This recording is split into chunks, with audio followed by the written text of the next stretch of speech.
And we are live.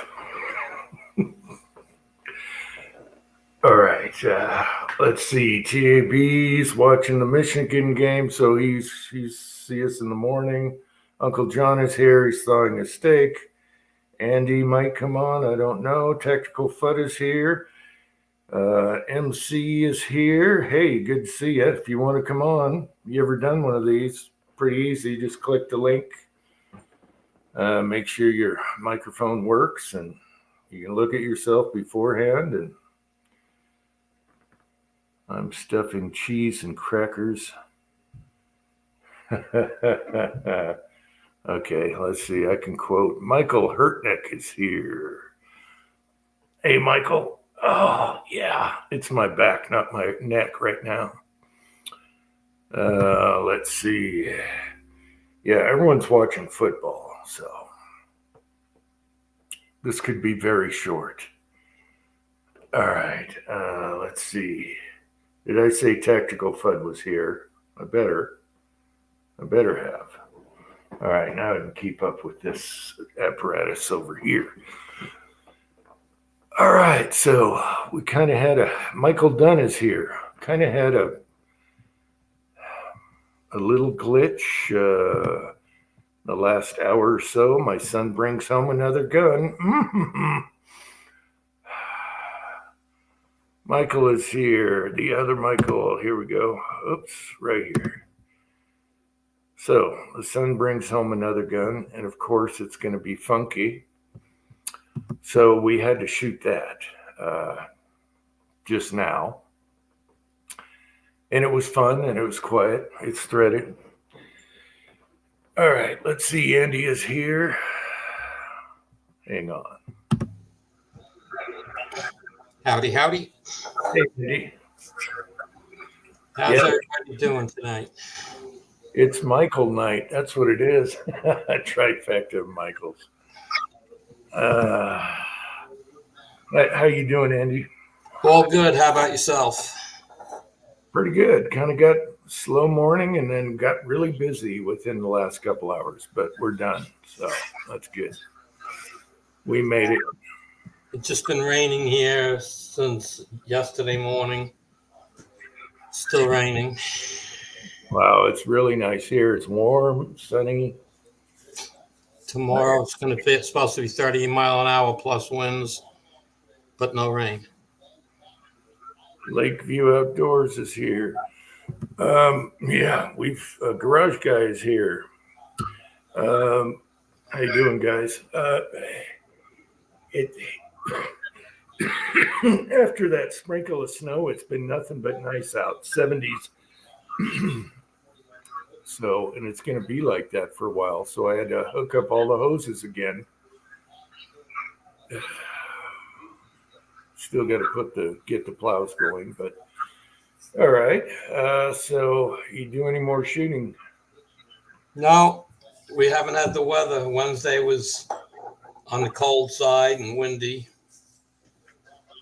But this Wednesday might be good. I don't know yet.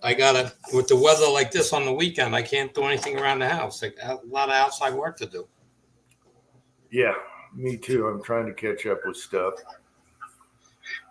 I even wrote down a list of goals, which I never do, but it helps when you have a list of goals. Well, I have a list. It just I'm working on the cleaning the vinyl siding on the house, and with the wind blowing and raining, not much I can do about it. Yeah. It's really the last thing I got to do outside. Tacos and French fries is here. Hey, Tacos. Yeah. So, yeah, video wise, I got sidetracked because of M.C. Right here. And, I wanted to thank him for that video on the Bear Creek 10 millimeter upper. He explained a lot in that last video. So that's kind of intriguing. I checked and they're not selling just the upper right now. So it's the whole gun. But we'll see. They probably think it's proprietary, but it's not. You know, anyone with a 10 lower, 45 lower can use them. So hopefully they'll come out with the uppers and blast them out there really cheap. Gunswater is here.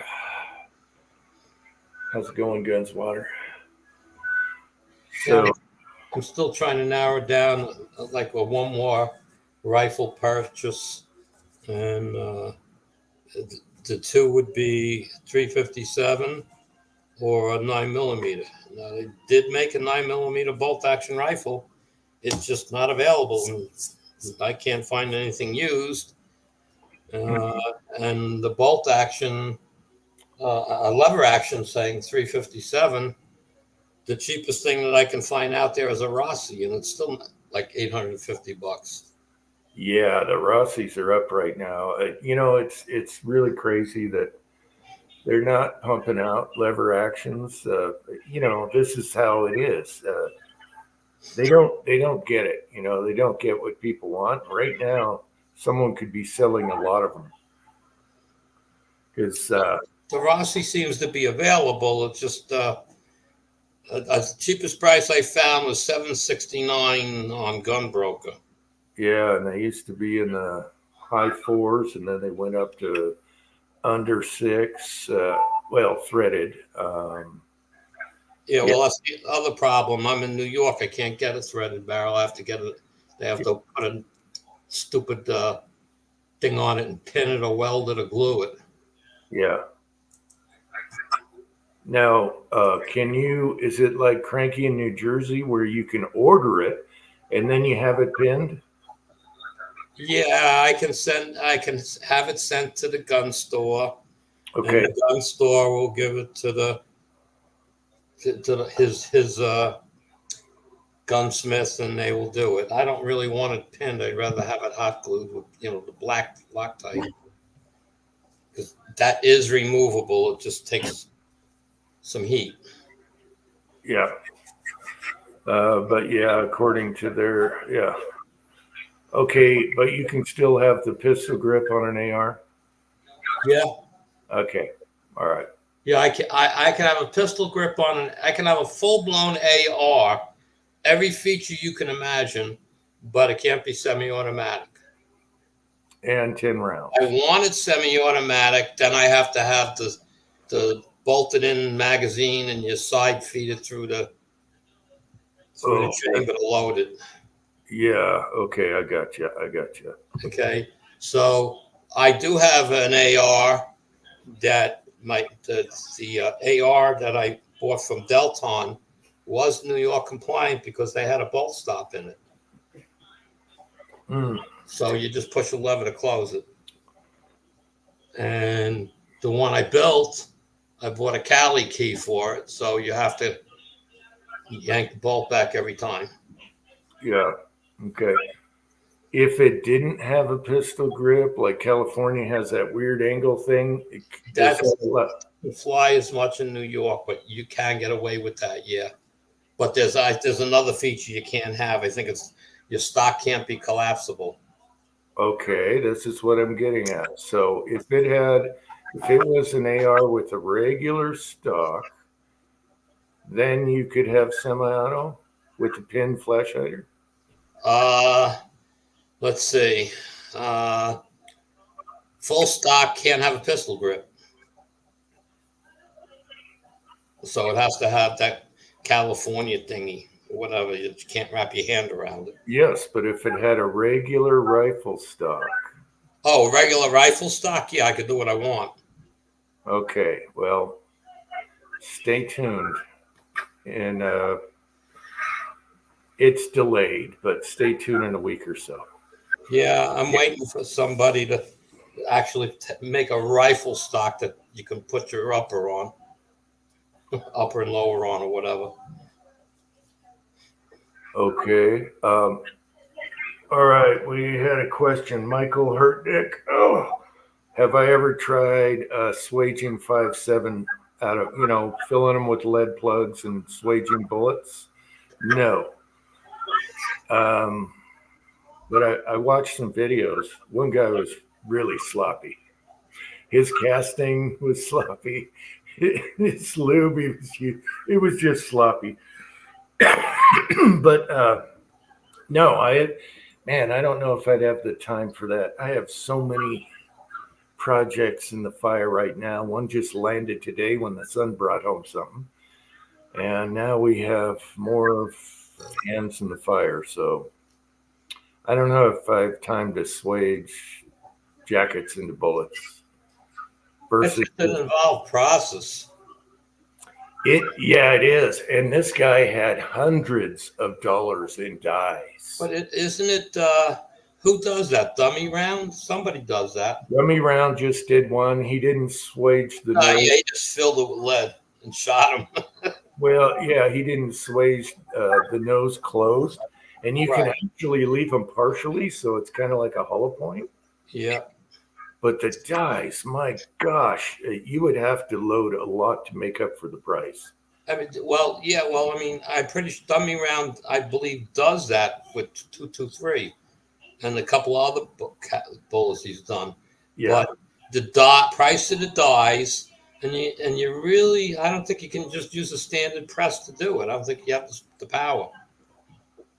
Well, yeah, this guy was using, he was doing the 5.7, and he actually cut a Lee. He cut the support off of it. And I'm thinking, just so it's more convenient to get your hand in there. Anyway, yeah, I find it interesting. James Pullard is here. Did I miss anyone? I find it interesting. If you got lots of time, bullets aren't that expensive. It'd be super handy if there was a bullet shortage or something, jacketed bullets, not lead. But it's kind of interesting. You take a mold that does cores. Right. And then he made a chopper thing on the press where it chops them. He figures out the weight and chops them all the same. So they come out right. And then when you're squeezing them, the lead was coming through. You know how you have a vent hole for lube? Yep. On your die, the lead was squeezing out, and it's meant to do that. And it makes, I don't know. I'm not quite like it. My knees aren't knocking. Fuzzy is here. Hey, Fuzz. I just don't. I mean, I don't see a need to kind of do it myself. I mean, my biggest point to it would be is cast zinc. Yeah, you're the zinc doctor. You're only problem. Cast zinc. You can make any bullet you want. Okay, any mold you want. Yeah, you're the zinc doctor. Your only problem is weight, but you don't have that problem because you don't shoot suppressed anyway. Right. But I wonder though, because even though it's light, like I'm shooting, like in the 30-06, I'm only using like 9 grains of powder. Okay, so I mean it's a very reduced load, so I can't see why you couldn't work up a low powder load that would work with a suppressor. Yeah. Damn, I just turned the game on. The Utes scored, and then the other team scored. The game just started. Where's the defense? Anyway, okay. Hubby's Hobo's here. Zinc in a 5.7. I don't know no, you couldn't. It's too small of a bullet. Zinc in a 5.7 would scream. Yeah, I mean, the lightest I've shot is the Varmageddons, the 34 grain, and those work really good in milk jugs. It's a little tiny. Well, no, those explode, and the 40 grains mushroom, tiny mushroom. What's the biggest grain mold you could get? Yeah, you'd have to have you can't do it because it'll be too long. And you can't. Oh, I mean, what's the biggest mold weight-wise in a bullet that you can use in a 5.7? You really can't, because then the bullet's going to be longer. No, I'm saying you have a 40 grain. Is there a mold for that size bullet? It's the same as your 223. Oh, okay. But you should, but it's really not the same length, is it? Yeah, I use 223 bullets. I use the Hornadies.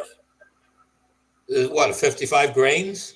No, 40. You can go 45 on down. Some people have gone more, but All right, so a 45 grain 223 mold. Okay, that'll come out to, hold on, I'm going to give you the bullet weight. 30, 27. 45.6, 26 to 27 grains. 27. Okay. Hey, that's doable, and it would that thing would scream. In a pistol, that thing would scream. So if I had a 223 mold, and I'd have to cut the tip down. I couldn't cut the base down. You need the base, I guess. I'm trying to think if there was a way to take a mold and mill it down. Michael's asking 55 grain. I'd have to measure the length of a 55 grain. The problem is with the 5.7 is your powder charge has to be right on. It lives on the edge. It's the scariest thing I've ever loaded for. And so if you got a really long bullet and you're cramming it down the powder, you could have some issues, especially, yeah, in a polymer handgun. And they're delayed blowback, you know. Well, I'm just trying to think of, because I mean, you need less powder for a Zig bullet. So that's true. That's true. It'll come down to cycling the pistol. Yeah. You know, so I'm just trying to say. You got a good point there. If I'm just saying, so if there is such a thing as a 45, 48 grain 223 mold, somewhere around there, then we could make that work. As long as you don't have to set the bullet depth deeper. Mm-hmm. So if you're telling me you can use a 55 grain Hornady bullet, 45, a 45 grain Hornady bullet, I need, you need to have like I need to have like the bullet in my hand to see what we can do, because a 55 grain 223 obviously is longer, but is the nose tapered enough that it'll chamber? Tapered enough. I'm using 223 bullets, so yeah, but you're saying a 45 grain, so the length is less than a 55. Is that what you're getting? Yeah, that's what I'm saying. But a 55, mm-hmm. I believe, has a more of a pointed bullet, so it may still chamber. Yeah, I think people have pushed beyond 45 grain. I recall seeing people with 50-something grain bullets. Well, that's what I was wondering, if you have actual 55 grain Hornady 223 bullet, okay, and you just feed it into your 5.7 cartridge loose, don't crimp it, and just check it down and see what it pushes the bullet back to. Yeah, check the length, check the volume, all that stuff. Yeah, because then a 55 grain comes out about 32 grains. Okay. And so you could, theoretically, you might be able to have a mold, and that's around 55 grain. Yeah. And cast the zinc, and it depends on how deep you have to seed it. But I mean, that would be the experiment to find out in a cast lead bullet. And it's possible it could penetrate some armor. Oh yeah. Well, and then again, if you take a regular lead 55 grain bullet, that you might have a mold for, and size it up and put it in your 5.7 and try to until you find the seating depth that works. All right. And then see how deep it's in the case, and then determine if you think you can put, again, you're going to use less powder. You're going to be loading for 33 grains, not a 55. Yeah. So it may be something that is doable. Yeah. Yeah, soft. It could probably penetrate a soft, just a pistol vest too. Also, because of the hardness of the zinc. The hardness of the zinc and a small diameter, it's going to be more likely to penetrate something. Yeah. Vanessa Kitty's here, and Booze and Bullets is here now. Pimping the 5.7 brass. Booze and Bullets, I was talking about earlier about some video I saw popped up on the side, recommendations, and he was doing the same thing with expensive dies and cutting the cores and all that stuff. I think Booze and Bullets was pouring them in the shell. I don't know. I can't remember. I think he was. MC, you'd have to really speak to Six Shooter Texan. He makes molds, and I'm pretty sure he might just make a cherry. I don't know how he's doing it. This one guy actually had an accurate mold. He had it made, but he wasn't happy with it, so he had someone else ream it just for the cores of the 5.7 shell. Okay, so Booze and Bullets was pouring his instead of doing a mold for cores and then cutting them and weighing them. Yeah, okay. That's what he's doing. He just poured it into the case. That's all he's doing it. He's doing it a lot easier than some of these people. It takes forever to produce one. I'm sure once you're sitting down, you could really slap them out, but I don't have time for that anymore. No time. I like the idea of it. I'm a curious monkey, so I'm always, hey, that's kind of neat. Well, if you have if you don't have any molds for 223, I can send you out a couple of different cast bullets, and you can play with them and see if anything fits in the gun.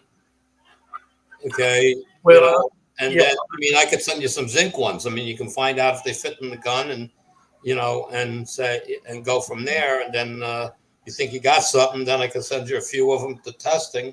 You can decide for yourself.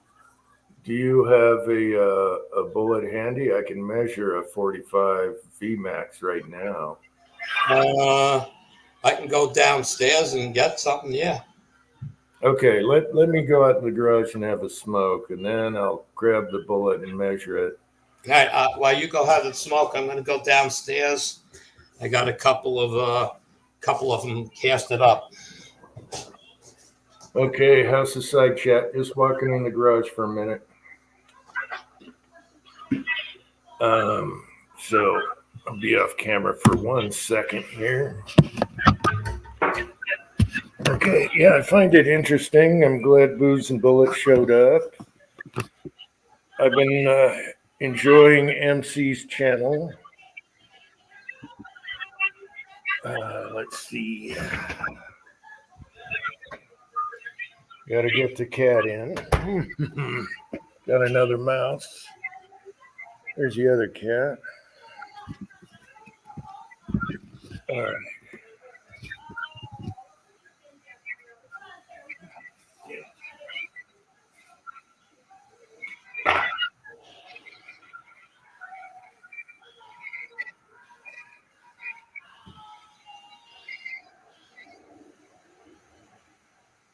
I can't find my lighter. I lost both Jerry's. I just had the lighter. Anyway, let's see what's going on. Let me mute him. His sound. His wife's got the TV going. Now I don't have to yell over that. Is that better? Are we cool? Are we cool? um, yeah, Mission. Yeah, your name gets me messed up because it's actually Michigan for conservative. But the M.C, the dot always screws me up.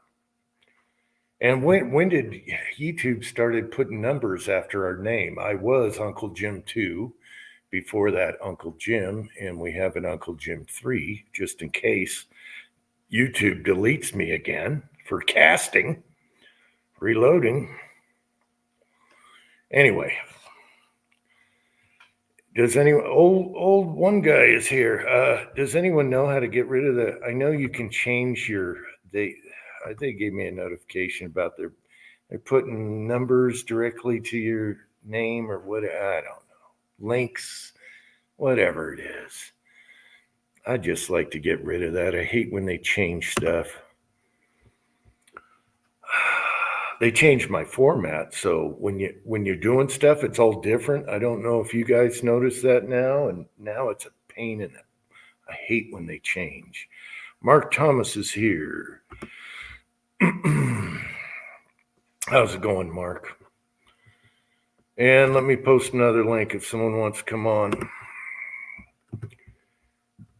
It's been kind of slow the last 6 months. We don't get a full 6 people on here. Well, it's been 4 chats ago till we had a lot of people on here talking.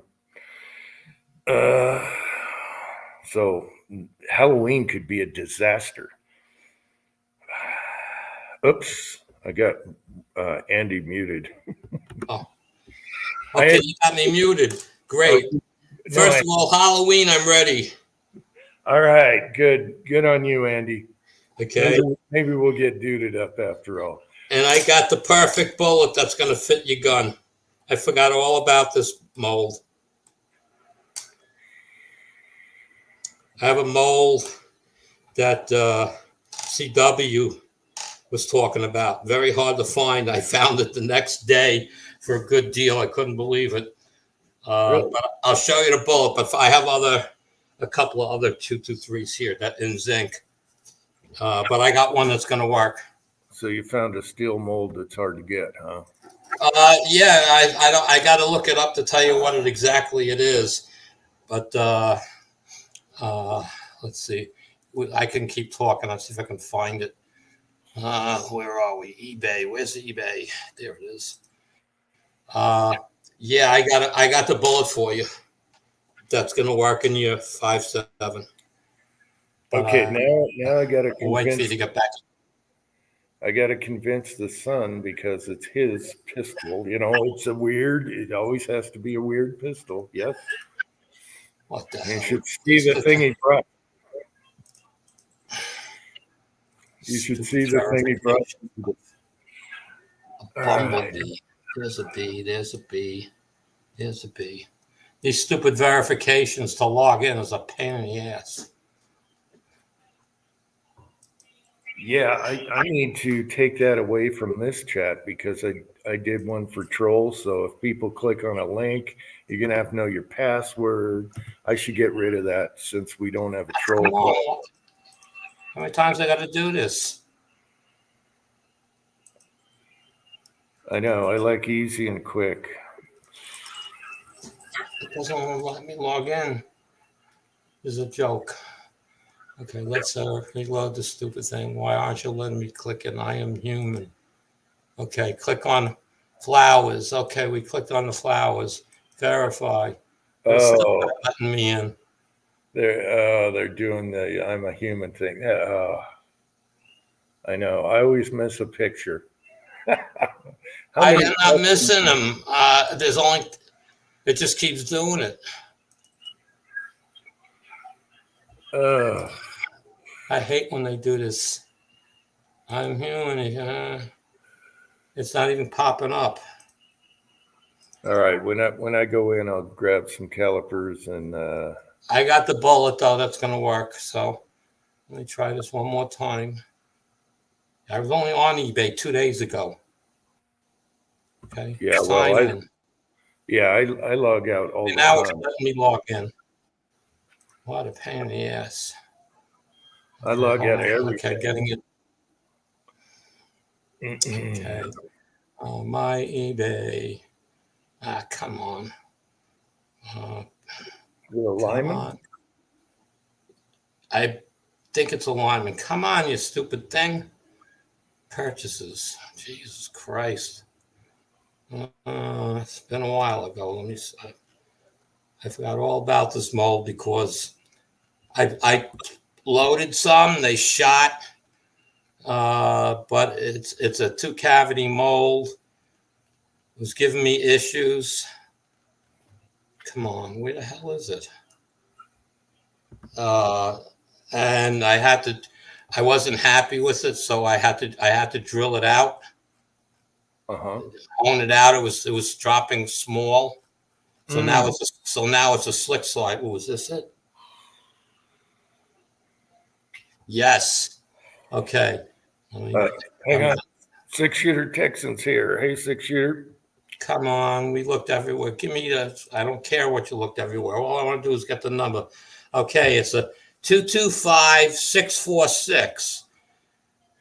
4-6. Is this it? No, that can't be. That can't be it. I can't tell by this picture. Is it the last one you got? Because you can look at what you purchased. I am, but it's not coming up with that mold. I don't know if that's the number. I'd have to go into the garage to pull the mold out. Anyway, I'll show you the bullet, but see, this is saying it's 55 grain. I know that's not correct. I know it's, well, maybe I did. Oh, wait a minute. I didn't buy it there. Where did I buy it? I didn't buy it on eBay. Oh, God, I don't remember where I bought it from. Aha. Okay, I'm going in. Go ahead. We still have the Uncle Jim with the spots on his face from the LED lights. I gotta change that. Okay. All right, let me grab a box of bullets and calipers. 40 grain.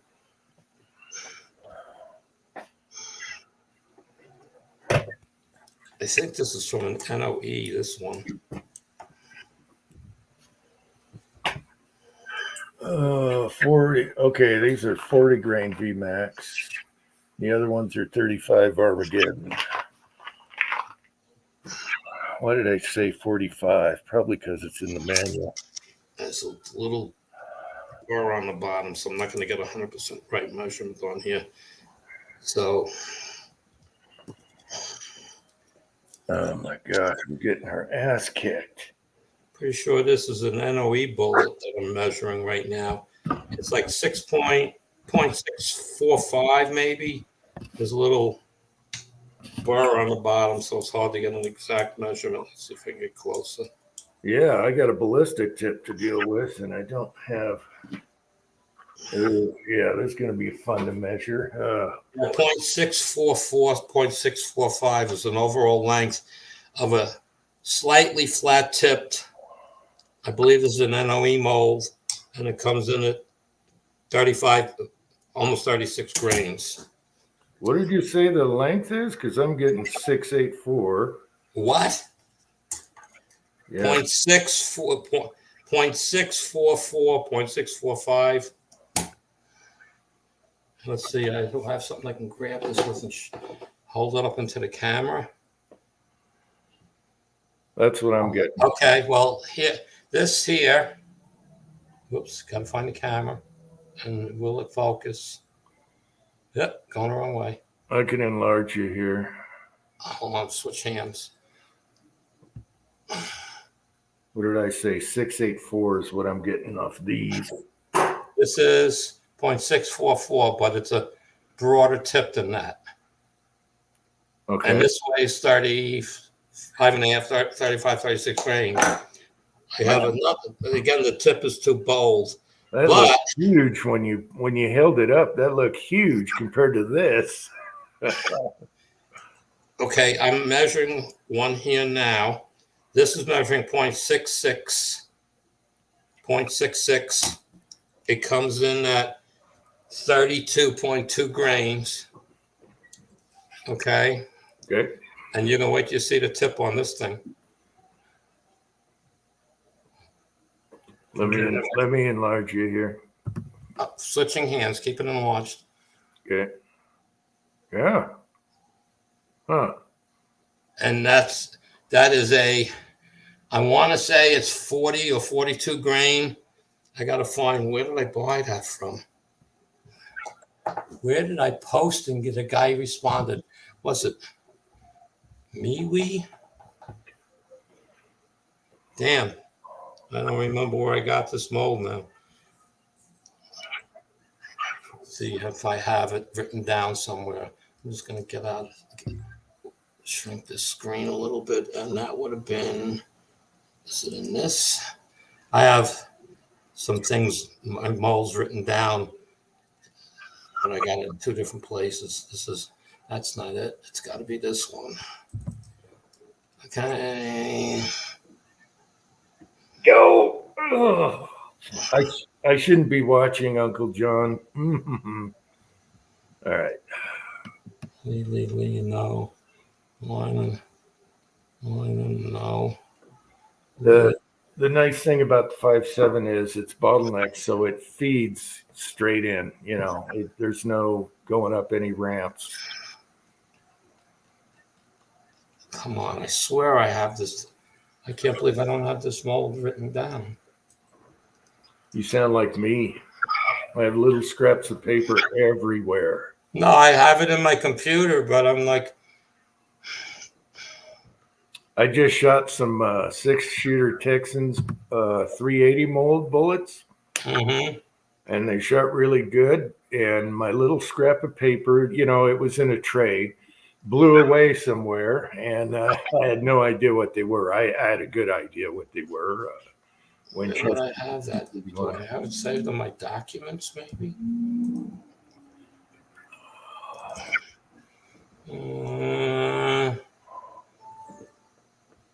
I'm just trying to see. It's an old Lyman mold. Bullet mold list. Okay, maybe this is it. 170, 449, 85. What? I don't even have it. I don't have it written down in here either. Hey. This is the bullet mold list of what I send people. So I print it out and attach it to the weights. All right. I know this is like 45 grains. I'm pretty sure it's an old Lyman mold, and it was CW that turned me on to this thing. And let me just open these. Okay. And it's really a squared off base.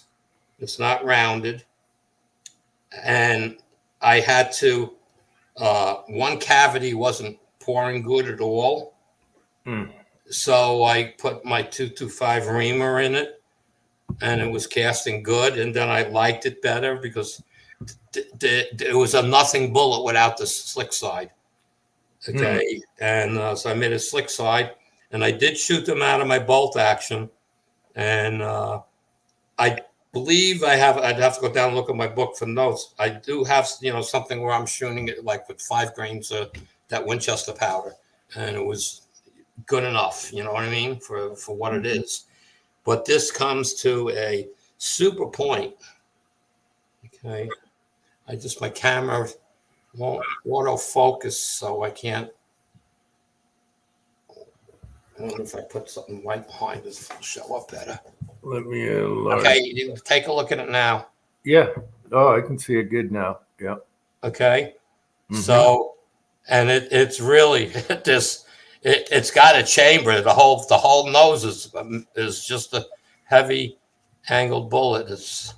I bet you that'll work in your 5.7. Yes, as long as the size part doesn't hit the rifling, plunk testing. What size thing? Well, you know how it comes to a cone, then it's got a little shoulder there. Not really. Okay. It looks it's a little line, very, very, very fine line. Okay, that's where I reamed it. Okay. I don't think that would be an issue because you're not going to seed it to that depth. It'll be longer. Mm-hmm. Well, if you want to post somewhere, you have my email, I think, don't you? But I have your text, I believe. well, you have my phone number, so you can text me. Yeah. If you wanted to text me your address, I'll put an envelope together with 50 of these in there, and you can go play. Yeah. Let me see. And I won't send you anything you don't need. Yeah. I'm not gonna send you a bunch of shit. I have your number. Yeah. I was thinking like five in an envelope or something that's super cheap to ship. Oh, I ain't worried. I'm not worried about that's my concern is not that it's going to cost me $8 to ship it. My concern, I'll send you a few other things, but not bullets. I'll send you some tin and stuff like that, which I get for free anyway. So I'm not worried about it. Unless you want a different bullet to play with, you want some zinc to play with, I'll send them too. But I will be glad to put. I don't have a lot. I have maybe 100 of these casted up. So I can easily put 50 in a box and, in a bag and send them to you along with some tin nuggets that you can use for your casting.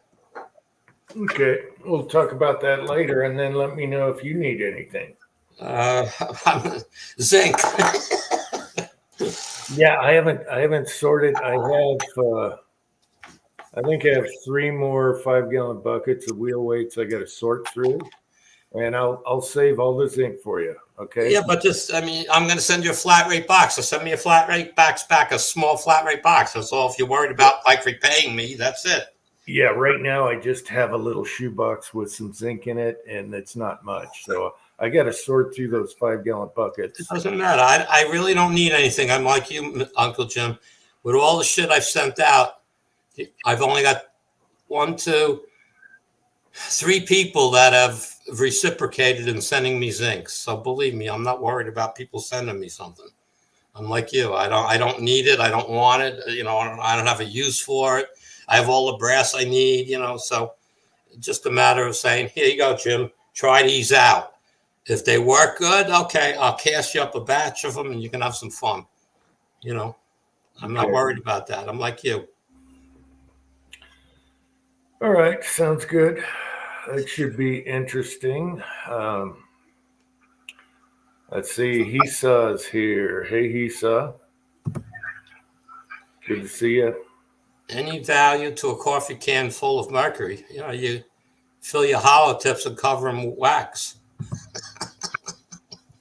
I heard that garlic works really well for that too. Yeah, but the mercury, if the bullet don't kill you, the mercury will. Yeah, somewhere I heard garlic is very bad directly in the bloodstream. Oh, we shouldn't be talking about that. There's a few I'd like to just roll in bacon grease. Yes. Anyway, that's another story. Bacon grease is good for the lube grooves. Yeah, but it's salty, so you'd rust your barrel probably. It's got all that salt. You don't want to run salt through your barrel.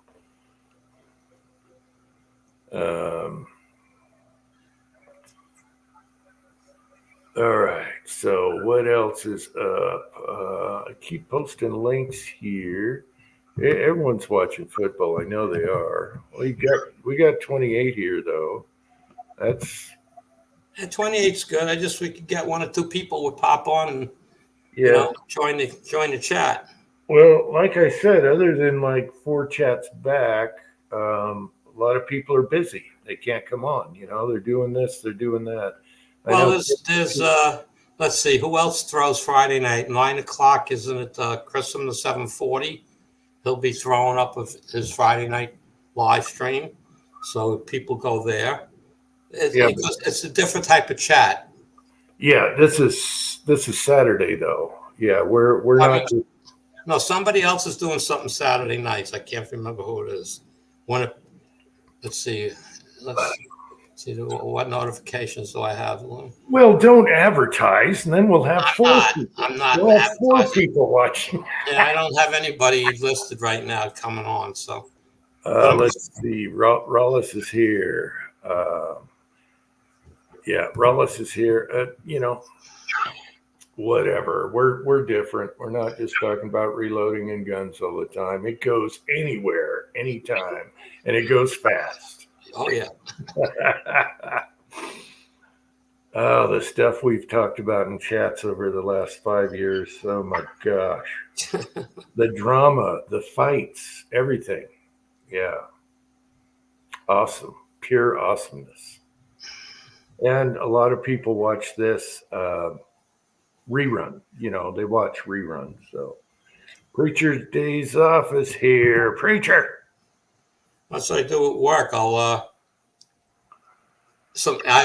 always have music playing on my computer while I'm working and stuff, and every now and then I'll go to YouTube and click somebody's live stream and then go back to what I'm doing and just listen. Minnie was in the garage. I got there. Okay. That's okay. I don't know where Leon is. I tried. Leon's gonna stay out all night and No, 'cause hide in a tree, climb a tree, and look for varmints. I don't. Okay, I'm live, dear. You want me to mute or? Yes, please. Yes, please. Uh-oh. Uh-oh. Okay, Preacher, it's too bad about Usman and Volk tonight in the fights. All right. We're talking UFC. All right, hang on. I'm going to mute for a second because wifey needs something. Yeah, this zinc bullet, that should be interesting in the 5.7. I bet you this is going to work. This is that's going to work in his 5.7. I forgot all about that bullet.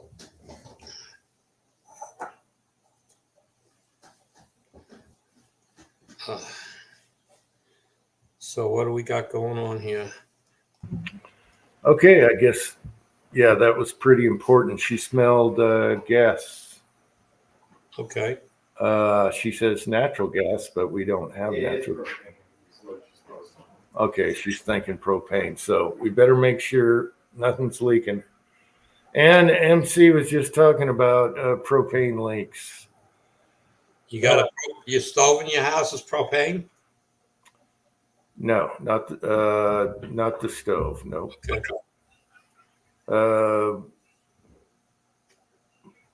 Furnace, fireplace upstairs. We used to have it when we moved in. The dryer was propane, and I couldn't stand it. That pilot light's running the whole time. Yeah. And I could smell. It drove me crazy knowing that your dryer's propane. So we got a new washer and dryer when we moved in. It was a good unit. Good old mag tags from the 70s. We used to have that washer and dryer. They lasted forever. Anyway, they probably weigh 500 pounds too. Yeah, so the son is going out there and sniffing around. They said he's got a better nose. He's not a smoker. Just go around with a torch. You'll find it. Yeah. I just lit a match in the garage. Damn. Come back with my hair. Yeah. All right. Oops. All right. It'll give me something to do tomorrow while I can't go outside and do anything. I'll put a little box together for you. Okay, hang on a second. Thanks. I don't like being a hassle. Period.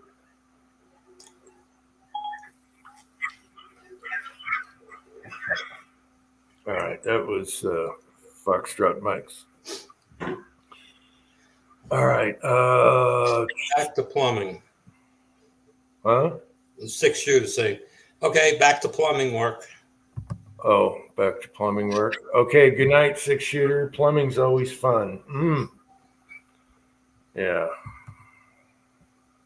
I hate plumbing and electrical, unless it's easy. I don't like electricity. I almost got shocked a few times. So I don't know if I told this story or not, but in my reloading room, one day I was looking up and I'm like, what's that wire? Because I don't have a finished ceiling in there. It's just beams. And I'm like, that wire goes nowhere. It's just wound up and it's sitting there. So I go to pull it down, and the tip of the wire hit the propane pipe and sparked. And I'm like, damn, right over my powder and everything, right over the reloading bench. And I'm like, what kind of idiot electrician leaves that? And it was live, but it turned out to be really good because I put an outlet up there for for all my LED shop lights, Okay. they need to be plugged in or hardwired, and that worked awesome. So, you can't use like a light socket with a plug-in in it. They don't do it. They won't do it. And it turned out perfect. So my shop lights are happy. I had an extra for the fan or whatever up there. And the guy left it. He forgot to put it. I don't know. Oh yeah, when that torched off and then I looked at the pipe, I'm like, wait a minute, that's not a water pipe. Wow. Boom. Oh, hilarious. All right. See, we talk about everything.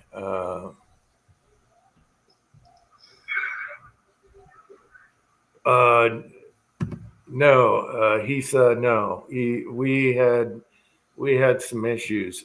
He had old FFL that went out of business on my end, and I use a new FFL. But it turns out that's not happening right now anyway. So I had to straighten that out. I freaked out. Like, don't send it there. It's an abandoned building right now, from the 1903 or something building. And who knows what would happen to the stuff that gets shipped there. They'd send it back to them. So got that solved. I hate hassling people because then they have to, oh, geez. Yeah, I so hate bugging people. I just like it easy, boom, bang, pow.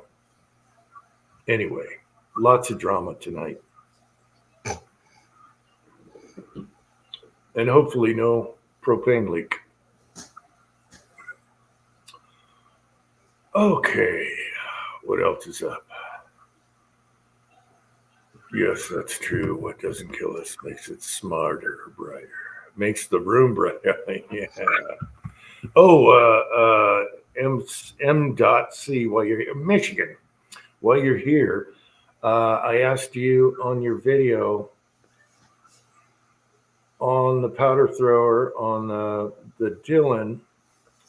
Do you have it on purpose? You didn't smell anything? No.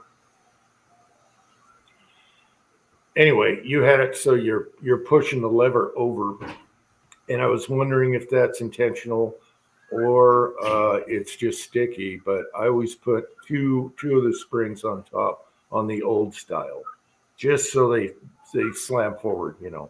So I didn't see if you replied because I was busy. He just replied. He just replied in the side chat. Okay, he's just missing a spring. Okay. You don't have to use Dillon's, but you can find similar ones that are not too strong. They got to be a little, sloppy. Not too much tension. You can find them, wrap it around, hook it together. I've done it in the garage. I always collect springs. I got bins of them, and I found a couple that I used for one turret that only didn't have anything. Yeah. Okay. All right. You know what's funny? I've seen people use rubber bands, and I'm like, that's bad. Do you know how long rubber bands last? Rubber bands do not like oxygen, by the way. Whenever you see them just crack up and poof, it's because of oxygen. Believe it or not. I found that out because of DB Cooper. if you have a bunch of rubber bands, keep them sealed in a bag. All right. But don't use them on your reloading stuff. Yeah. Anyway, Harbor Freight sells a spring kit for like $12. It has so many springs in it. yeah, but they don't have a spring this long. You know, Oh, I don't know how long you need. it's like a super skinny door spring that doesn't have much pressure, just enough when it's wrapped around it. You go look at Home Depot has a spring drawer too. You might find that. I've seen. You can order them on eBay, probably get a whole pack. I'm sure Yeah. someone has a, I'm sure somebody has a copy of the Dillon spring because Dillon's going to charge you $20 or something. You know, Dillon prices. I have changed the spring in the detent ball, you know, for your shell holder. So when you have short cases and you flip it, it jolts and powder can come out of short cases, you know. So I did that. And it's super smooth, but it's a fine line what spring to use there. And I found them right in the garage. Yeah, you're like me. I collect. I see something on the ground. It's in my pocket. Goes home and goes in the junk drawer. Yeah, or thrift stores or garage sales. When you see a box of springs, you buy them. Just like roll pins or all that naggy stuff. I just fixed a piece of equipment at work. A $50,000 machine has a little joystick on it to move. Measures, tells you what your content of your lead is, or whatever metal you put in there. It'll tell you what's in it. And they have a joystick because you close the door, the table moves in, and then you move the joystick, moves the table under the spot where it does the reading. One of the springs broke in it. Okay, it's a little joystick with it. All it is like two little volume controls in there. Yeah. Okay, and they called the company, and we're out of warranty by 3 months, and they wanted $87 for this thing. Now it comes in a little plastic housing, you know, whatnot. Okay, I took it out, and I said, I can fix this. He goes, what? Because the spring actually broke, nothing else. And he says, where are you going to get a spring? I said, you have a ballpoint pen?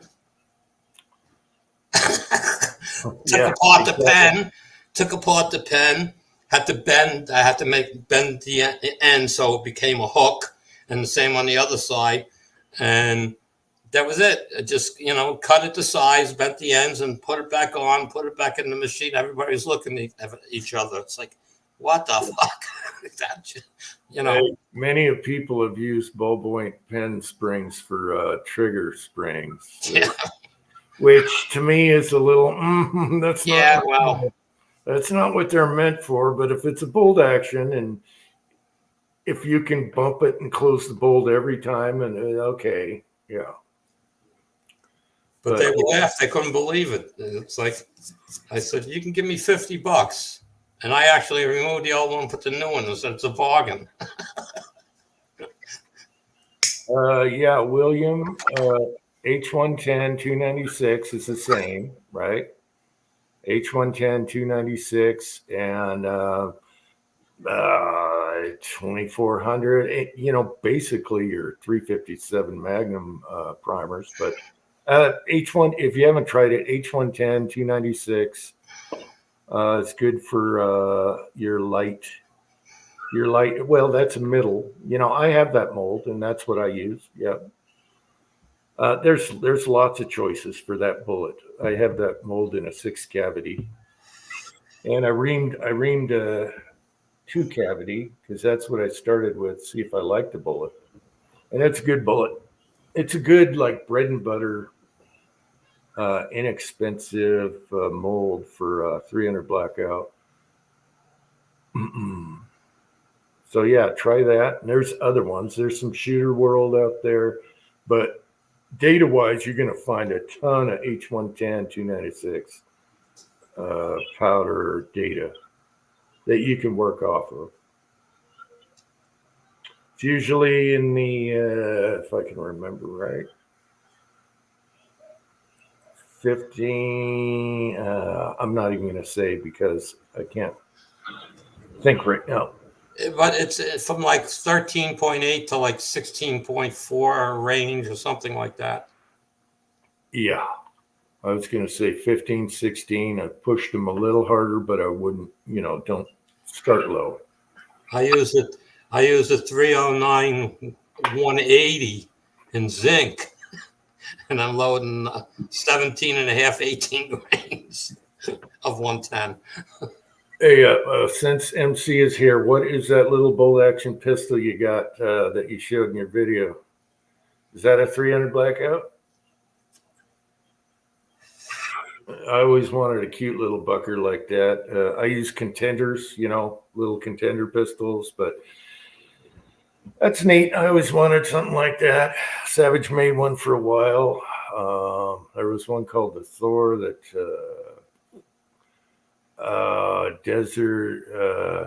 whoever makes Desert Eagle, come on now. God, I can't think. I'm not giving out load data. Oh, it's the Savage 308. The little guy is? Are you sure that's the one that you showed me? Wow. All right, that's going to have a little kick to it. Just a little. Yeah. All right, I like you. Yeah. Hell yeah. Love me some 308.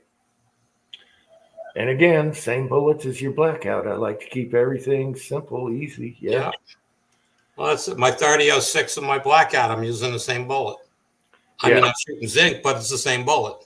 Yeah. Bullets, powders, and magazines for guns. I love interchangeability for everything. Yeah, if I can. Right now, we're getting a little out of hand, but it's not my fault. Left-hand bolt, 10-inch barrel. Oh, that's going to bark. That's going to have to be a flamethrower. Yeah, you want a flamethrower? Put a zinker in there. And you'll reduce your recoil. I've shot the HK pistols, the HKs in 308 in a pistol indoors. Oh my gosh. Yeah, it's a flamethrower. And what else? I used to have, the short 5.56 is also they bark like the moon, but they don't kick. Yeah. All right.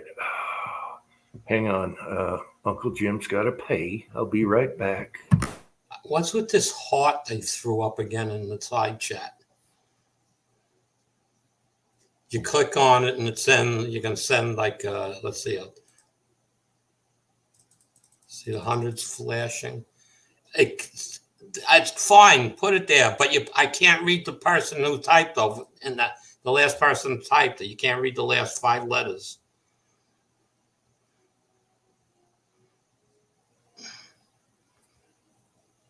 They got to move the stupid thing. YouTube, when you review this video, that heart symbol you put up, move it. It sits on top of the freaking post in the side chat. Move it down below the chat line where all the other graphic stuff is.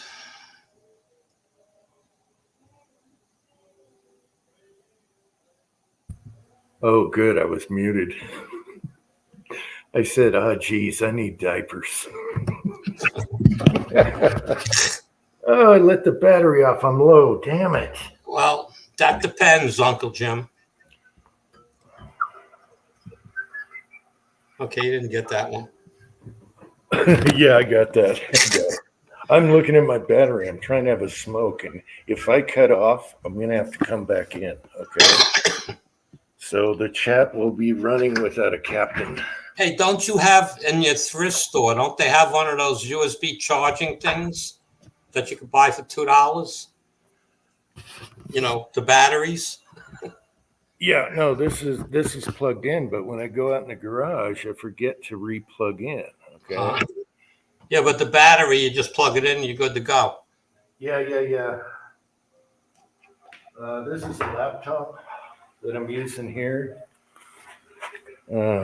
I gotta have a quick smoke and watch that battery.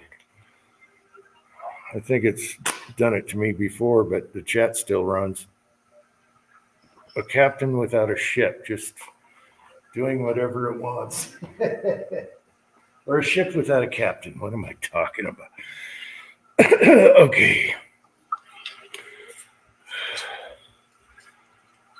Yeah, Fuzzy, you're right. Same with the semi-auto. Man, I had a picture of the semi-auto with the 30 carbine, pistol. I can't even think of the brand. I have a 1022 in that brand. Anyway, I have a picture, and it's a perfect wolf's head barking of flame, and it's exactly like a wolf's head. I wish I would have saved that picture. And yeah, 30 carbines and a short barrel. Oh. All right. What does the battery say? 8. Okay, it says 13%, 8 minutes, but we're these StreamYards eat batteries. All right, we'll make it. That's very funny. Very funny.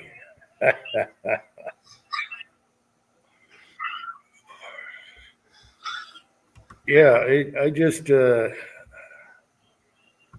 guys might want to sub here to Michigan here.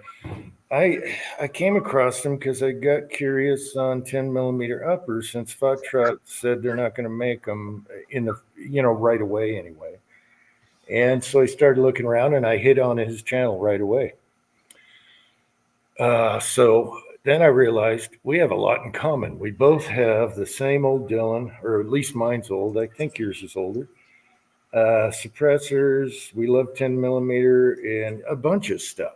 And I'm like, damn, we got a lot in common. He just needs to put on a mullet and get, he's not as goofball. Let's put it that way. But who else is? All right. Who else is oh shit. Battery warning.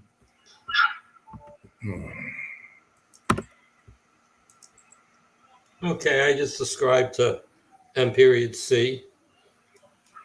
Not that he's into what I'm into, but I do look at all kinds of stuff. He said he had a mullet. That's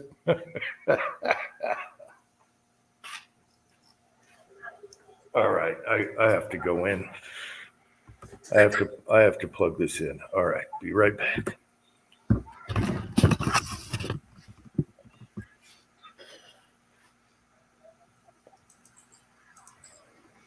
I don't think I ever had a real mullet,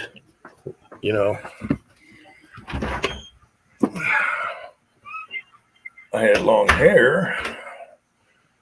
I had long hair in the 70s and some of the 80s, but not a mullet. It wasn't down to your waist hair, but it was whatever. All right, we're plugged in. Thank God. All right, we still got 23 here. Oh, shoot. What happened?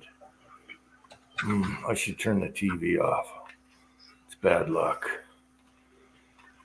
Oh, good for you, Vanessa. Uncle John wanted to buy a brand new 240Z when they came out. Great gas mileage, fun to drive.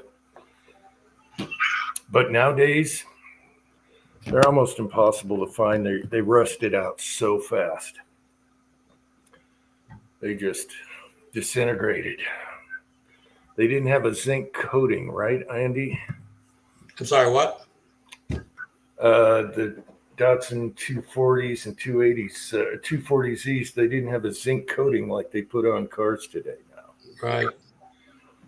That makes a big difference. I noticed that on Hondas and the snow salt compared to my vehicles. The frames look a little different when you're riding salt and forget to rinse them off. I just, oh a few months ago, I changed the oil in my van. The oil filter had rust on it. And I'm like, oh, that's bad, bad, bad.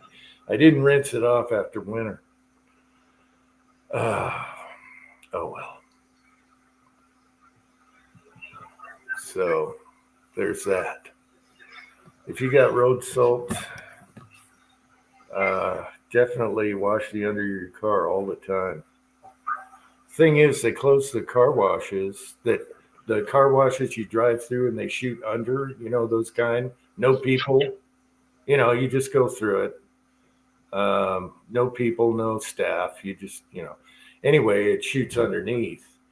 Well, they close those down in the wintertime because of freezing, So that's no good. That doesn't help. What I was going to do is take the garden sprinkler and turn it on and just ride over it really slow and then ride back. I'm so lazy. Just put your sprinkler on wheels with a pole. Push it Yeah, up. or just pull the hose through. Let it do its thing, and then pull it. I might just do that tomorrow or the next day because the van it got tatered last year. It's not bad. It's surface rust, but it's annoying. You have a power washer, don't you? Yeah, but the van isn't up high like my truck. My truck, I power wash. Yeah. I power washed the truck when I changed the oil a couple months ago. Underneath, You need a set of drive-up ramps.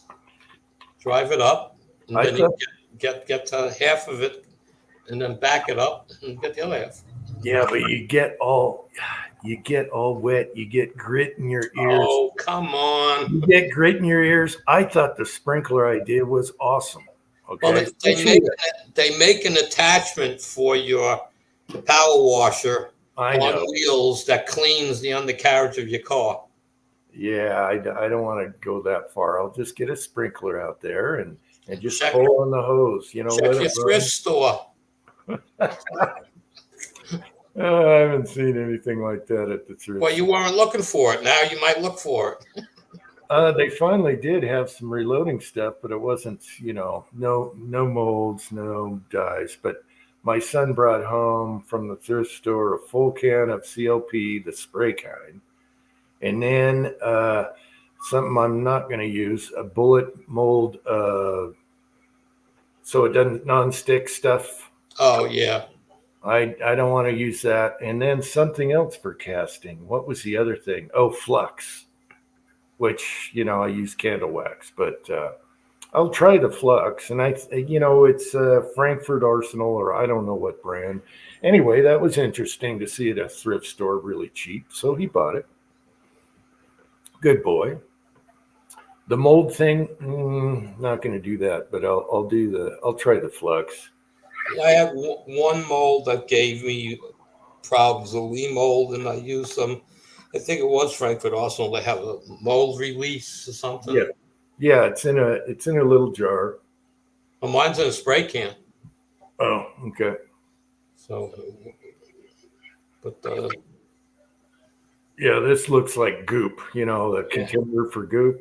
oh yeah, okay. Same container looking thing. So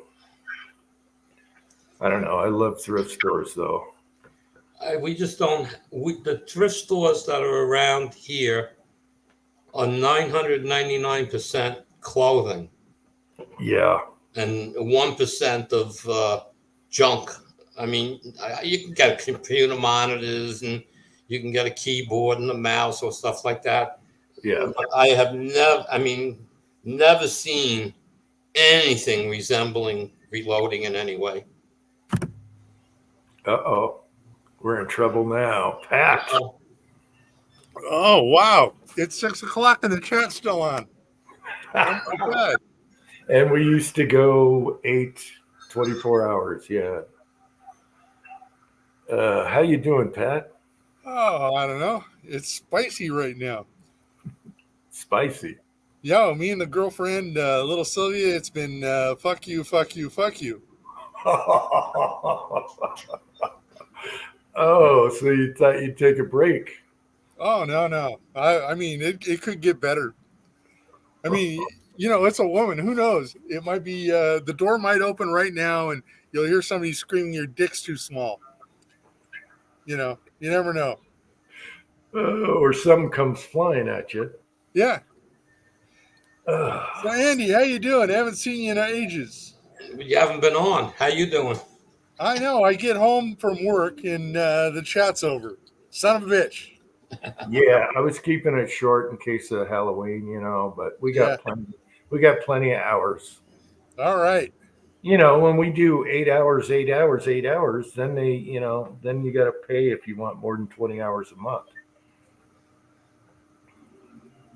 And I'm not paying. I'm sorry. And Uh, they need to improve it before they're worthy of pay.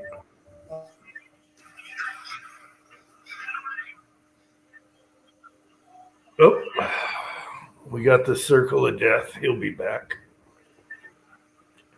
All right. Either that or his wife hit him. Yeah. Yeah, circle of death, frying pan of death. Oh, Yeah, we'll hit him when he comes back. So the wife pull out the frying pan, huh? yeah. And if people haven't known, that is Christmas safety tip number 2. Is that when I did the frying pan one? Anyway. MC, if you haven't seen my video, Christmas safety lesson number 2 or 3? Number 2. Tin Man. Julio was on. I saw him something live. I think it was last week, but he only stayed on for about a half hour. Yeah, he's replied to a couple videos, and I don't know if he's busy or having issues. I don't know. I'd like to. CW says he's has some issues, but I don't know what they are. Oh, I should. I mean, he's only across the pond from me. I should give him a call. yeah, I should text him and see if he's okay. I hope he's doing okay. You gotta love Julio. Tin Man is here, so he's probably home now and taking care of the kids right now.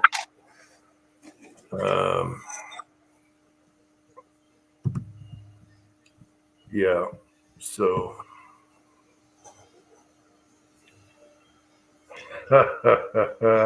yeah, you spent a lot of time on that. You didn't have to, take that long. I know that was probably a pain in the butt, but now we got it all cleared up. So if other people want to know, there it is. Watch the videos. Yeah, I think videos are the best way to go as far as helping someone out and showing them right away. Just wondered. I haven't seen him in a long time. Yeah, I've only seen him from some replies. I'd love to see another video from him too. Yeah, I don't know what's up. I should really give him a call. Are you talking about your upload speed? You got to find some other internet. Yeah. I know what it's like. We had the worst internet moving in here till the neighbors straightened us out.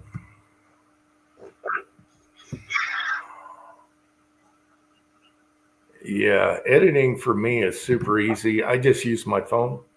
And so I just go bing, bang, pow. And for me, editing's really fast, unless I'm doing something like really complicated, trying to make, but yeah.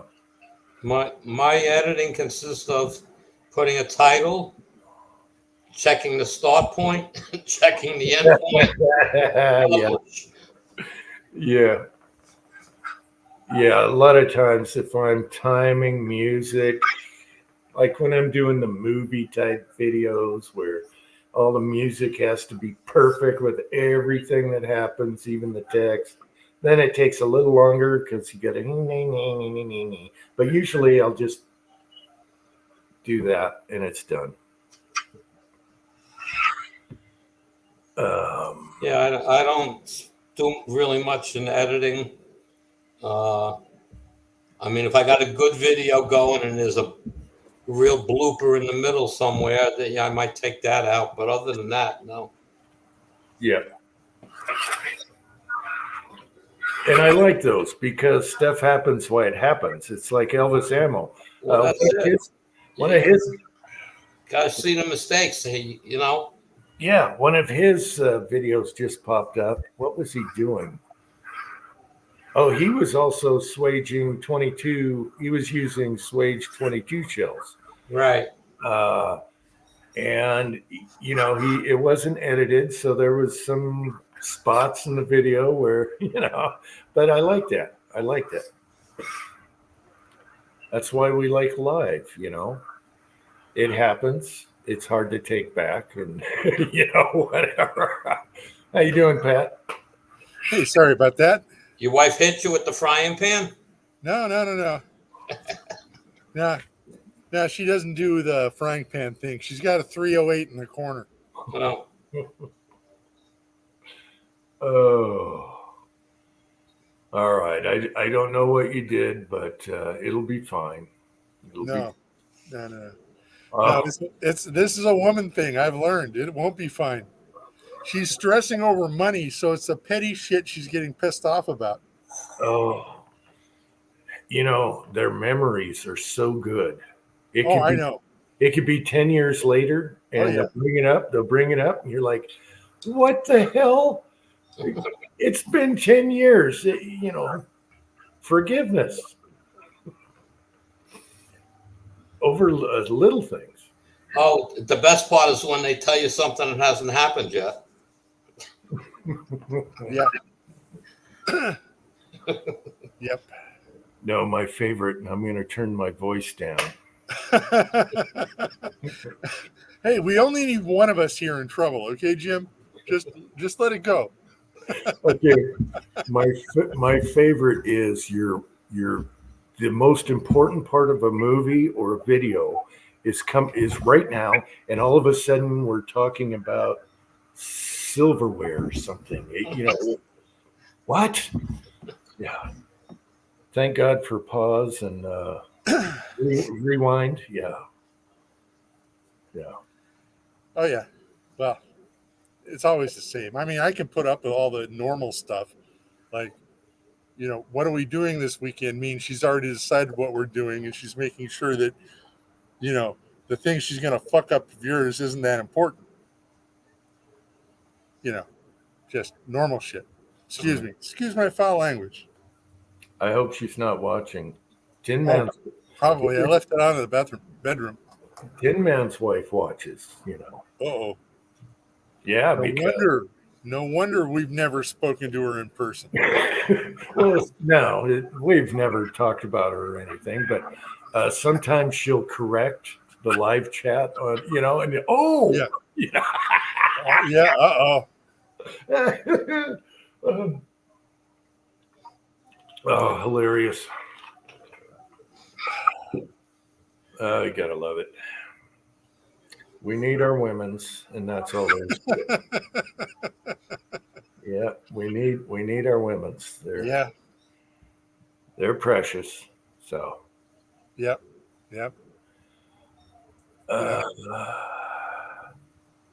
Viva la difference. Yep.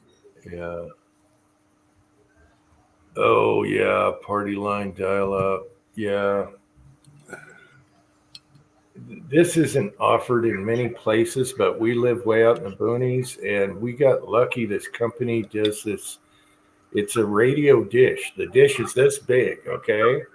And it sits on your roof. And man, that thing works really good, unless there's sometimes there'll be a glitch, but not very often. And so that's M.C, the guy with the Foxtrot mic with the what did M.C have? Bear Creek 10 millimeter. Bear Creek 10 millimeter, yeah. Yep. Give him a sub. He likes a lot of stuff that we like. So, and the first video I did, I said, well, I don't know if he even reloads. And then I'm watching his other videos. He's reloading. He's reloading all kinds of crap. So the 8.5 blackout. What's the big one now? Yeah, 8.6. What is that? Yeah, 8.6 blackout. 8.6 blackout. So he's loading those too. Those big fellas. And that's a thumper. And I know Pat loves thumping stuff. He doesn't like scrawny little calibers. So Mostly Sylvia, but Kenny got done with my 358 Winchester barrel, so I got to drive up to Arizona for that. nice. Be a good visit anyway. Yeah. I'm sure he's busy as hell. Oh, Tin Man needs a link. Sorry. Oh, he's gonna make it on before I go. Jag1 is here. Hey, Jag1, what's up? Okay, there's the link. Get Tin Man on here. All right, and then we'll talk about his wife. No.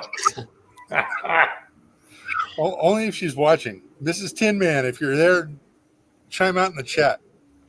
I'm just joking. You know that. Oh, I know. Well, I'm talking to her. Let's see. Thorzax is here. Hey, Thorzax. I think he went through a surgery. He was talking about it last week. I hope that went well.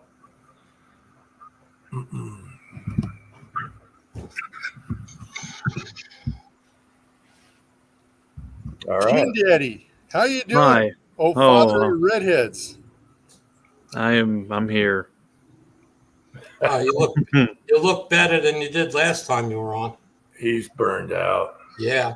I had a day off today though, so Wow. What? yeah. Today was my first day off in 33 days. And I bet your day was busy catching up on stuff. Sure was. You didn't get selfish and sit on the couch and say, nope, I'm just gonna sit on the couch, watch a movie. No time for that. Nope. We took the kids to gymnastics this morning, and then we took them to the airport here, and they had trick or treating at the airport. They went from plane to plane, and they were handing out candy there. So Cool. got to see some cool old planes.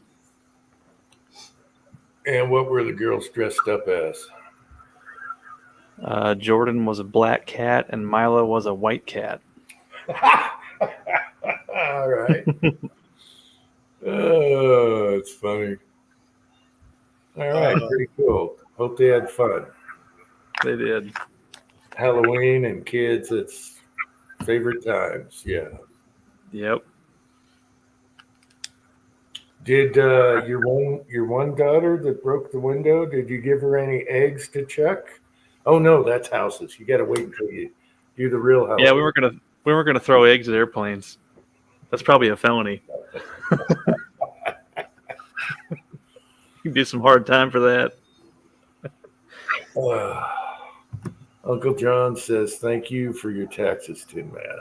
You fuckers better not eat up all that stuff so I can't have it when I get old. That's all I'm saying. Okay. Oh, yeah, that's right. Sorry for the F-bomb already. Well, I started it. Oh. Yeah. Thank you for your taxes. All right.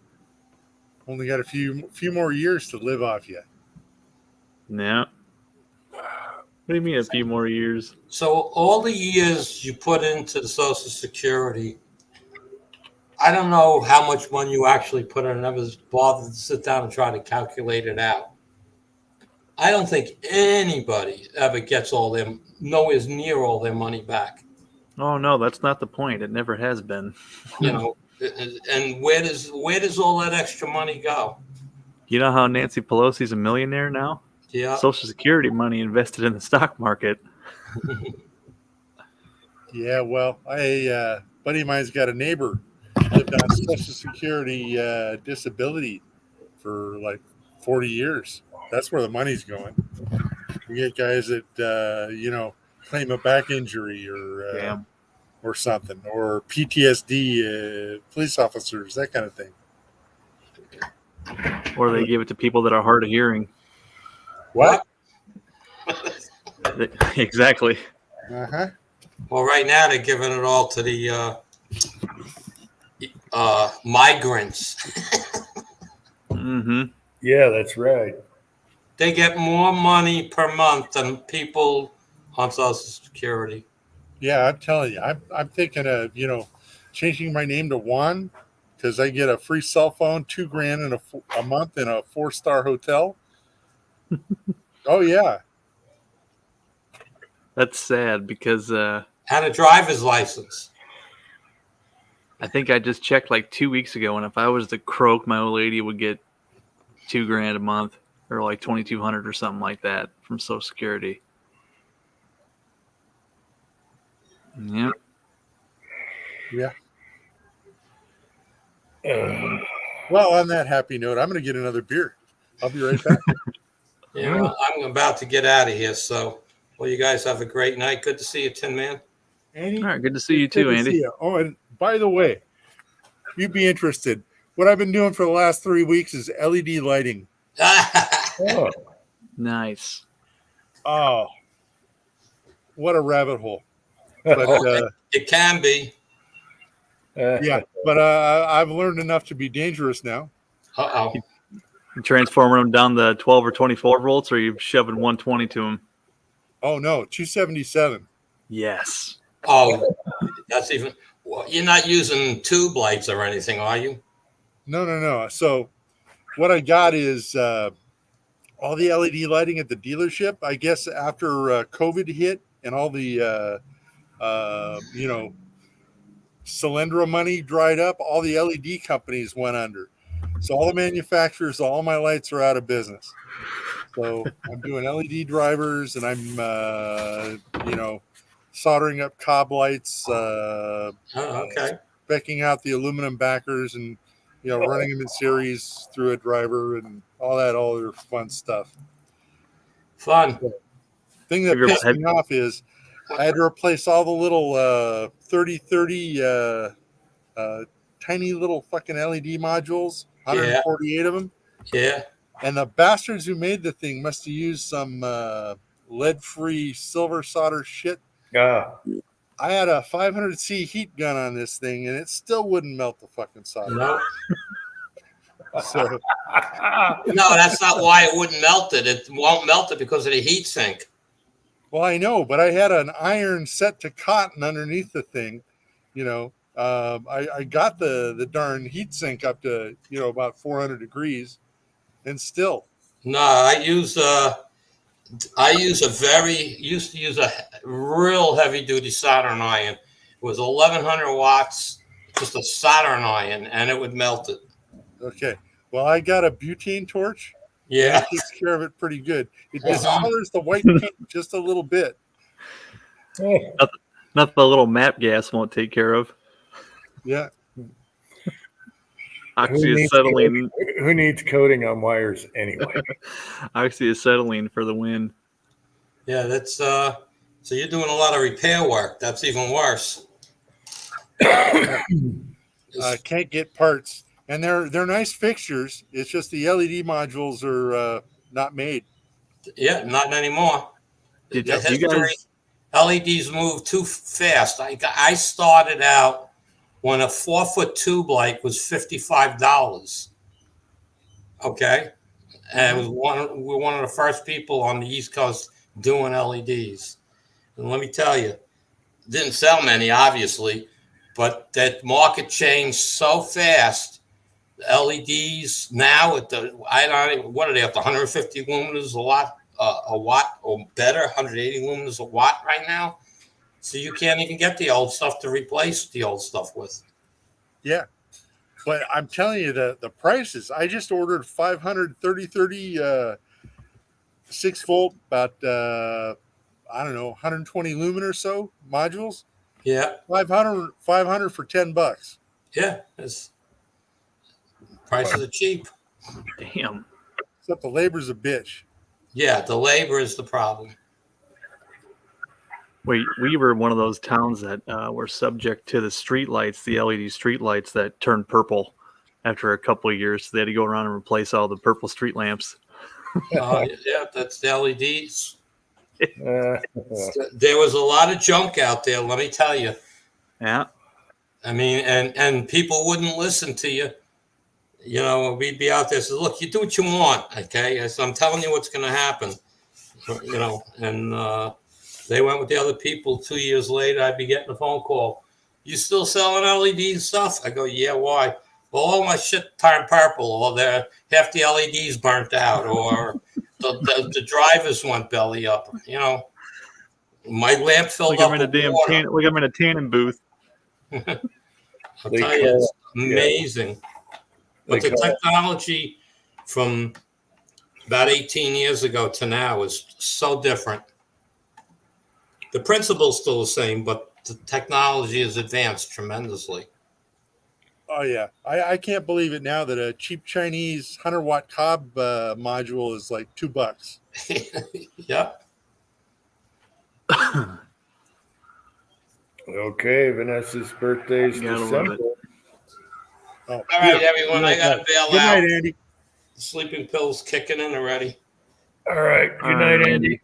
We'll see you next time Good seeing you, around. buddy. Next Take care. time around, Halloween, Andy.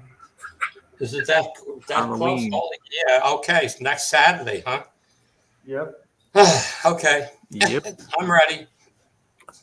All right. Looking forward to it. I'm ready. All right, have a good night.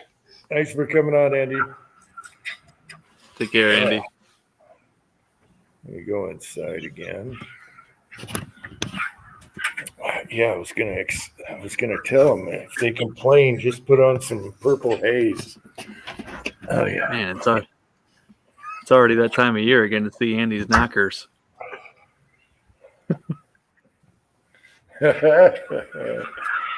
Yeah, we shall see. Oh yes, interception. Yes. Sorry. All right. That reminds me, I gotta get printing my Halloween costume. Printing. I don't even know what I'm going to be.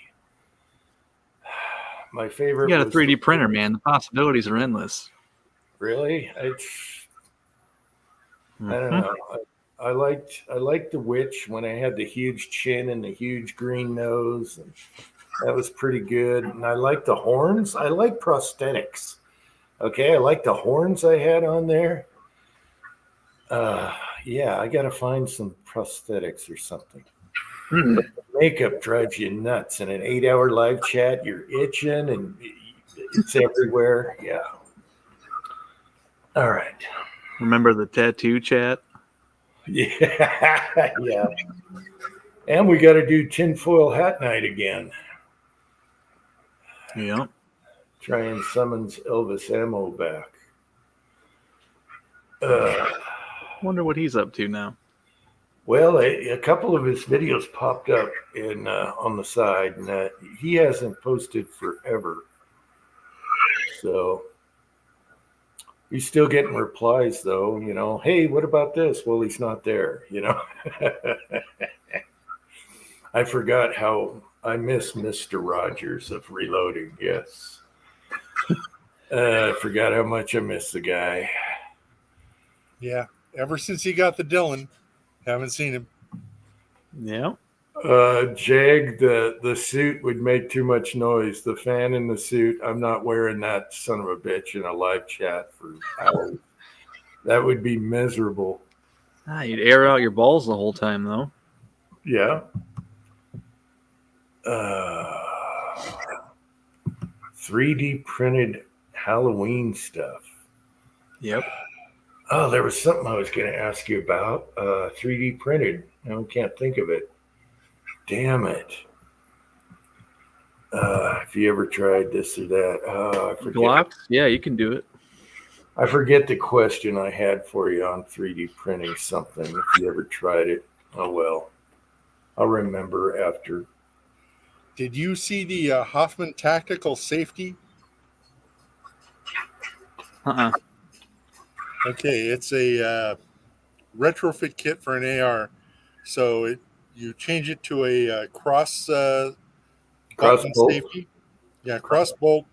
And um, let's see. You've got to polish the front face of your trigger, and there's a little PC that you print in the front, and it turns it into a force reset.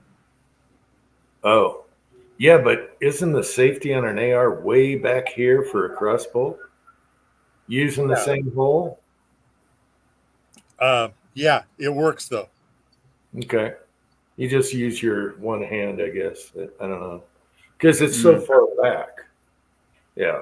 Okay. Yeah, I don't think it's for putting things on safe and Yeah, I know. Sounds unlawful. I like it. I'm trying to be, yeah. Okay. I'm trying to be safety Sally here. Okay. Hmm. Yeah, I'm sure there's a bunch of 3D printed stuff that can get you in trouble, like the little insert thingies and stuff I won't even go near. Yeah, Uh-huh. Yeah. the No car. thanks. Yeah, no, I don't want to visit. And they're like bees right now. They're all over everyone's case. So yeah. Yeah. I just want the pistol braces back for everyone, not just a certain group of people. Everyone. Let's see. Mouth bar. What is that one? Oh, Mouth bar. that's for a mask. Oh, I'll be right back. I need a diaper.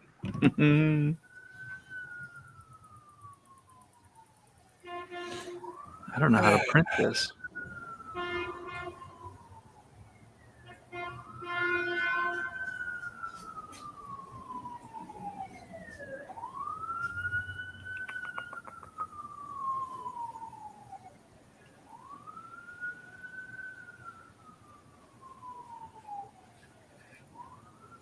Do you say he needs a diaper?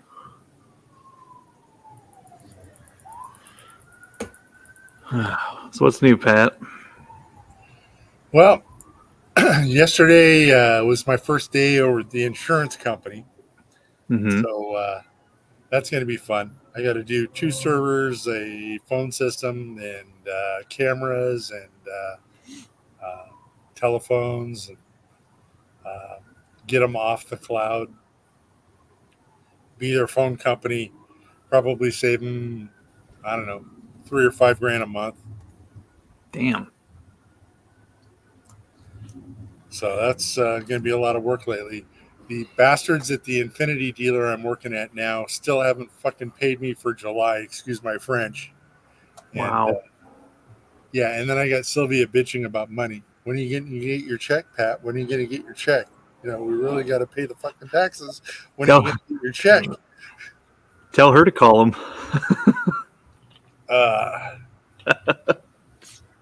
You know, and I'm getting the checks in the mail crap from them.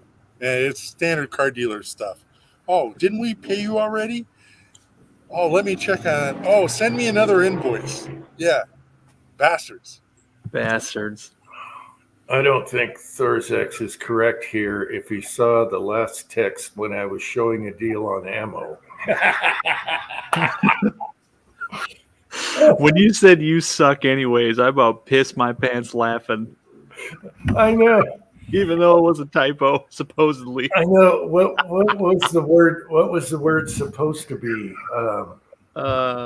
Such or something. Anyway, I told him he sucks, and it was a spell checker. You know.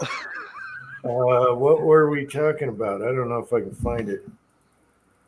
It's probably back there. Is that your pumpkin with the Oh cat? no, you put you suck anyway, and you you meant to say they suck anyway. Yeah. I said those hollow points suck anyway. Yeah, and it came out you suck anyway. So yeah, the father and son thing. No, it's not true. It goes both ways. And then I was thinking it was 10 cents or something, or I don't know. Anyway, Hey, you thought it was 7 cents around and it was 35. I didn't split the, yeah. Oh, I think you were doing the math for a 50 round box and it was a 20 round box. I was being a monkey. You suck anyway. Yeah. And then I go, spell checker, cook sucker. That's my favorite term with whenever it seems like most of my text, I don't review it. I punch it in. And then I have to say, spell checker, sucker. Yeah. Yep. At least twice a week. At least twice a week. It's I need to edit and look before I send. Yeah. That's no fun. Yeah. And I thought it was slurring or something, was my problem, but that wasn't the case this week. So Pat, if you don't know, no drinky. Yeah. Speaking of text, Tin Man, I got yours. Went to the Lee site for the refurb on the Oh yeah, the Martini die. guys. Mm-hmm. I've already got 2 sets, Oh shit. and I've got a RCBS set and a what's the other one? I got another set too that I really like. Gotcha. I just thought of you when I saw it. I'm like, hey, Pat might like this. But I'm reading the description, and right there, like in bold, right afterwards, not performing cases. Oh, horse shit. What are you supposed to use them for then? Is it because the die's not strong enough or because their press handles aren't strong enough? No, people are probably bitching. They got the vet hole drilled in them.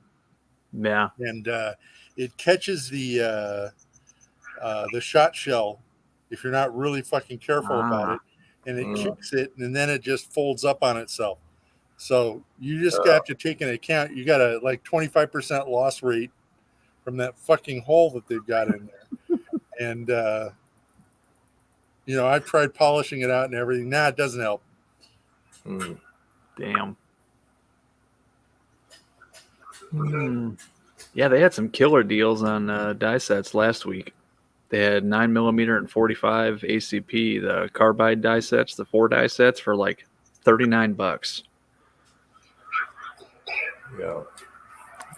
Ozark said he ordered a pair, and by the time he ordered it, they took his money, and then they realized they didn't have any more, so they had to refund him his money. Oh, didn't Bastards. it piss you off when that happened? Yeah. That happened with that wet tumbler that I sent you from that LA Police Gear website. LA Police Gear, yeah. Yeah.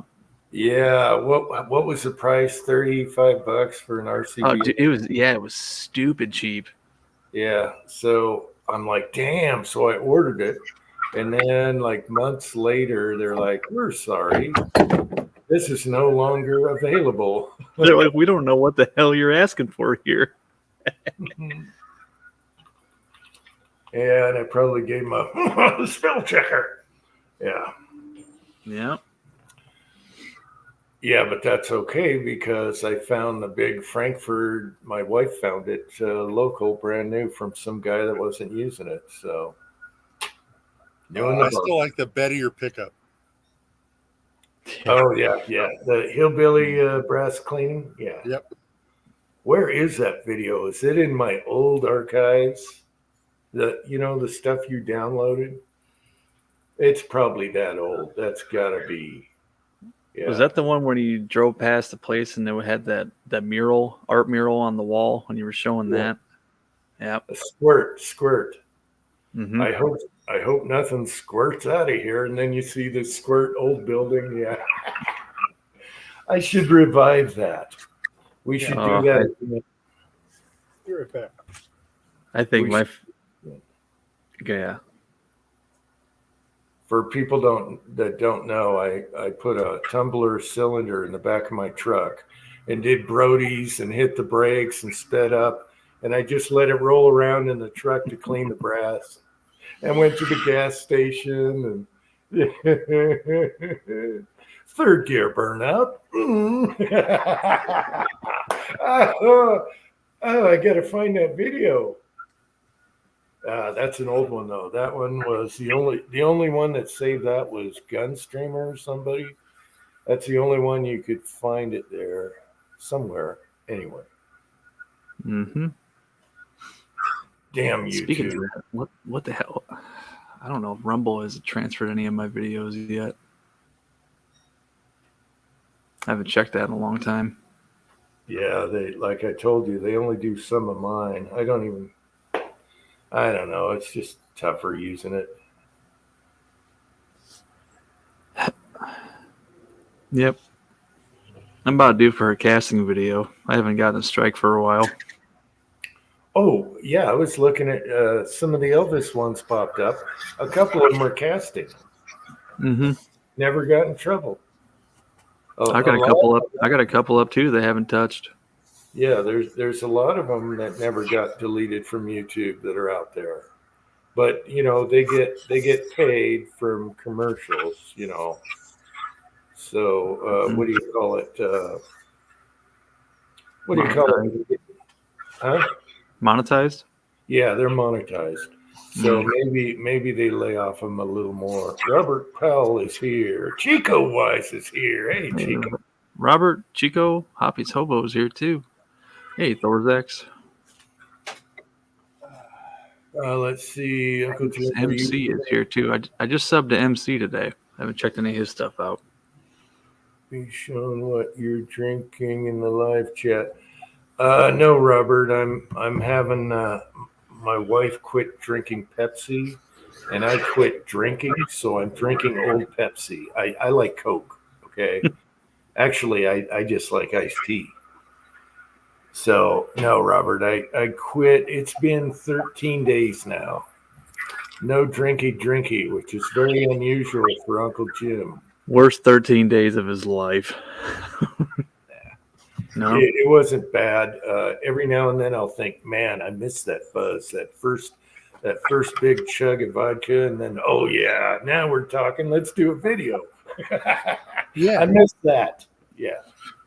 Other than that, no, Oh, while you're sober, we should all come visit. no. No. You know what's gonna happen. Uncle Jim will want some brekkie. Yeah. Oh man.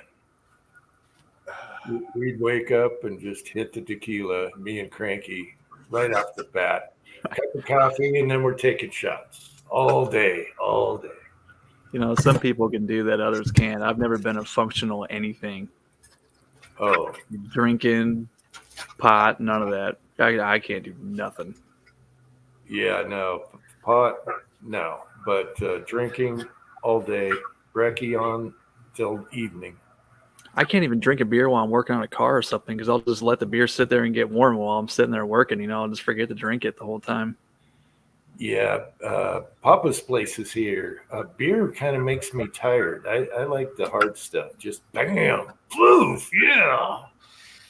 Energizer, yeah. Hey, Les, how's it going? Yeah, beer kind of bogs you down, makes you a little, I don't know, sleepy.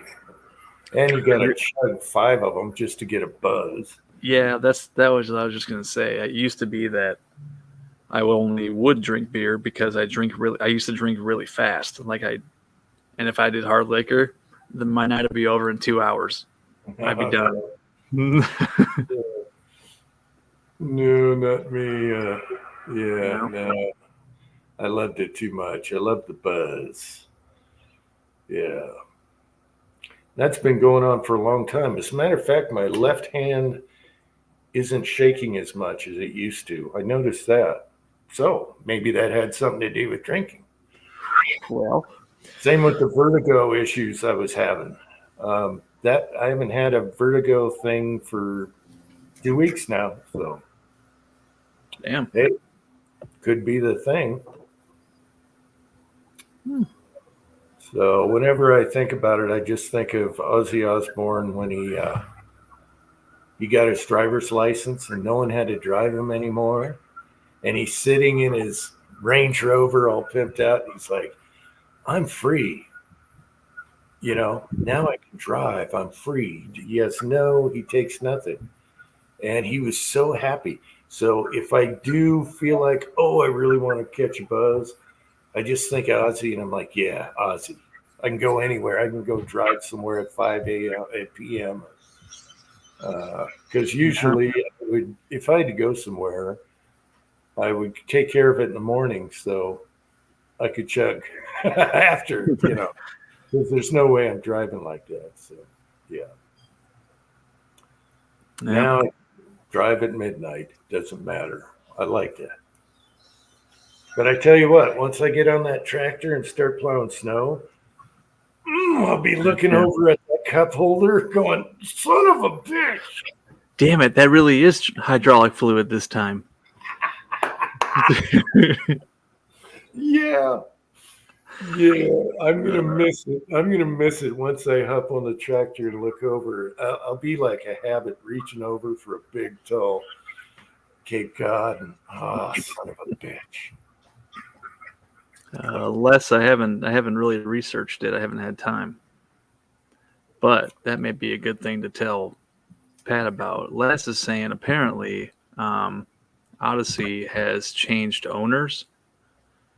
So if you want something off of there, now might be the time to get it. Odyssey? Mm-hmm. That's where Who's you get. Odyssey? That's where you get all the fun stuff to 3D print. Oh, okay. Yeah, I got a couple of links that I don't visit often for obvious reasons. Mm-hmm. But okay then. Yep. Like I said, I haven't done any research into it because I'm already on a list, so who cares? But yeah, I just haven't had time to check it out a whole lot. So I don't know though. There's not much new that I'd be interested in that's been coming out lately. So Oh, you mean you don't want the set me? oh, I already got that. I told you I got 3 set Oh, kits. That's right. You got the kits. I forgot about that. Yeah. What about the FAL? You were going to get a FAL and put that together, get a lower, right? See, I had Enterprise Arms FAL a long time ago, and I wish I still had it, but too damn expensive. It's like, okay, how can I put it? I love the gun, but it's got its little issues with vertical stringing like a son of a bitch with its little pencil barrel and stuff. And you know, I'm more into. It doesn't have to be light anymore. That's the other thing. I mean, I love that M16 kit I got. You know, the beater M16. Yeah. Because you know, it's like what, 6 pounds. It's insanely light. Oh, they're so fun for a 20-inch. They are so light and fun. Yeah. Yeah, I The mean, retro. it's great, but everything else, it's like, you know, I'm just gonna sit down in the lawn chair at the table. What do I need light for anymore? Yeah. Yep. That's why I have like a 13-pound AR-10. Yeah, I'm just gonna shoot it off the table. Well, okay. With my FAL, Pat, and I'm sorry we didn't shoot it while you guys were over. Uncle Jim's toys you can't play with type, whatever you guys were calling it. We know we were there. Oh, we were there. Yeah. I mean, here, look at this one, and right back into the safe, and then the door closes. No, it wasn't like that at all. You guys know it wasn't like that at all. Taco brought a whole Don't I know? Hey, look at this really neat nickel fucking Smith and Wesson. Yeah, I didn't even get to put a fingerprint on that thing. Look at this nickel Smith and Wesson. You'll never get to shoot. Oh, and then his poor son. Have you seen what he's done to his son? It's like, look, son, you get to shoot 5 rounds and back into the safe. I bet his son's never shot a full magazine of anything. Oh, you Yeah. guys. What? Yeah. Why did you even leave Washington? Shit, you only got 5-round mags anyways. You guys are bad rapping me big time. So anyway, what I was getting at, the foul, I chopped it to paratrooper, so it was like it's 7 3/4 inch, whatever, and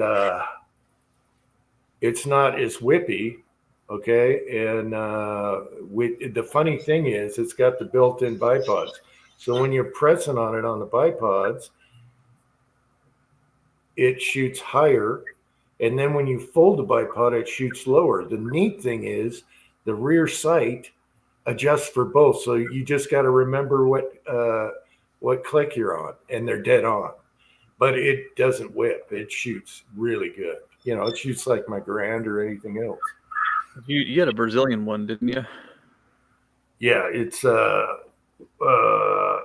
Chile was the Chile, country, yeah. the country that it came from, and then they had to cut the serial numbered part, you know, of course, and then it was imported with a different receiver or upper. The upper is actually serialized.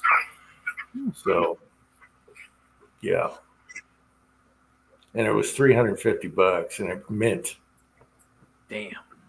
Oh yeah. Oh yeah. Yeah, that was a good find. Actually, yeah. Yeah, that was one of the better deals. That nickel Smith & Wesson was a good deal my boss gave me. That was $200. Oh, rub that in. The one without fingerprints on it. You got to put gloves on before you touch it. Yeah. Yeah. My boss, same boss with both of them. He's like, I'll let you have it for this. I'm like, Gotta act like you're not blown away by the price. Oh, yeah. Now everything's expensive. Yep. I haven't bought anything firearms related for almost 8 months now. And I let the birthday special at Midway expire without buying anything. You too? I've given my last 2 away to other people because I either don't need nothing or I'm broke. Yep. So I'm looking forward to getting back into it. I've got all this work piled up and money coming in that hasn't shown up yet. So it's like right now I'm eating canned soup and no fun stuff, and it's going to break loose. And I'm I'll going say to one day you're gonna have 12 grand fall into your lap. Oh, well, yeah, checks in the mail. Yeah. Okay. What you need to do is go inside right now and say, "Hey, honey, I'm thinking about buying this." Oh, hell no. Hell no. Leave the camera on. No, we're still on. You bought another fucking gun, didn't you, asshole? In the kitchen with sharp items, yes, and yes. Yeah, I don't announce my purchase plans. No, it's like, you know, I'm busted when the package comes in. Oh, you mean this old thing? I've had it for years. That's Oh, right. it was on back order. I think I ordered that last year. It's here. Cool. You got to confuse them with bulk. They don't know what is what. Yeah. I'm gonna get 2 safes. Nobody's gonna know the combo but me for that reason now. No. Yeah. So, and my strategy so far is let her shoot it first. You know, get it out of the box while it's brand new, and honey, you need to shoot this thing, and then, you know, that cuts the edge off of the what the fuck did you do this time?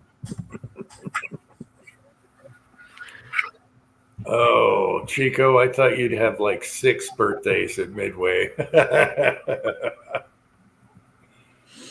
You got to put your son on there, right? So you got your son on there. There's 2 birthdays. Yeah, Jim, you could have 3. I You got notice- 2, me and my old lady. You notice how the sites now ask you if you're 18 before you can even look at anything. You know, you click on an email, or it'll say US or Canada. And I think it's primary. When you click on it, the thing that you were looking at goes away and you have to search it. Yeah, you go back to the homepage. Yep. Yeah, that Yeah, sucks. some websites is 20. It's 21. Some of them are 21 years or whatever. Yeah, but I want to see the item they spam me on the email for. That got me interested, and then I click on the flag, and all of a sudden, poof, it's gone. Yep. I don't like that. Someone should complain. Like some retired guy with nothing better to do. Yeah, yeah. Time for this shit. You know, after the chains are on and it hasn't snowed yet, Jim, I think you're up. Oh, I don't know. I feel very busy, so man, I got to get back reloading. I have deficiencies in some areas, and yeah. Oh, you showed your powder magazine last video, so you're set. You should have like 1,000 rounds of 308 loaded up. I showed half of it because cabinet doors. You're talking about the suitcase. And yeah, I saw the suitcase video. I almost showed my Halliburton case because I got a better suitcase, bitch. And when I was editing that video, do you know what my thoughts were? Pat is going to climb on my ass for the powder he gave me that's in there. Oh no! You know what I saw? I saw the 4 bottles of Trail Boss lined up. With all these people who are like, jonesing for Trail Boss really bad. Yeah, Uncle Jim's got 4 bottles in there. One of them only has that much in it. So there's that. Yeah, Hey. I know. 4 bottles is still only like 2.5 pounds. Gunswatter noticed that too. Yeah, I wasn't going to put that part in it, but I thought it'd lead up to the suitcase, and I knew I'd get hammered for not loading some 308 in the foul, and that's why you brought that over. I know. Dude, you can. How many rounds of 308 can you get out of 40-64? Like 165 per pound. If you're loading like 42 grains. Yeah. Yeah, you got a few hundred rounds. I knew you'd notice that, Pat. I knew it. No, I didn't see the 4064 though. I saw the Varget and I saw the Trail Boss.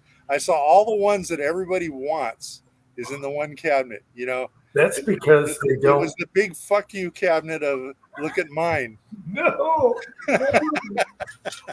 Oh, the reason the door was open is on the outside. No, do you know why? I wasn't showing off any powder. Oh, the cabinet doors have stickers and shit on the outside, and I didn't want to show some of those, so I opened the doors. Yeah. I noticed there wasn't any accurate number 5 in there, or yeah, there is. There's 8 pound. No, the 8-pound jug was accurate number 5. It works good on 5.7, so yep, we'll use it up. That I knew that was going to happen. I should have shut the doors and just. I had so much Arabic stickers and crap on there. I didn't want to, Oh yeah. Was it this video or the one before where the drawer was open on the filing cabinet with all the 22s? Filing Mhm. cabinet. Yep. Oh, the ammo? Yeah. Yeah, when you were looking for ammo, opening like 5 drawers. Yeah, the 22s. I actually have another cabinet of bricks. That's my miscellaneous one. Yeah. No, the other 22 drawer. Yeah. Yep. Yeah, that's my open stuff I go to, and then I got bricks of stuff. All right. Yeah, I know. If you let your son shoot 5 rounds of 22 at a time, it's gonna last a while. Hey, everyone can have lots of powder. If you load 5 rounds at a time, you'll have lots of powder. Yeah. People got mad when I said I Jim load 5 didn't even know there was a shortage. Oh, The funniest part about our trip up to see you was we all, brought a whole bunch of shit, and then 3 months later you couldn't find none of it after we brought it all up. I know. I actually have found everything, and I appreciate it. So Sure. that was fun. I still use your stickers too. The Target Target stickers. Yeah, shit. Yeah. I forgot I about those. got one out there right now, and I had some MCK ones out there. I still have a big thing of Pat's hard, the bar of gold at my feet at the desk. I still have that one at the desk. Mig, we got Mig in the side. There she is. See, Mig agrees. Yeah, Mig agrees. Okay, he's got Well, plenty, yeah. he's got plenty of primers and powder right now. That's been my secret since I had kids. Shit, I'm still stacked. I just don't shoot much. Hey, Mig, I hope to see a plowing video this year in your driveway with the lights and the music going, waking up the neighbors. I want to see that in your shorts.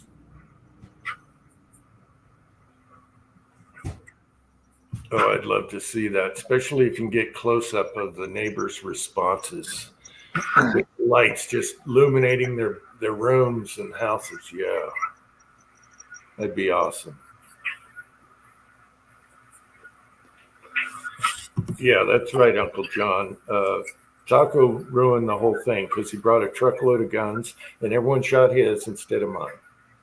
That's my story, and I'm sticking to it. Sure.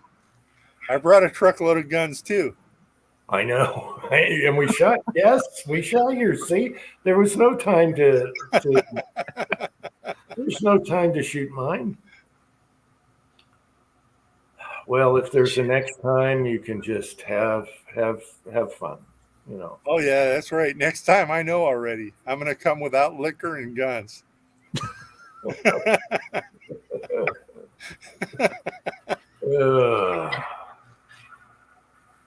I should have grabbed my 10 millimeter. I forgot I had these down here from the guy at work.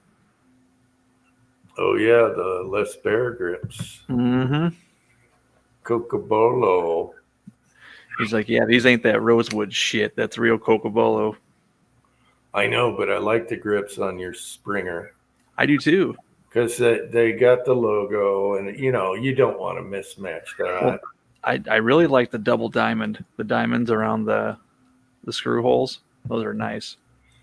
Yeah, you just need another 1911. Just save it. That's what I was just gonna say. Worst comes to worst, I'll buy another 1911. Who gives a shit? Get a 9 or you already got a 10. You have a 45, right? Yeah. Yeah, get a 9.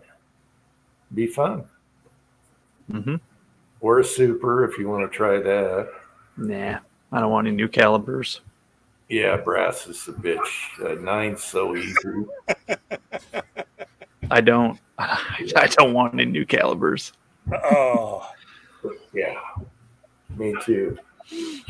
As a matter of fact, I wanted to load one more, and I look at my turret rack, and my turret rack is full, and one's on the press. So if I do that, there goes the turret rack again. And I told you, Tim, man, make them extra large because you're going to fill it up. I have 4 empty spots on mine, and I could put another row of 5, so Okay. I could have 9. I could have 9 empty spots. I'm using It's, 11 right now. Well, here I'll show you. Uh-oh. Oh, the camera unplugged. Just click off your. Wrong camera. Son of a bitch. Oh, no. There we go. Can you see him over there on top of the filing cabinet? Yeah. Yeah, there's a row on the outside, and then on the back side. In the middle, I got my Dillon tool heads just sitting on stands, so I could take them off and put more. And then there's one on the press. All right. Yeah, I saved my old rack just in case I need it. I don't want any more calibers. You know, Sylvia, next time we go to a gun show or something, it's gonna be something. I don't know what it is yet. It's gonna be interesting, whatever she finds. Yeah, it's gonna be stupid and obscure. 41 Spanish. Yeah, yeah. But when she does, you're gonna say, "No, honey, we can't afford it." No, I'm not. It'll be fine. No, weren't you ragging me about bills? Pat, you seem like the kind of guy that would be into something like a 400 Corban. It's a 45 ACP neck down to a 40 caliber, kind of like a 357 SIG. Yeah, you know, I don't think it's enough. It's like that. What is that? 22 TCM. Mm-hmm. You know, that sounds really interesting. But just going from 45 to 40 is like, you know, You know, I'm pretty sure the velocity on those is like 1,300 feet per second, though. yeah. Pretty crazy. Hang on, let me look. 400. Yeah, they have an upper for those too. If you're what are you looking for? The AR or the pistol? So yeah, for a 150 grain, 1,310 feet per second. So it's kind of like a 10 millimeter, really. Yeah. So, all right. So, for the discussion and the side chat's sake, I'm thinking that, 800 to 1,200 kind of don't matter as far as like cavitation and all that shit. Once you get into like 13, 14, 1,500, now you're talking. Okay. Yeah, I can go with that. If it's like the whole cavitation thing, and then if you're going to go that way, then just why not go crazy like Jim's 5.7 or something? 2,000 feet a 308. second. Yeah, 2,000 feet a second does the job. Right? I get the concept, but farting around with 800 to 13, it's like just make a bigger hole with more expansion. I think. Mm-hmm. Yeah. The 5.7 wasn't my idea. The son brought it home. Okay. How many 5.7s do you have now? Just that one. Just one so far. Yeah, and PSA So is far. doing it because they have the pistol for under $400. Yeah, but now that you've got the dies, you're going to have to buy another one. Get one of them. Get one of them rocks. It would be an upper. Up, we got MC is here. Oh, look at that wall. Yeah, he's rubbing it in like you, Jim. Yeah, I bet they're yeah, all man. locked down, no fire pins. There we can do that if that's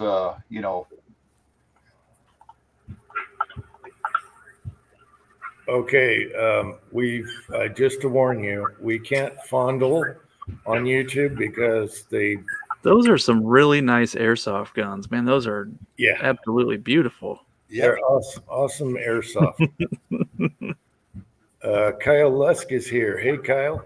Kyle is here. Cool. I got a buddy that works at a liquor store. Hell yeah.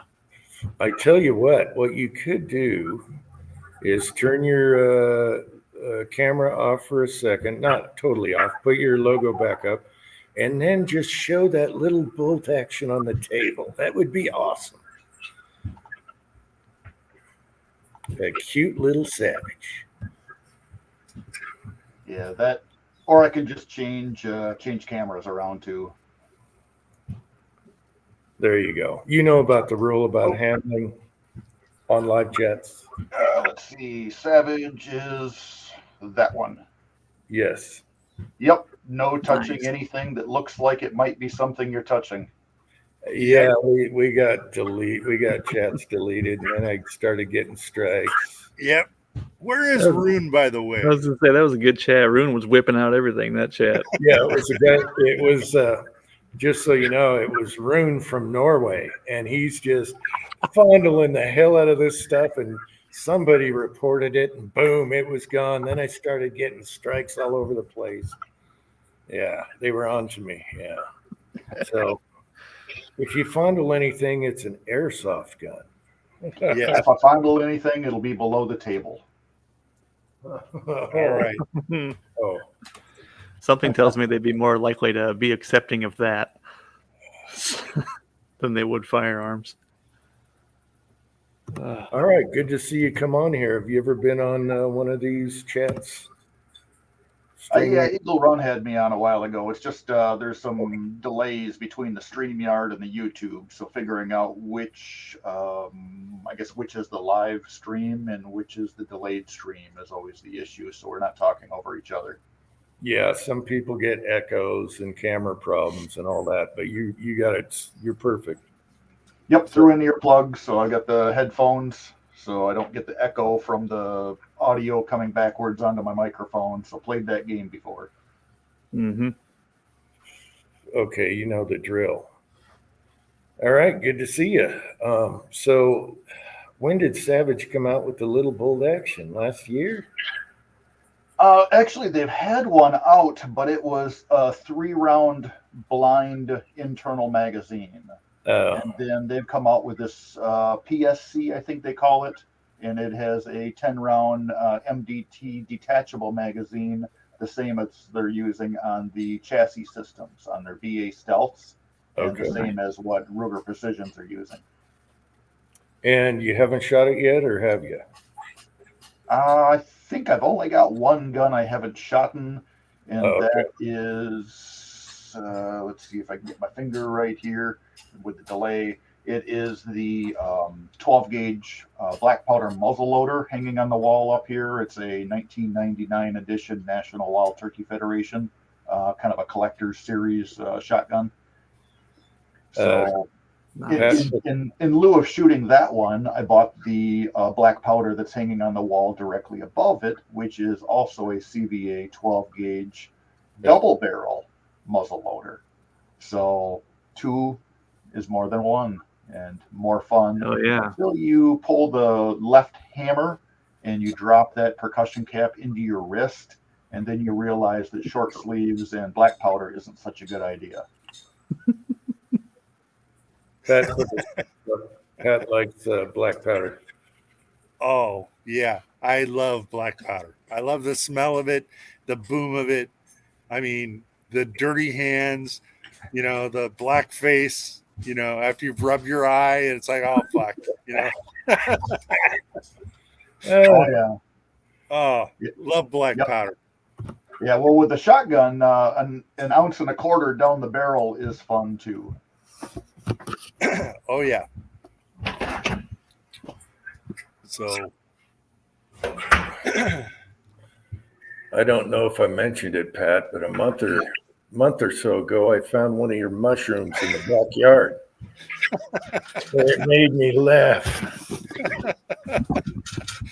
I'm still thinking it's going to be years for you to find all the wads. I found, I'm picking up bullets going to the target, right? And I found the gigantic, 400 grain mushroom. And it made me laugh so hard. And I think it was in a video I never posted. Oh, well. I wonder how many of those horses wound up chewing on when they were meandering through your property. I worry about the turkeys and the buckshot or something. Yeah. Yeah, I don't think they're going to swallow a 600 grain hollow point. If a turkey can swallow one of the martini hollow points, that's impressive. They'll be throwing it up in the air and gulp, gulp. Yeah. Name that turkey. Never mind. I got to go shooting again because there's nothing more fun than like dancing around that 600-yard pig, with iron sights. Yes. Because with anything else, you can't see the splash, but you throw a big hunk of lead down there, and yeah, you can see it. Mm-hmm. If I got the right daylight behind me on my 45, I can see that Ford light blue bullet shooting through the air until it hits that 50-yard target on a 45 ACP. Oh yeah. All right, keep it up, Utes. Come on, Utes. Yeah, so good to have you on. Glad I found your channel. I was just stumbling around, saw the bolt one first, and here we are. Awesome. All right. Yeah, So, I don't know if MC, you've seen- tell me about 12 gauge and black powder, because I've got a 20 gauge trade flintlock that it's got a broken mainspring on. And so I'll be playing around here in a little bit. But what do you think? You like black powder shotgun? Yeah, I'm not actually much of a gunsmith as I am just a cheap hobbyist that doesn't want to pay a gunsmith. But I have several friends that are gunsmiths, and I've hung out around gun shops and a pretty decent mechanical aptitude. A good all-around tinkerer, so pretty good at opening things up, inspecting the internals, seeing how all of the parts interact and what's missing, coming up with a solution for what it's needing. So my background grew up on a dairy farm. So if we couldn't fix it with a welder, bale or twine, or whatever you had laying around, there usually wasn't much fix for it. And then got into HVAC. So my strong point is service, furnace, air conditioning, mechanical, electrical troubleshootings. Kind of worked residential for 8 or 9 years. And the last 26 have been all commercial industrial stuff. So get a pretty good, a good rounded knowledge base of seeing a ton of different things and a ton of different applications. But yeah, the black powder is a riot. I just picked up a black powder revolver when I was growing up. My dad had one, a 44 mag. So I got a few chances to shoot that, but more opportunities to clean that. And so just happened to run across the black powder revolver, and that's hanging on the wall in another area that's out of the camera view right now. Just a knick-knack, I guess, conversation starter in the office. Oh, yeah. Yeah, I made the mistake of getting back into shooting with Martini Henrys. So I got to learn how to case form and cast and the whole 9 yards because I had to. And, then it's back into all the regular stuff like everybody else. But I had a dry spell for about 20 years. I was doing cars, and then I lost my driveway. Then it's guns. Yeah. So, yep. But I've got a soft spot for black powder because it's just rude and obnoxious. Well, you've got to wait for the smoke to clear, typically for the follow-up shot. Yeah, and so does the guy's three shooting stalls next to you too. It's like, yeah, okay, you want to bring out your super nifty break on your AR? Okay, buddy, we can play.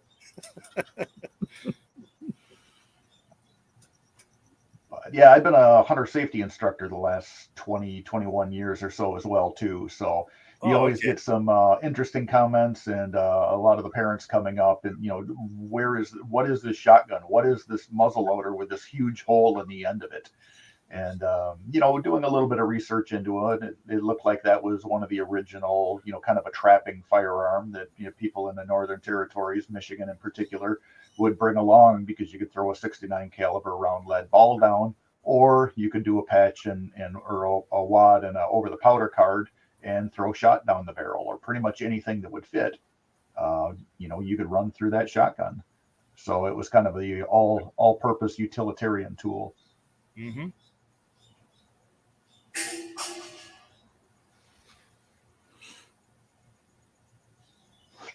Jim, you're muted. I said blunderbuss. Yeah, I want one of those just for the hell of it. Nothing like shooting gravel and leaves. Nuts and bolts and gravel. A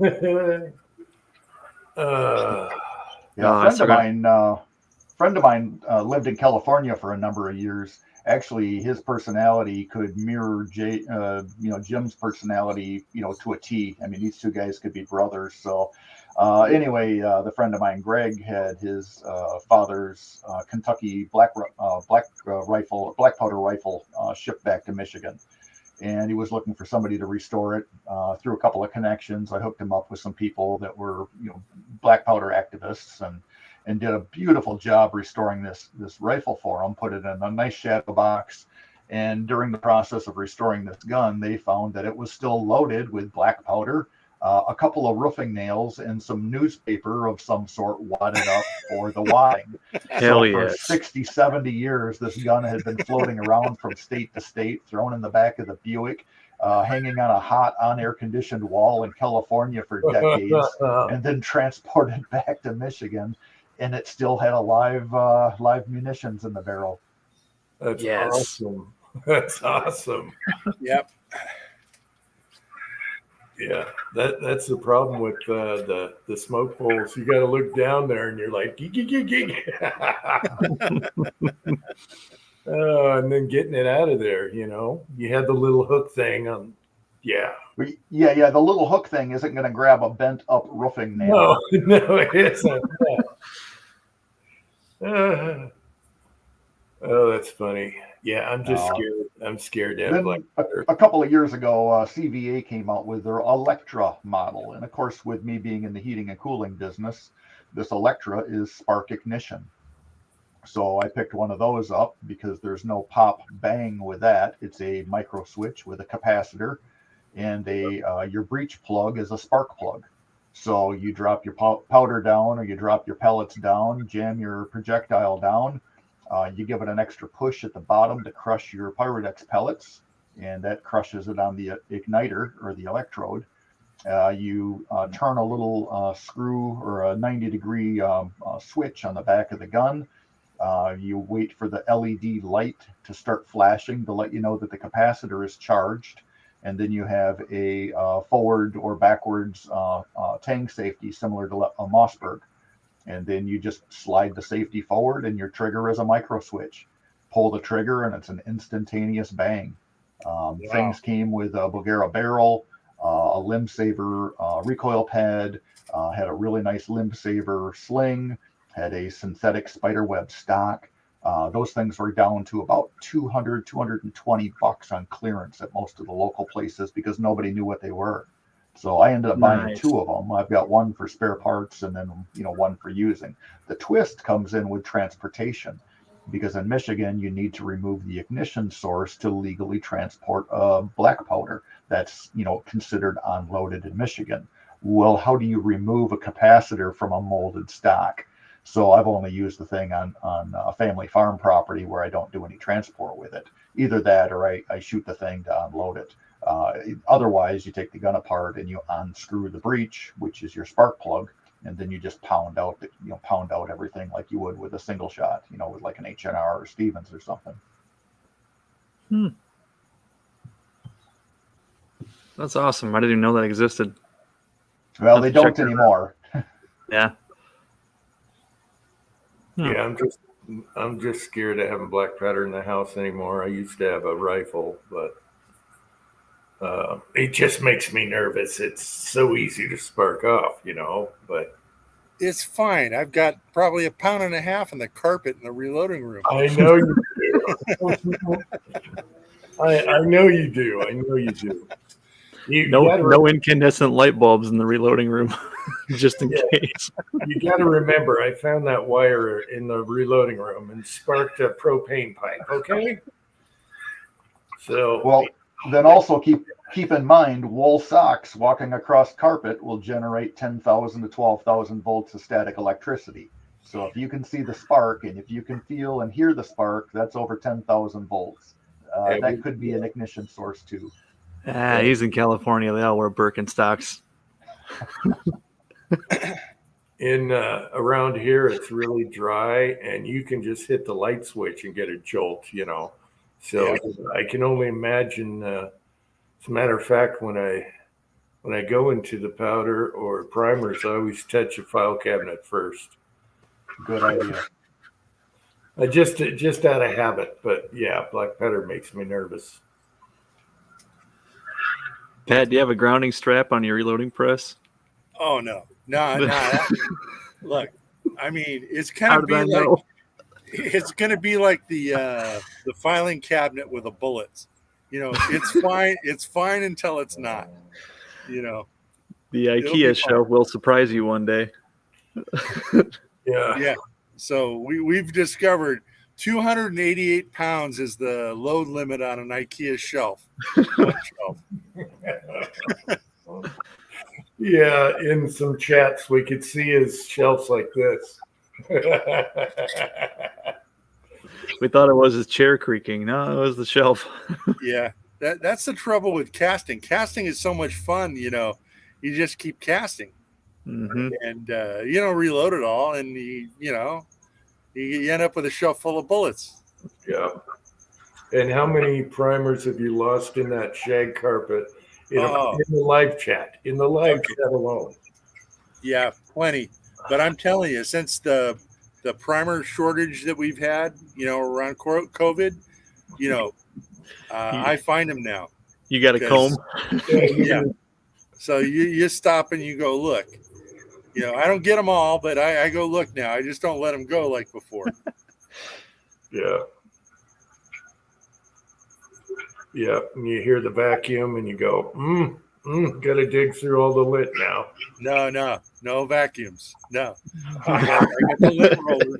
I got the lint roller, but I wouldn't bring a vacuum into that room. I told you guys, one of these days I'm going to roll the carpet up and take it out to the desert, light it on fire. But it's never going to have a vacuum over it. No. That would be one of those bad ideas, right? You know, vacuum that carpet. A great video would be you shaking out the carpet like on a smooth cement floor to see what we find. Oh, What do they call that when you can't walk into like corn processing plants and you can't have anything that generates a spark? What is it, like 3G or something? It has to be spark rated. What the hell's the name of that? Like your flashlights have to be non-spark and all that stuff. There's a name for it. Wow. Yeah, You can't bring a cell phone in. Yeah, that's past reloading room. In corn? What does it have to do with corn? Is it like flour? Corn dust is will extremely blow. explosive. Wow. More than flour. Because I know flour, if you get it. Probably Air- both. Yeah. Wow. Yep. That's weird. I don't know if it's the dust or if it's the shag off of the cobs. I can't remember. There's a name for it though. It's like 3G or it's yeah. Anyways. Interesting. Mm-hmm. Yeah, there's a corn processing plant about 5 miles away from my house. If that goes, I'm probably dead. Really? 5 miles? Come on. That bad? Oh, Yeah. there's also hexane and all sorts of nasty shit down there. Oh, gotcha. It'll be Mhm. like when that train flipped over in Yeah. Ohio. Level the whole town. Yep, Palestine, Ohio. Oh, Fuzzy was pissed. Yeah. You know Fuzz, when he gets riled up, those trains went over and he was pissed. He was on a tear on videos. Mhm. Huh. Yeah. Well, all I got to do is worry about a propane smell outside. Whoa. You got a propane smell outside? My wife smelled something earlier in the chat, so my son went and investigated. He didn't smell anything. So I don't know. That can happen from your flue. When your appliance kicks on, like your boiler, when it first kicks on, you can get a little bit of a smell. We got a heating and air conditioning HVAC engineer here. Yeah, we sure do. That's Oh, 100% true. Yeah, it could be the first ignition off a water heater or the first ignition off a 90% sidewall furnace or water heater. Actually, You'll get well, that. yeah, she said she smelled it in the front and the back, but you're right. By the front door, the exhaust is over to the right from the basement. Mhm. But then she said in the backyard too. So I don't know.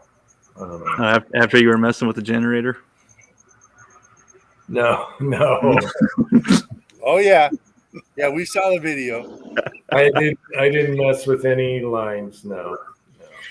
No, the only reason I know that is because that happened to me too. And I actually called the power company. I said, "Hey, I know you guys do this. You know, it's probably nothing, but you want to come sniff around my property, make sure I ain't got nothing leaking." And they did, and they're like, "Yeah, just first ignition, because my flue pipe is right there by my garage door. The tank that goes to the generator, Hmm.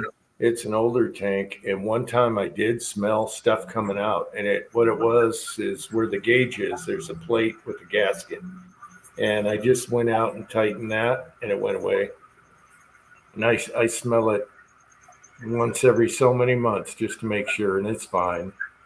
The guy that filled it up said, "No, it's fine." But what happened was the guy that never comes here, he overfilled it. Okay, and you got to leave room for expansion and cold, Yep. and I think that's what happened.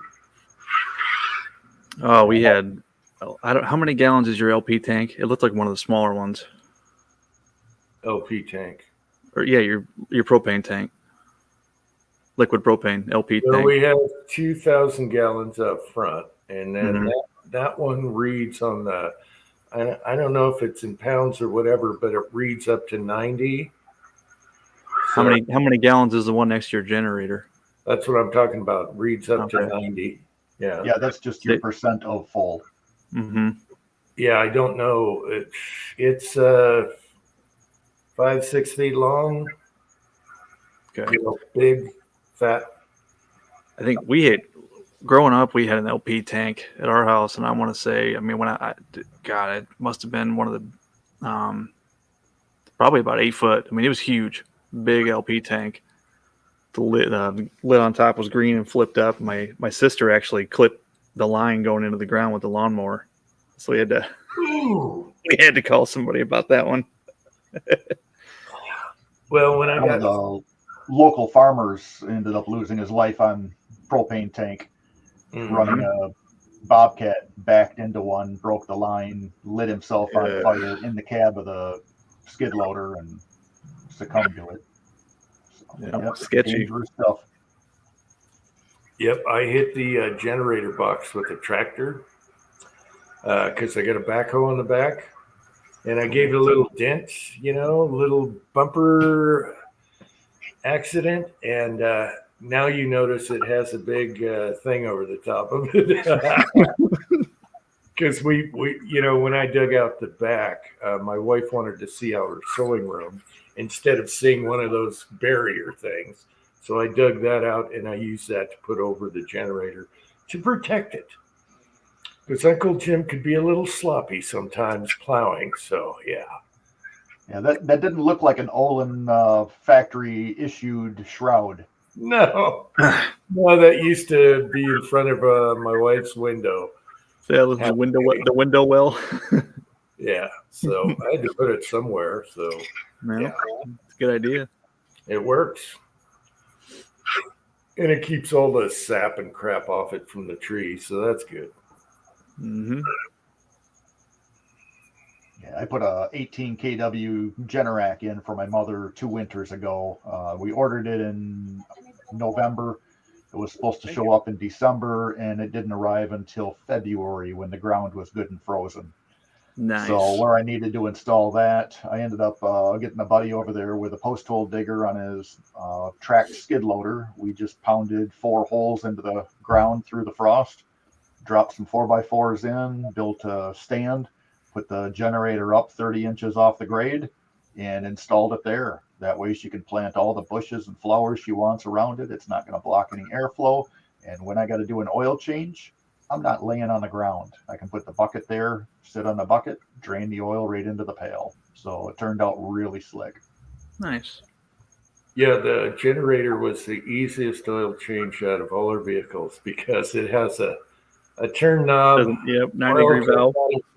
You just pull the hose out and put it on the pan, and you sit there and undo the top so it can breathe, and then the filter, and it was like, damn, yeah, that's easy. Hey, I thought of you when I watched a YouTube video the other day. These guys are taking shop vac hoses and putting them in their filler necks of their vehicles and then turning the shop vac on. Take the bolt out for your drain pan, and the oil won't fall out until you get your pan wherever you need it to after your bolt's out, and then you turn the shop vac off and the oil will fall right out, without the huge mess. I'm like, that's pretty slick. I mean, it Yeah, seems a little sketchy, but Yeah, well, that little tool I showed, that you put yeah, on the magnet. yeah, you loosen the bolt and it bends this way, so you just Mhm. turn it. That was awesome. I never got oil in my hands ever since. So Yeah, I just thought it was interesting. Somebody thought of shoving a shop vac into their filler neck and having that vacuum so the oil didn't come out until they turned the shop vac off. Ooh, I'm just thinking like if they got a bad carburetor and the gas fumes and the oil, I don't know. I don't know. Boom. I don't know. Mm. I I think don't somebody did like a pressure switch too, an external oil pressure sending unit or whatever. Same thing. They put a shop vac on it and they didn't have to drain the oil. They just replace the switch just like that. Like, that's pretty smart. hmm Yeah, I really like the hose idea, because you can just turn it over somewhere and hit Mhm. the valve. But I guess on cars that wouldn't be like totally reliable. You'd burn your engine up if you hit something, and yeah. I think my mower might have something like that on it. I don't know. I didn't change the oil in it this year. Couldn't tell you. I got everything done this year, and that usually doesn't happen. So, as far as the generator, it doesn't go on that much. But yeah, now, okay, you do furnaces and stuff. I have a boiler, and I have a hate relationship with it. It's the house is floor heat, right? And that boiler, I swear, every so many years, the igniter goes out, you know, and we're not sure it's the igniter. So the guy comes out and bing, bang, pow, a few $100 here. Last one was 1,000 because some other sensor thingies went out and it took him forever to figure out. I just hate that. So if it's hot surface ignition, it's going to be a silicon carbide igniter, a glow coil. You can typically take a brand new silicon carbide igniter and use a ohm meter on it and test the resistance. Typically, a new igniter is going to have anywhere between 50 and about 55 ohms of resistance. As they get old, your resistance is going to go up as the element wears.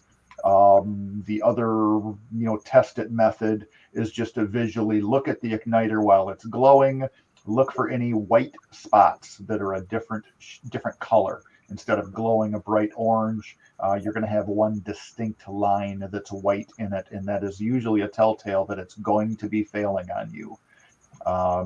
Parts depots whatever, and you'll probably be able to find those things floating around on the internet.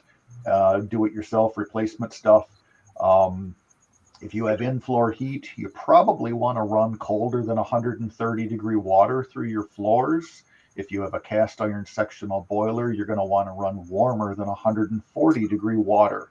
So there's always that trade-off of where do you set up the system? How do you most efficiently tune it to the house that you have? And so those are the things that, in a 30-second conversation are really difficult to pin down. But there's some rough rules of thumbs. But yeah, the igniters, they're rated not so much in lifespan anymore, but cycles. How many times can they turn on and turn off before they wear out? Yep. So if you can match your boiler run time and get that to run a longer period of time, or you have a bigger differential between the on and the off, do a flywheel effect where you build a bunch of heat, store that in the thermal mass of the heat exchanger, and then draw off from that to continue to heat your house, you'll get more life out of the igniters. Yeah, a lot of times we'll set the temperature low and then it's on, off, trying to, the thermostats in the rooms, on, off, can't decide, not enough. And then I realized, shit, just put it up to, room temperature and the floors stay warmer longer and it never goes on, off. But I thought about this year ordering one. We might even have a spare just in case it happens, because every time I call this guy, it's in the middle of winter and we're talking feet of snow and it's an emergency and they know they got you so they can charge you. For Well, emergency. especially with hot water heat in the house, because you lose heat, especially in the floor. If that stuff freezes, it's not just $100 bill to fix. Yeah, it won't freeze. Not even in the basement. I think there's some kind of glycol in it or something. I don't know. It's clear. It's clear. Well, you lose efficiency by adding the glycol, so you get a more efficient system with a 1-to-1 ratio with just straight up water that's properly balanced pH. But any glycol you add, it's like adding antifreeze to your car. You don't boil at 212 anymore. You can get up to 250, 275, 300 before you start to boil. But it takes more than 1 BTU to change 1 pound of water 1 degree Fahrenheit when you start throwing, antifreeze in it. So your efficiency drops, especially if you're burning propane. Now you're paying a premium to buy the fuel. It's not as expensive as electric that the world seems to be wanting to convert everybody over to in the next 5 to 10 years. But it's not as cheap as natural gas. Well, it's cheap here. I was bitching about $1.60 something a gallon. I think we're like $2 or $2.50. Yeah. Yeah, that's a good point about the boilers. Boilers aren't really made to cycle on and off like a furnace is. Boilers are made to run 40 minutes out of the hour, aren't they? It totally depends. My shack that I built here, it's 20 years old now. I've got in-floor through everything, but I've also got a gas furnace and a pellet stove just because that's what I do for a living, and I can buy it wholesale and my labor is free. But what I found is that throwing zone valves in every single room, it really was counterproductive because when the master bedroom turned on, I've got 300 feet worth of tubing requiring heat, and now my boiler is so oversized it doesn't work right. So I eliminated a bunch of zones and just have, 1/2 of the house turn on or not. And that seems to have fixed a lot of the problems by not trying to sub-zone every single room. And then that way the boiler, you get a longer life out of the equipment. Mm-hmm. So it's either efficiency or comfort, and those two are on opposite ends of the spectrum. Mm-hmm. Well, I'm going to be back. I'm going to go grab a taco and a beer and let you guys talk about your Midwest problems. But on the upside, we can have standard capacity magazines that are 30 plus rounds, 100 rounds. Uh-huh. Granted, I live in a state that's sliding communist every single bill that they pass. So, I'm not quite sure, if there's a safe place left. Well, Pat has a happy place also. He's got 2. So yeah, I've got a place where it's like crossing the Berlin Wall when I go visit. Once you cross the border of California, it's like, so that's it. I'm there about once a month, and that's what it takes to stay sane. You can deal with the commies for about a month straight, and then you just have to go someplace where it's free and unwind. And then it's back here like a whore to make the California money. Yeah. So just out of curiosity, that $1.7 trillion lottery that was won, are those people going to probably walk away with about $400 million by the time California gets done raking all the taxes out of there? I think that was the math last time that happened, because the last time it got up over $1 billion, somebody in Cali wanted to, and it was about $400 million they walked away with. It was just on the news today. They bought a couple of houses, and I'm thinking Newsom just signed or LA signed this mansion tax, so they're going to get nailed on their property tax, like severely spanked. Well, maybe they were able to pop into that Paul and Nancy Pelosi loophole and avoid that mansion tax. Yeah. Whatever happened to the hammer and the husband? That left the news right now. I was just going to say the Paul Pelosi hammer loophole. I wanted to hear more on this. Yes, something was not right. I heard a rumor it was Jeff Epstein's hammer, but that's not substantiated. So I bet they spent an obscene amount of money making sure that we would never hear what happened with the hammer, and that guy went bye-bye. Whoever did it. Yep. Yeah, where is he? Yeah. Oh, hell yeah.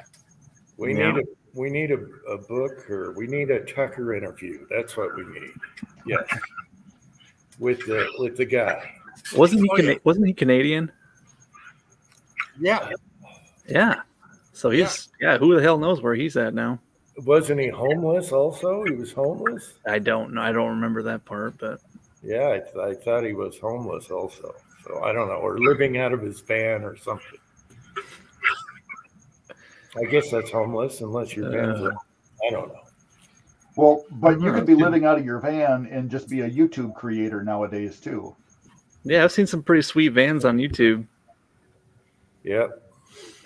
Mm-hmm. Yeah, there's a lot of off the grid YouTubes. Yeah. Also, yeah. Mm-hmm. See, my problem with living in a van is I would need like a Snap-on truck to house all of the stuff that the baggage that I would need to carry with me. Mm-hmm. One time, me and my son went to visit my Uncle John's brother, my older uncle, and we were all partying and everything. So we're going to sleep in the van, right? So I parked it like a decline like this, backed in. So when we go to sleep, your crotch is riding you something fierce because you're going down like this, laying down, you know. And it was the most miserable thing. You need to level when you camp in a van, okay? That was the most miserable night I ever spent. They say that's good for acid reflux, sleeping on an incline. If you get heartburn. Kyle is still kicking here. Kyle, you want to come on here? Did I post a link lately? If he let me in, he'll probably let anybody in. Oh, you missed the troll debacle, yeah. We've had some good ones, yeah. Oh, that wasn't good. That wasn't good. Yes, it was. Not for you. One time, this is why you have to put your password in if you click the link. And I should remove it now.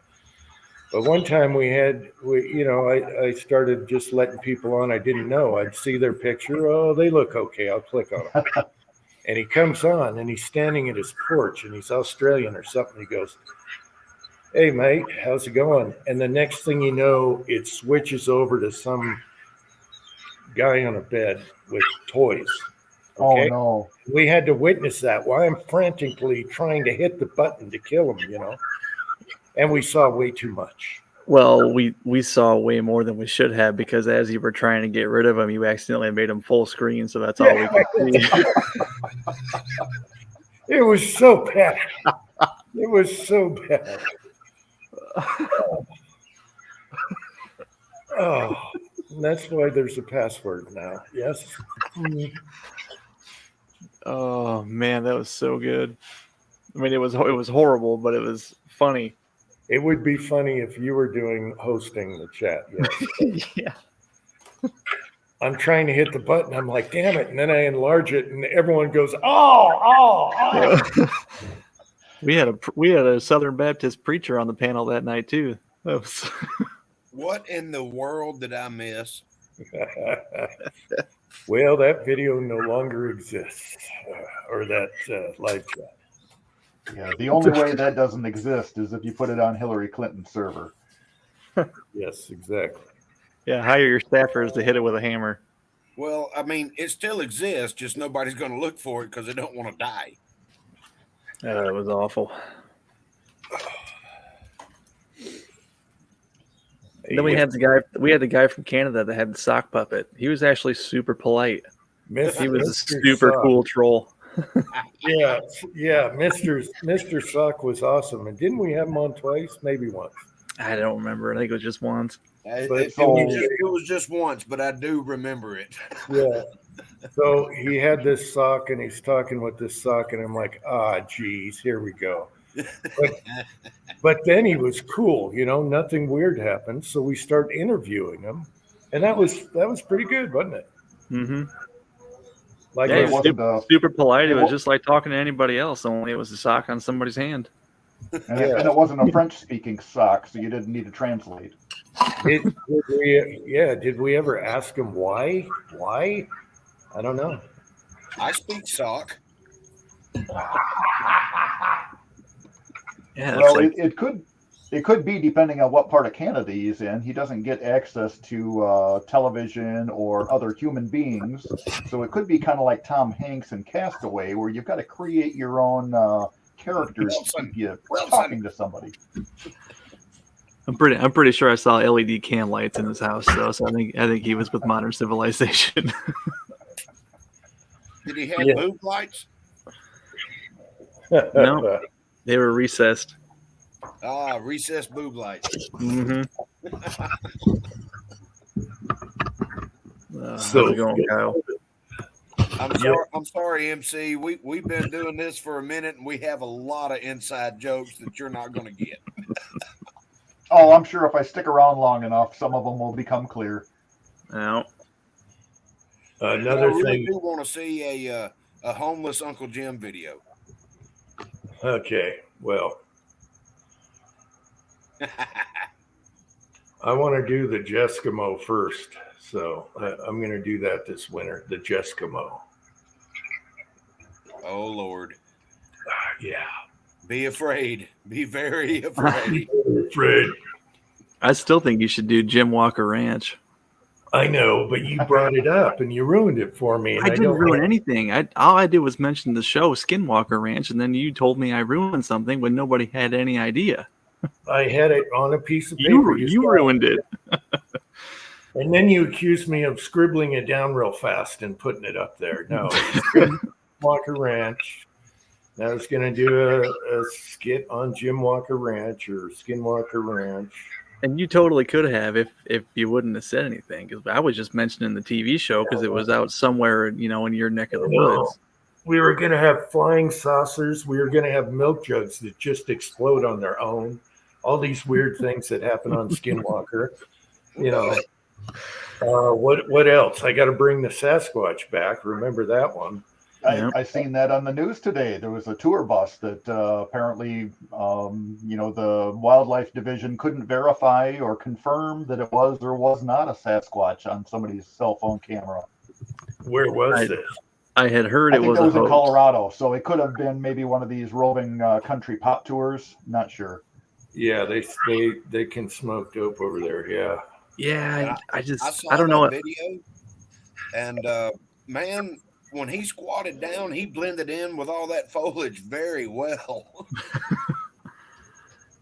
So It's always like it was recorded on an old 2000s flip phone though. Every time you get a Sasquatch video, yeah, it's just funny how that works. it's always filmed with a potato. And I think if Sasquatch is going to make an appearance, it's not going to be on a tour bus full of 400 people.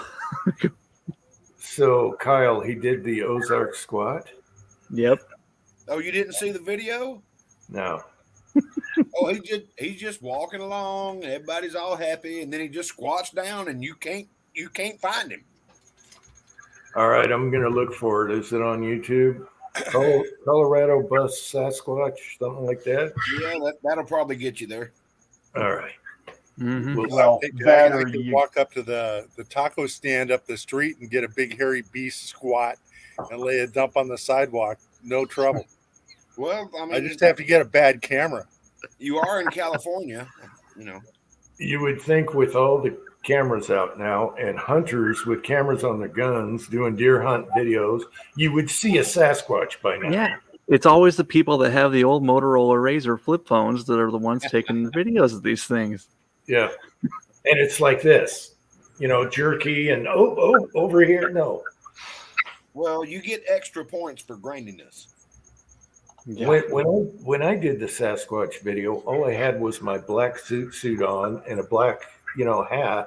And from a distance, you saw when I'm far away and I'm doing the run and all that, you could swear could have been a Sasquatch. So No, it's your really best easy. Sasquatch video is when you were dragging boulders with your butt cheeks. I think the best run video was the Steven Seagal run. Yeah. That one had me rolling pretty good.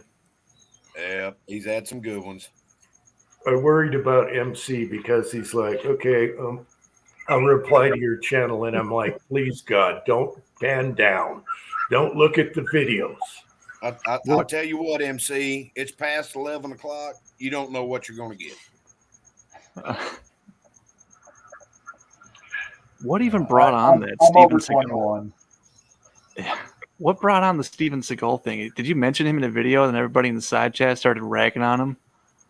Yeah, MC doesn't know this, but Cold Hearted Bastard, who used to be Blue Healer, it started when he sent me one mullet, and then it got out of hand. That's And right. then I got wigs, and the last two were the bearded wig and the black one. And the black one, people are saying, you look like Steven Seagal. So I'm like, all right, game on. We're doing it, Steven.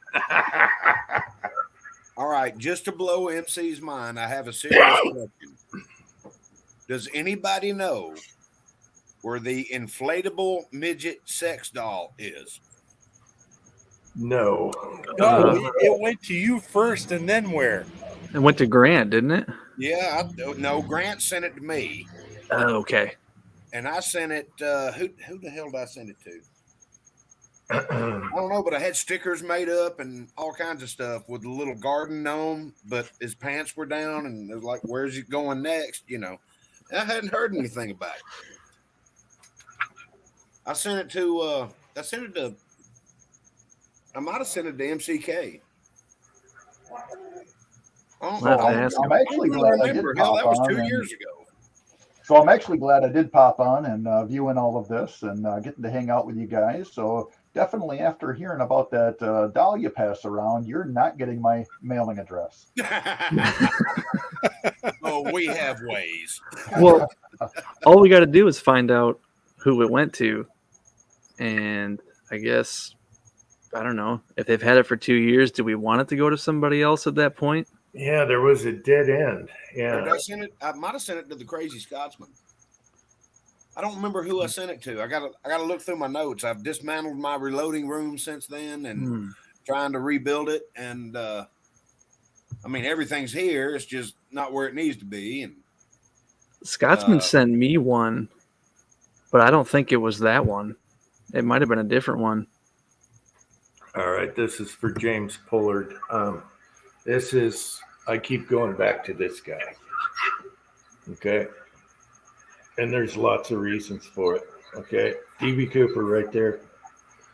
The reason he wasn't caught was he did the FBI favors, survivalist, paratrooper, all that stuff. well, they made a movie about it. It's called Without a Paddle. They found him, and he Now, had all his money, and it was all burned up. anything on documentaries or the movies, they always cover the same old crappy suspects that are debunked. So, not him. Uncle Jim is our local DB Cooper expert. Oh yeah. The FBI never disproved him, so I still keep going back to William Wolfgang Gossett. He changed his name. He grew a goatee afterwards. And his family, even when he was older, used to dump him off in the woods. He has no idea where he is, and he'd hike for 20 or more miles and come back out and tell him to pick him up. So he could definitely get out of terrain. Maybe What he's Bigfoot. So what did he change his name to? Ted Kaczynski? Damn it! They just returned the ball. Son of a... Oh, typical. Excuse me, Jim. We're in the middle of a live stream here. I'm sorry. You can't be multitasking. You're not very good at it. The game's almost over, and then they return. Oh my gosh. Flag, flag. All right. Anyway, Little yellow hanky. I should do a live just on Cooper because there's a few people out there that know what they're doing, what they're talking about, and there's so much that people don't know. So Anyway, Well, bouncing around in different people's chats, I have seen DB Cooper making comments before. So if you did a video just on DB Cooper, maybe you could get the pseudo DB Cooper to pop in and chime in. oh, we're gonna lose. Damn it. DB don't have internet. That's what he wants you to think. No, he's probably got the Dick Tracy watch phone from Oh the no, 40s or 50s. not the watch. Uncle John, don't worry. We got plenty of hours this week. All I need is 5 minutes to start a chat when I run out of quota. That's right. We'll just eat in the next month's hours. That's right. Which is, we got to keep Thanksgiving safe, and of all things, we got to keep Christmas safe. The Christmas chats are the best ever. Are we What day going is to have Christmas? our standard hat chat on Christmas? Oh yeah, full up. Yep. All right. Christmas is a Monday this year. That means New Year's is too. I get 2 3-day weekends in a row. Come on. Awesome. Yeah, MC, if you don't know, the chats kind of started out as hat chats. So we'd have all these funny hats and crap, and everyone's drunk off their ass and laughing their ass off. And that's how the chats started. And so we got to do our theme chats every so often, otherwise we'll get bored. Yeah. Yeah, we Toga do St. chat. Patrick's Toga Day, chat. Halloween, Toga. Christmas. We had eyebrow night, mono eyebrow night. What else? What were all the chats we did? Yeah. Tattoo night. Tinfoil hat night. Mm-hmm. There was some other one too, and then we have our typical Halloween and eyebrow night. I had my Oh, who can forget mullet night? Mullet Yeah. night. Got to have the Mullet. mullet chat. mullet night, but eyebrow night. I had taken a brush to my cat and I rolled it up with my cat hair, and that itched so bad. That itched so damn bad I couldn't stand it, and the thing went for like 8 hours. Oh boy. That was killing me. Yeah. Are you outside, Kyle? I hear a cricket. No frogs, though. Yeah, the frogs are they're sleeping. You hear that cricket, really? I hear something squeaky. I've been hearing it since before Kyle got on. Oh, okay. Well, Uh, the string is oiled. It wasn't me. And the crickets aren't out tonight. There's been military jets and the neighbor kid playing basketball, but wasn't me. Sounds like you need somebody else in the neighborhood with a calcium carbide cannon on the front porch. Oh, man, they have a 1-point lead, and we got a minute 40 something left. Pat's over there with a calcium carbide cannon, and all I've got is 2 German Shepherds. yeah, but you don't have a 6-year-old to play with it. I mean, that's the best part. You know, once you get them started. Yeah, that's a 4-hour ordeal right there. They don't get Yeah. tired of it. You know what? I'm going to get a hold of Pat's woman and tell her to get in an argument with Pat every Saturday night before the chat, because he'll come on and he'll be out here the whole time. Well, the last couple of times I've been up on a scissor lift till dark, and then I got to drive 70 miles to Oh. get back home. And by the time I do, about 5 minutes before I hit the front door, Uncle Jim has called up the short chat. How long does it take to drive 70 miles on a scissor lift? A long ass time.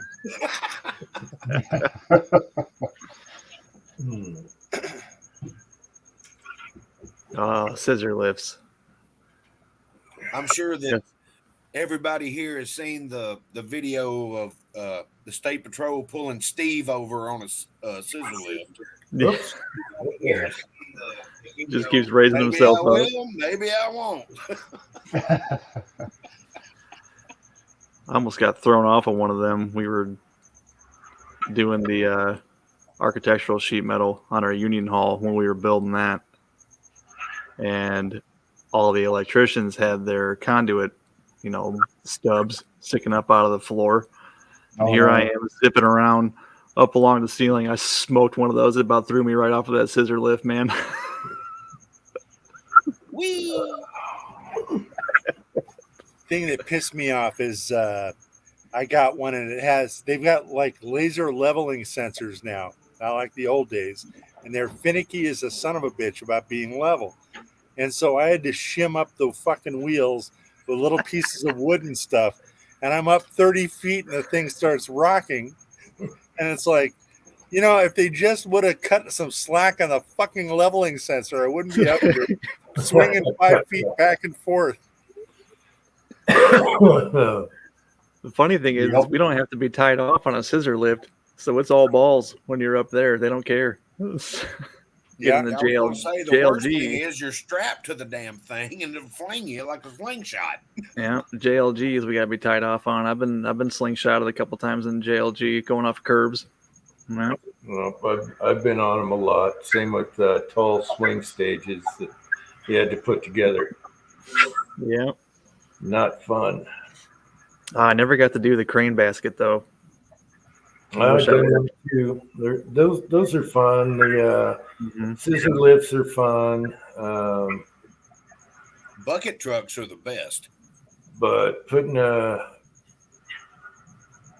stage together, roping up like this, all those feet in the air, and you're walking on one board this big to move, to put it on and turn the other side.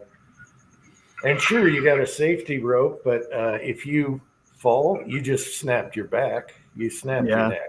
Crush Yeah. your pelvis. Yeah. Yeah, we didn't have full harnesses back then. You just had a one around the waist. Oh, you didn't have a under the butt nut hut? The ones that cut off your femoral artery if you hang for longer than 30 seconds. Yes. The heavy duty scaffolding that goes high is heavier than crap. Mm-hmm. So I it's think, no I think fun. the worst thing I ever had to do was get a 32-foot extension ladder up onto some gutter to get up on a roof, and that extension ladder barely caught the gutter hanging off of the eave. And yeah, I was the apprentice. Guess who went up that ladder first? This guy. Yeah. Those things are bouncy. Chevy Oh, yeah. Chase Lampoon Christmas when he's hopping with one. Dude, you know how many people I've seen on job sites get the like the 10 or 12-foot fiberglass step ladders, and they walk across, they don't feel like climbing down the ladder and moving it, so they just walk the ladder across the floor. I used to do that. Too much bullshit. I mean, having to get down, having to get back up. I mean, it's Yeah. just walk It's all over. fun. It's all fun and games until that leg buckles and folds the fiberglass No, over. It is what it is. Yeah, you hit that wet spot of mud that the drywaller left sitting on the ground there. Yeah. Yeah. Fun stuff. Yeah, I remember my first job out of high school as a repair plumber apprentice, and the 5/8 snake, that fucking 5/8 snake, the boss would just point at it and then point to the ladder and then go smoke a cigarette, motherfucker. Yeah. So no more of that. Closet augers as deep as I went with snakes. Oh man. Well, MC, do you reload? Yes. Shotgun. I got a 12 gauge, a 28 gauge. I've got a Lyman 6 turret press that I do most of my one-off. Anything bottleneck or tapered. Typically, I'll just do as a single stage at a time.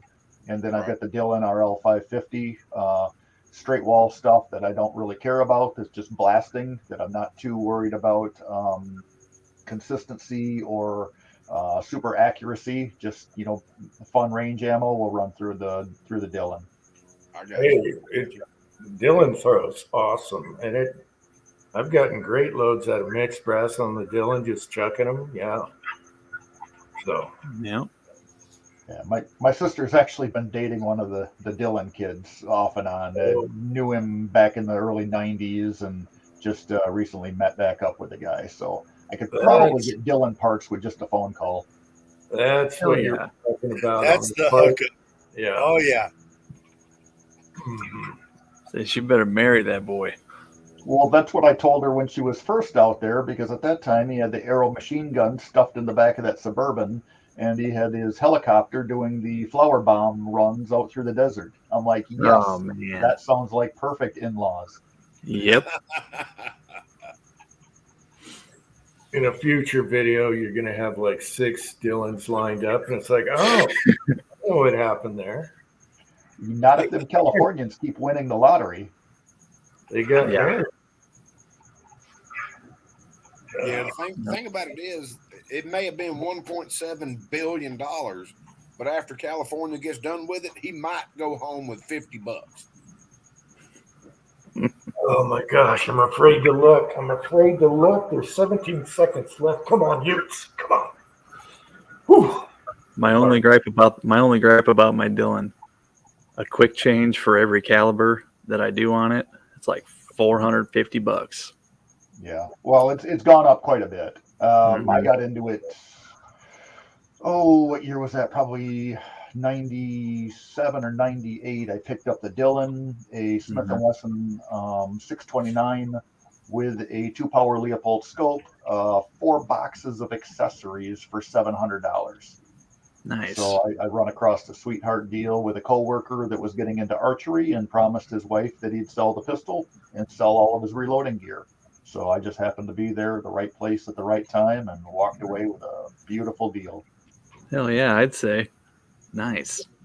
I love my Dillon. I've got a 550 as well, and I only use it for large primer loads. You know, whether it be 308s or 45s or whatever. That's the only thing I use it for. Everything is dialed in. It's perfect, and it stays perfect. I love it, but like all my 44 Magnums and 38s and 9 mils and stuff like that, I just use the Lee turret press. I've got more presses than I can even count. Hell, now I've got 3 shotgun presses. I think 3 Lee's turret presses. Got the Lee Challenger. Got my Dillon, and then I've got just the regular single stage Lees. And if you're just decapping brass or whatever, it works fine. Everybody needs a single stage press. Oh, especially for decapping. The APP. Best $70 I ever spent. I never jumped onto that bandwagon. Oh, it's sweet, man. Turns a mundane task into something somewhat fun. Especially when the primer or the case feed gets hung up a little bit, and then all of a sudden it decides to let go when the ram is all the way up. So that little spring shoots that piece of brass all the way across the basement. Oh, it's a blast. Boing. Yeah. That when the odd 380 gets into the case feed tube. Hey, you leave me out of this, Pat. Oh, it's not when I'm decapping 9. It's not the 380 that gums things up. It's the 40. That 40 will stop that thing dead in its tracks when you're doing 9. It's like, son of a bitch, because it's too tall. It's too tall to get underneath the case slider. MC, I'd be reloading 9mm and run across a 380 piece of brass, and I just sling it in the corner. I'm like, I hate 380. This is crap. And then See, I started the other way around, reloading 380, and then for some reason in my mind I was thinking that like the 40 and the 10mm, the 380 dies were the same as 9mm. So I polished up a bunch of 9mm brass, grabbed it and shoved it into a 380 die, and next thing I had this bottleneck looking thing that almost looked like a 357 SIG. Like, what it's a crap is 9mm that? Magnum, yeah. So Bought Yeah, a one of set our- of one of our RCBS YouTube 9mm brethren- dies to fix that. One of our YouTube brethren heard me complaining. It was on one of my videos when I first started many years ago, and he sent me. It was Cranky Jim. He sent me, I don't know, probably 2,000 bullets and a bag full of 380, and he goes, "Now go buy you a pistol." I was like, "Whatever," and I've got it in my pocket right now. Yeah. Yep, I got a bag on the table right now of primed Cranky 380 cases. Primed. Ready to go. That's worth its weight in brass. Yeah. He's a good dude. So too bad Cranky goes to bed early now. Yeah, he should be waking up any minute now. Yeah, so growing up, most of my friends were 2 to 5 years older than me. By the time I turned 21, I had a couple of friends that were firearms dealers. That was before Clinton got in there with the assault weapons ban and started clamping down on anybody having an FFL that had a mailbox. So hit 21, a buddy of mine had a Beretta, the 85 Cheetah for sale. Nice. So I ended up picking that up as my first pistol, 380 ACP, single stack, 7-round magazine, I believe, was on that one. And then from there, next gun I picked up was that Glock 20. So I went from 380, skipped 9 altogether, went right to 10 millimeter. And then 6 months later or better, ended up running across that 44 mag deal. And so between the 380, the 10 millimeter, and the 44, I kind of had everything covered that I needed covered with pistols, other than a rimfire. So then picked up a set of Taurus trackers, 17 HMR, the 22 long rifle, and then later run across the 357 mag and tracker series. So I've got a set of them.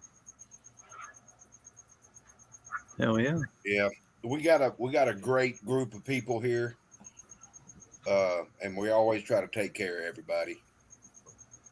Some of us are quicker at it than others, but it always gets done. Mm-hmm. I'll chat back and forth with Ron Wayne. I kind of got into the YouTube stuff about the same time he was, following similar circles, and he sent me a text that he was pursuing a 303 British. So I dug around through some boxes of stuff that I had and run across to a lot of 500 nickel brass or nickel cases that I bought back in 2000.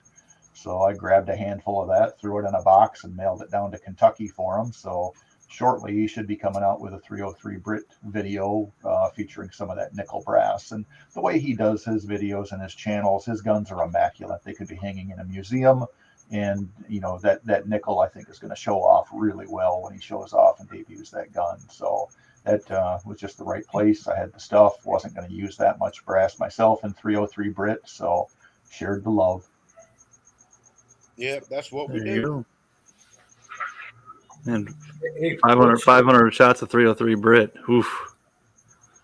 Yeah. Rough on the shoulder. Yes. Steel butt plate on the back of that. That's going to be a rough range trip right there. Don't let Sylvia hear you. I don't have 303 Brit yet. Yeah, the Utes won. They came all the way back. No time left. Kicked a field goal. Thank you. Utes. You see that, Uncle John? They don't quit. They never quit. They were toast. All right. Hey, what's your first name, by the way? I might have forgotten or overlooked or didn't ask. MC? Oh, it's Matt. Okay, Matt. That's easy. Okay. Yep, All right. one in front of every door.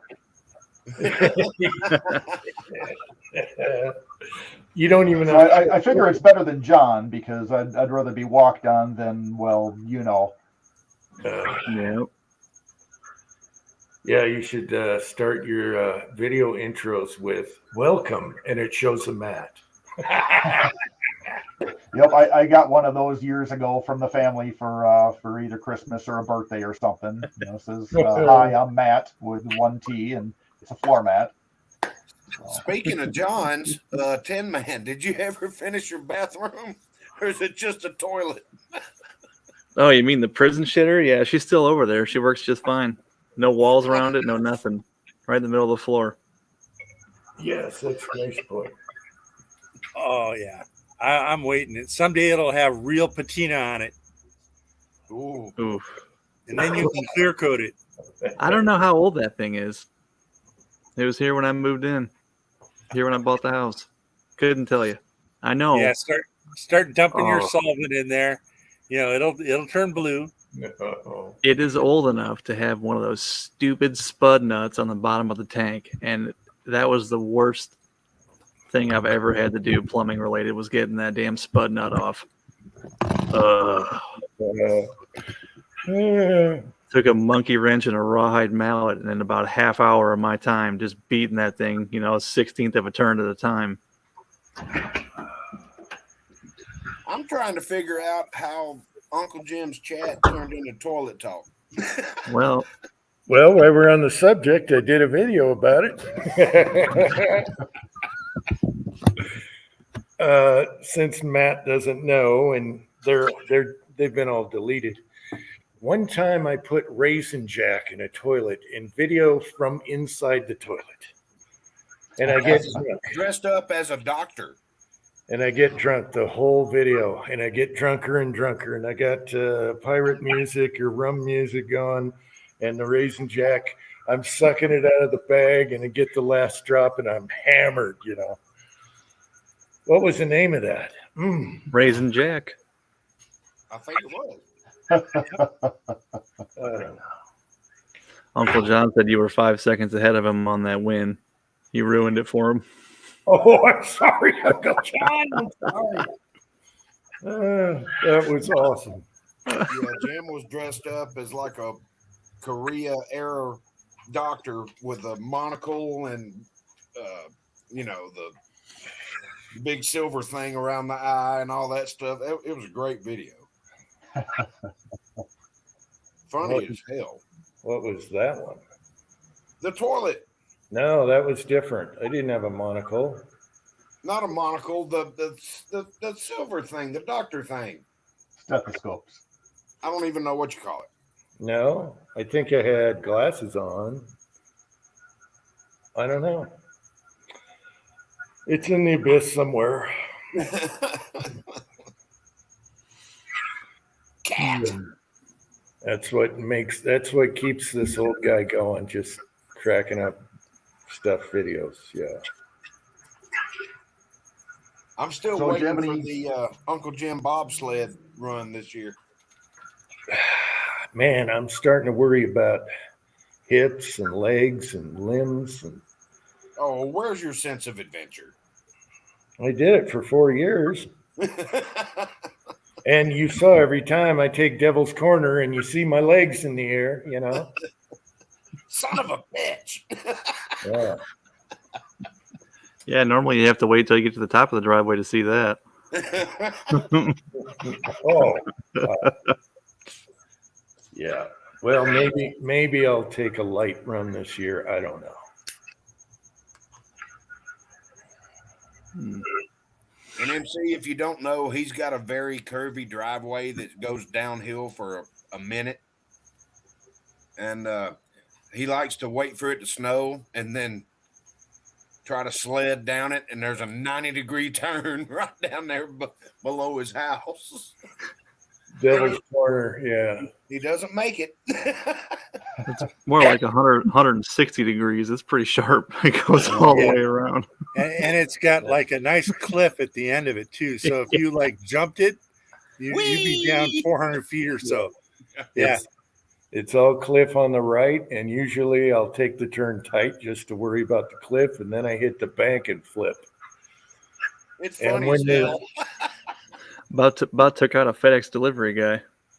Yeah, so when you're 60 something, you got to start thinking, you're not a kid anymore. Even though- What a way to go, though. That GoPro footage would be top notch. I still want to see the homeless Uncle Jim minivan videos. Or van videos. Oh, Hey, you could dress up like a pirate. I don't know. I've got a minivan that's made it in many of my videos. Looked at trading the thing in on a used vehicle this summer. Trade-in value is about $300 on it.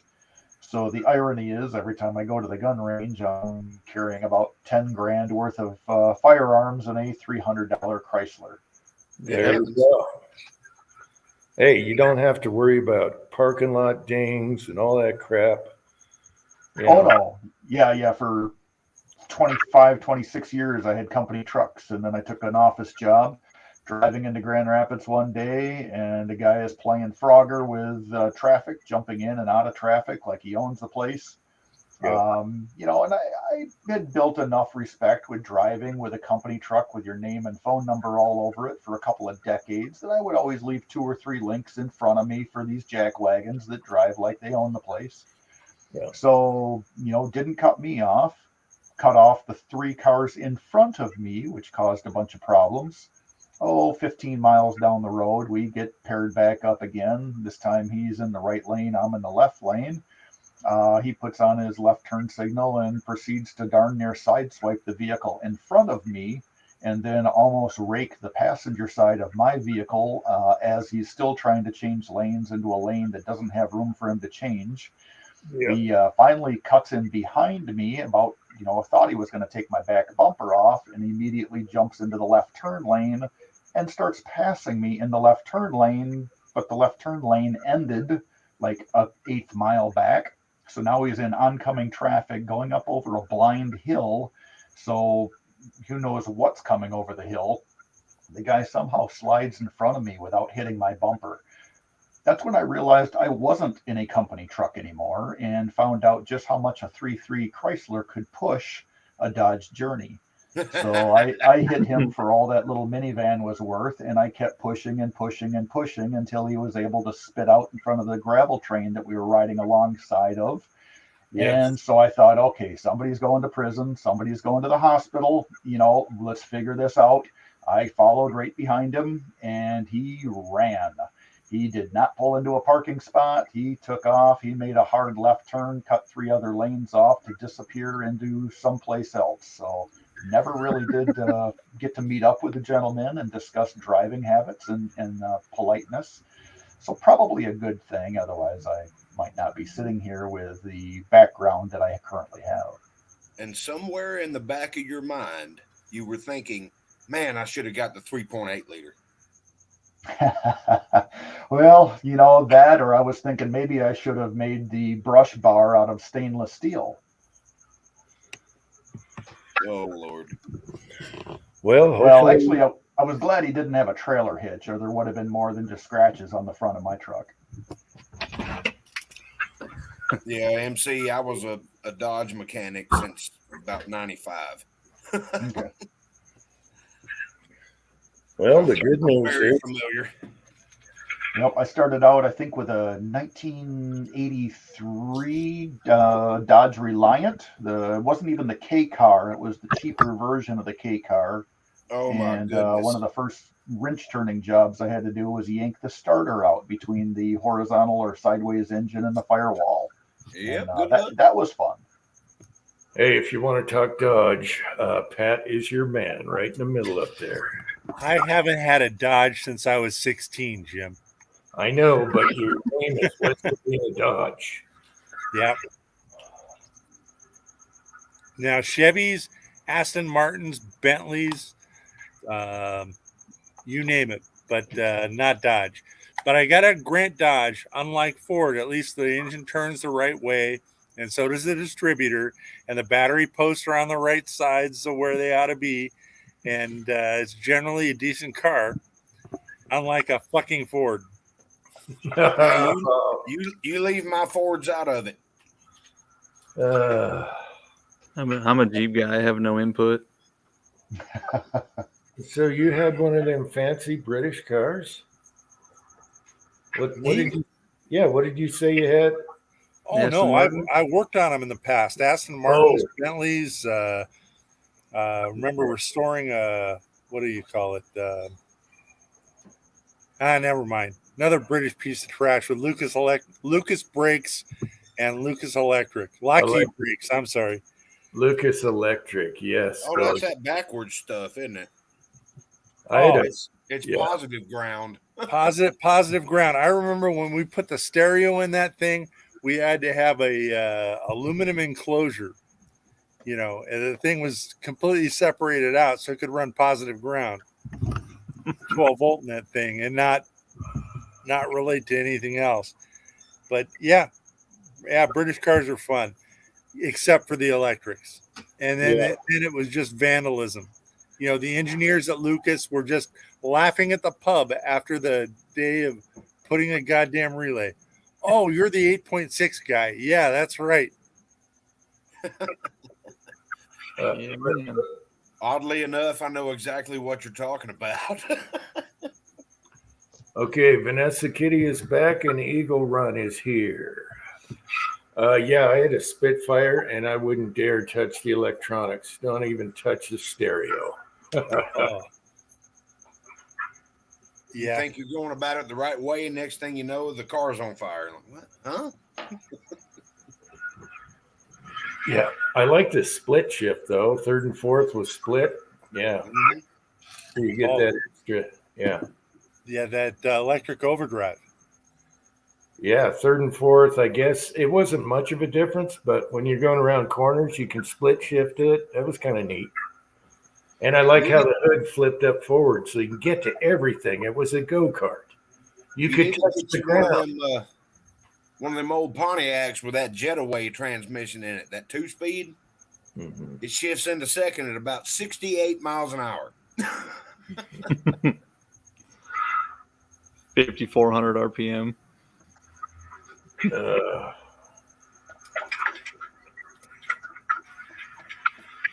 well, we better not get into car talk again. We do that all the time. Yeah, there's kind of a syllabus for these chats. First it's food, then it's cars. Yeah, And then it gets really, sprinkle you know, some guns in there. It's What kind of is like it? our Georgia Reloading chat where we talk about cornbread. Oh, I then got the corn. 4 hour mark. The 4 hour mark gets really sketchy and dodgy. And yeah. Yeah. You see, I wouldn't Our- say it's our, dodgy. It's more Chevy. yeah. Well, here's to Willie. I'm going to go get another beer on account of it being 4 hours, and it would just, the whole chat would just go to shit for like the next 3 hours after 4. Oh, The good old days. Oh yeah, and Willie be right there for us. controversial Willie with the offensive accents. Oh yeah. Oh yeah. I Oh miss yeah. it. Everybody and every 7-Eleven worker out there. Yeah. It's so bad. Where are we going? Here we go. We're almost at 4 hours. Oh, I cannot believe that we have been on here. oh, For yeah. Yeah. Still think he made the best chicken noise of anybody I've ever heard. We got a customer that comes in. He's a taxi driver, and he comes in. We call him the rooster because he walks in the door, looks around, sees who's there, and he goes. It's a perfect rooster. Well, what Tin Man's talking about, too chicken to shoot that gun or to shoot that load, and then he'd do the back. No, it was too chicken to shoot zinc bullets. Oh, is what it yeah. was. Yeah, Willie was really good at that. What was funny is when Willie was over here and we went shooting, I had just started loading 12-gauge slugs. And I said, hey, you want to shoot it? And he's like, yeah. So I hand him my shotgun, hand him around, just single shoot it. And then I said, be careful, they're hot. And he pulled the trigger. I said, here, you want another one? He looked at me and went, nope.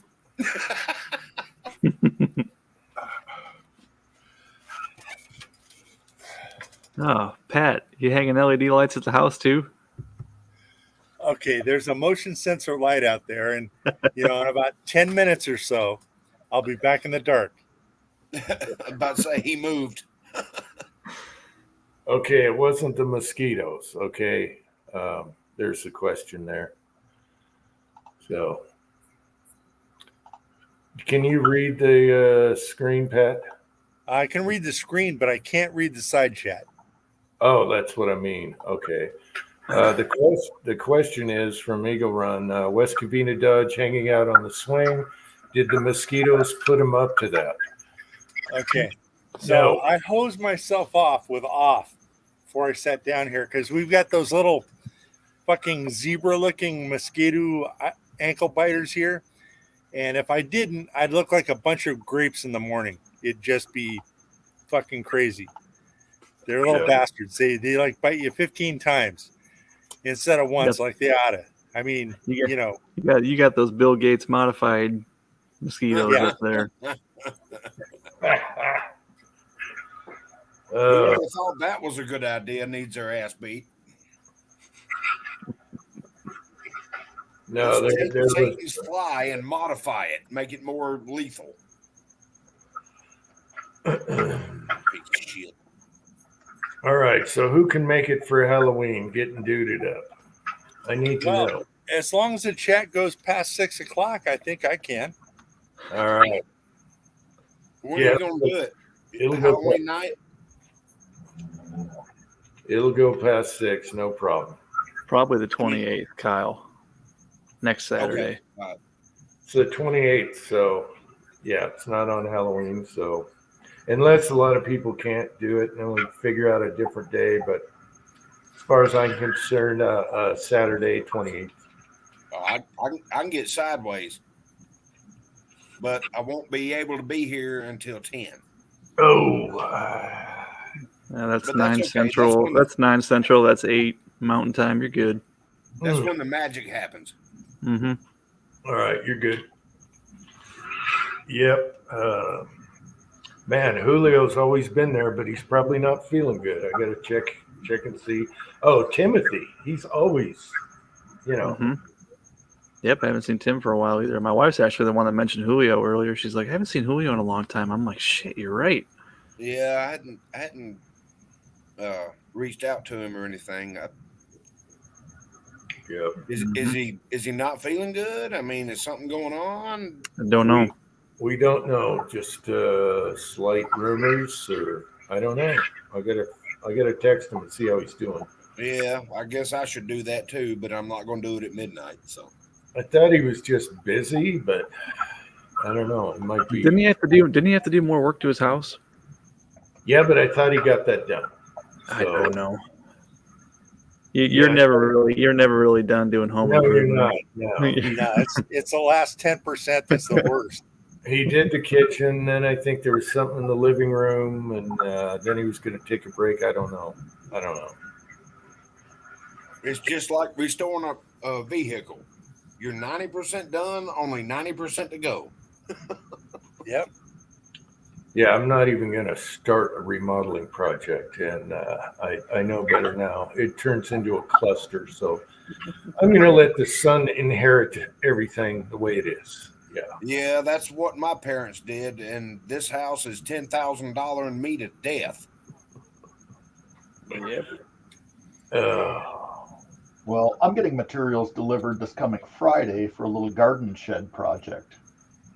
So the garden shed's 12 foot tall, 36 foot deep, and 50 foot wide, built pole construction. And I'm thinking of doing barn steel on half of it and rough sawn on the other half. Steel on the roof. Garden shed. That sounds like a tractor shed. Damn. I was going to say, Well- that doesn't sound like a garden shed to me. But it's on the Although garden y'all side grow of the things in property. Michigan, but, Ah. All right, Eagle. Yeah, that I could use a couple of those right now. Yep. We got to get the wife's car back in the garage. Yeah. So, Oh, I would kill to have a 3 or 4 car garage. Well, I've got a 30 by 40 by 12 foot sidewall garage now, but I've also got 2 adult kids at home with cars, so I get to park my $300 minivan outside so it can rust more. Nice. Well, the thing about having a nice garage is you'll find stuff to fill it up with. Yep. Yeah. Oh, I have. Hopefully My buddy's cars. He's got 5 cars in his garage, and that's not counting the paint booth. Damn. See, I have a 1-car garage. Yeah, it's rough. The worst part is the driveway. That's only 1 car wide. So if we need Oh, the vehicle, yeah. we gotta play musical cars all the time. That's horrible. Yeah, that's It tough. happens. We were Mhm. talking when we, because me and him and his dad built it. I'm like, man, we're never going to fill this thing up, you know. And then all of a sudden, now there's a '68 Pontiac, a '69 Pontiac, or I'm sorry, Oldsmobile, 46 Chevy, his Corvette. I'm like, good Yep. God, where did all this space go? Collecting cars takes up a lot of room. I had my first car when I was 14 or 15. Dad grew up in Detroit, so he was always looking for something because when I came along, his toys had to go. So when I was old enough, he started buying toys or looking at toys that I could start playing with.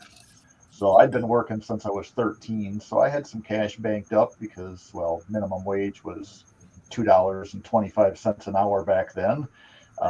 So we run across the 1969 Camaro, paid $1,000 for it. I took another year and a half to strip it down, put another $4,500 into parts to restore it. By the time I got my driver's license, I had a restored dark metallic green, made it look like a Z28, so it was clone. So I had that 69 Camaro for the first car.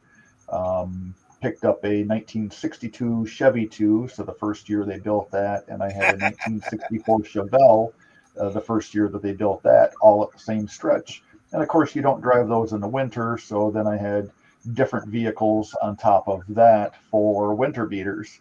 So definitely, it's that car restoration thing. You can't restore them and drive them because you'll never finish them, and you'll constantly be restoring them. So if you're going to restore it, it has to be a full restore before it leaves the garage, or don't even bother. And so in the meantime, I've sold off my toys, had kids, built a house, bought them toys of their own, and meantime I end up with the stuff you see behind me here because it takes up less room. You can hang it on a wall, stick it in a safe, and it'll hang out for 20-30 years. It does appreciate in value, but not as large and as of space taking up as what a vehicle would be. Mm-hmm. Yeah, that's my problem. When I met Sylvia 21 years ago, I was into cars, and her driveway is like too steep to work on a car, and I had to pick another hobby. So it's guns now, just because I don't need a lift and a compressor and a garage and everything else. I was up to 9 hurt puppies, because I couldn't resist. Stuff would come up. Somebody call you up and say, "Hey, there's an ISO Grifo for $2,000. You want it?" And you can't say no. There's a '69 Chevelle SS396. It's just got axe holes in the hood, but other than that, it just needs paint, interior, and a motor. Other than that, $500. Axe holes? Axe holes. Somebody took an axe to the goddamn hood on an SS Chevelle. It was probably the wife. That screams infidelity. so I was about to say somebody got in trouble. There we go. Oh yeah. I had a '69 that was so awful that the porters wouldn't drive it to the back of the shop. They got it. Yeah. That's awesome. Yep. And that 62 Nova of yours, I had a '63 SS. Oh, that was the first year for the SS. Yep. And so I had to put a 283 in it. with a 4-speed, and I had to learn everything why Novas are different than everything else. Didn't they come with a 283? I think they No, only made like 602 of those in 63. No, not till 64. But the car was okay with the 64 parts, but the bell housing was different. The Oh yeah. shift lever is different. Even the block, the oil filter was an inch and a half higher on the pad on the block. The bell crank pivot point was in a different spot on the block. I had to get around all that shit. And yeah, I love that car till it got sandwiched between two police cars. Nice. I worked with a guy that had a 1964 and a half Mustang convertible, but it was half 1964 and half 1965. Like you said, the bell housing was 1965, so the motor and the drivetrain didn't jive up with the serial number. His axles, I think he said those were supposed to be 4-bolt and 64 and a half, but his were 5. Yep. So it was serialized and titled as one, but in reality it was another. But on top of all of that, it was a convertible, no less. So he's still got the car. He's never been married, never had kids. He's worked a union job for 45 plus years, sits on a crap ton of cash. But his attitude is, well, why restore the car? It's just going to get junky again. I'll just keep it in the garage the way it sits. And when I've restored, it'll be restored good, except, now he's in his early 70s. So I don't know what he's going to do with the thing other than, just sit on it and it'll disappear into history. Yeah, I had one of those. I hated it, and I had to sell it. The steering wheel is too big. You can't get your foot off the clutch because the goddamn steering wheel's too big. Just so you know, exactly what Pat's you're like talking about. 6'5". Yeah, that's all. There's no synchros in first. They changed their transmissions and like at a whim. Like, I mean, you think right at the beginning, at least it'd be consistent for 6 months in the production run, but nah, there's like 5 different input spline designs for, when you go to get a clutch, it's like, okay, is it the wide one or the narrow one? Is it like the 18 spline or the, 24? Yep. Oh, I hate Ford for that. That was the last Ford I ever owned. I got That, 2 sitting in the driveway right now. And I'm Yeah, not that even a 1964 Chevelle, I ended up taking a 1985 Chevy S10 master cylinder off a junk S10 we were scrapping and bolted that to the firewall of the 64 Malibu. I took 1983 or 84 Cutlass Supreme interior out, stuffed that into the Malibu. It was a 4-door, so I didn't really care so much about the Chevelle. Welded the back door handle shut and made it look like a very long 2-door. I hid the battery in the trunk just to make it hard for people to steal. Put a dead man switch in on the voltage regulator, so you had to find that first before the thing had any juice to start or turn, because locks on these things were practically non-existent. If you wanted to hotwire it, it's just reach under the dash and unclip the the plug going to the backside of your key switch. So, there was no lock on the hood. So if you wanted the engine compartment open, it was just push the lever to the side and lift the lid. Yep. Oh, I remember. I don't know if I ever told you guys, but I was a Chevy parts man for a few years. And I could read a key, that was the trouble with them. You could take a glance at a key and go, oh yeah, that's, a 5, 6, 4, 3, 2, 1. And yeah. Just Well, by that 62, the Chevy 2 came out of Cedar Springs, Michigan. My Chevelle came out of someplace in Iowa. They were the same ignition key, the octagon key. So I think there was probably only about 8 or 10 of those keys for all of GM's product line. But ironically, those 2 cars from 2 different states took the same door key and the same ignition key. Wow. Yeah, I had, 66 GTO convertible. I had it at a shop for something. I don't know what they were doing. I forgot to leave the key, and the guy just put in a key he had, and it worked. Yeah. What a time Oh, to yeah. be alive. Yeah. So, He's like, no problem. I found something that works. And I'm like, oh, great. Yeah, I got this broken screwdriver. I got it. Don't worry. Now my rear end is shot. There goes my clutch. He's joyriding for the weekend. I gotta say, poo on Ford all you want, but they hit a gold mine when they made the Probe. I had a Ford Probe that had 289,000 miles on it when I sold it, and it still ran. And they got like 38 miles to the gallon. The little 4-cylinder 5-speed. I miss that car. I swear the Europeans get better Fords than we do on the small cars, you know, Mm-hmm. because they always got these neat little Fords, you know, you turn into rally cars and stuff. Mm-hmm. They don't even sell them here. Yeah, Australia is the same way. Oh, I had Yes. the special edition Probe too. That had a breathalyzer in it. Oh, That was the car that went into when I got in trouble in my 20s. Yeah, that's one key. Yeah. Mhm. Yeah. yeah, but you had that Transverse 5.3 SS. Yes, I did. It was actually the Grand Prix GXP. Cost me $2,000 in transmission 6 months after I bought it. Yeah, more than $2,000. No, it was like right around $2,000. The guy did a rebuild on it. He didn't give me a new one. Oh, okay. He put Volvo something in it. Did a hell of a job on that transmission. Thing was rock solid when he was done with it. But it was a 5.3 and it had that active fuel management, so I had to replace 4 spark plugs every 2 months. Hey, I heard spark plugs are expensive now. Has anyone bought spark plugs lately? Last I checked, they were about $8-9 a piece. Yes, I did. I just got some for the Purgatory Hyundai I'm driving right now. The Purgatory. That's what I get for crashing the Holden. Mm.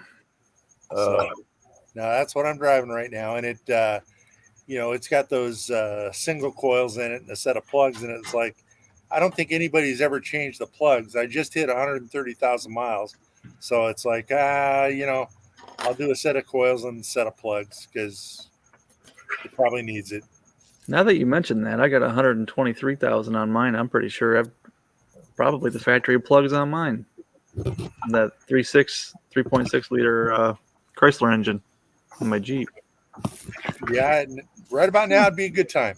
Yeah, You got a 3.6 with over 100,000 miles? I do. Damn. Or no, it's not the Pentastar. I have the 3.7. Oh, It's a 2010. It's a 2010 Grand Cherokee. The 3.6 is what they put in the newer ones, right? right. Yeah. Right. Yeah, I don't have the Pentastar. My wife does. Yeah, that's the one that the alternator's backwards. I haven't had to mess with it yet. The alternator's facing the wrong damn way. That sounds fun. Oh, yeah, it's really great. Mm. But the 3.6 has that variable valve timing. And if you don't run the right motor oil, you got check engine lights, D-rates, all that stuff. And the only way to get it fixed, wrong motor oil in it, is to take it to the dealership or somebody with a scanner that can do it to disable the D-rate.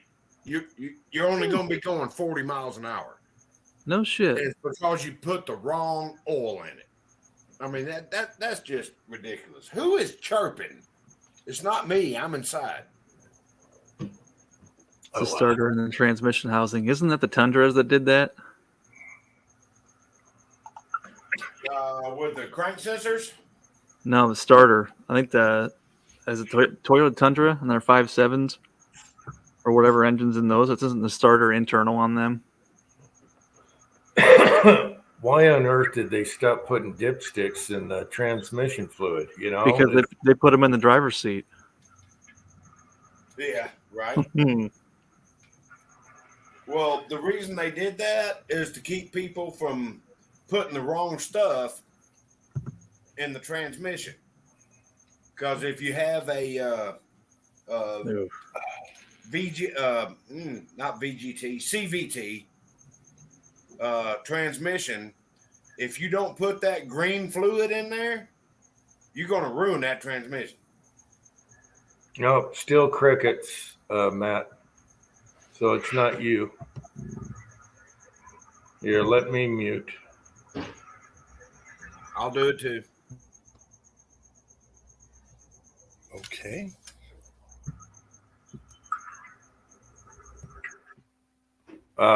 Okay, now we know. It's bad. Yep, It's bad. You got a cricket. It's all the interference from the LED lights.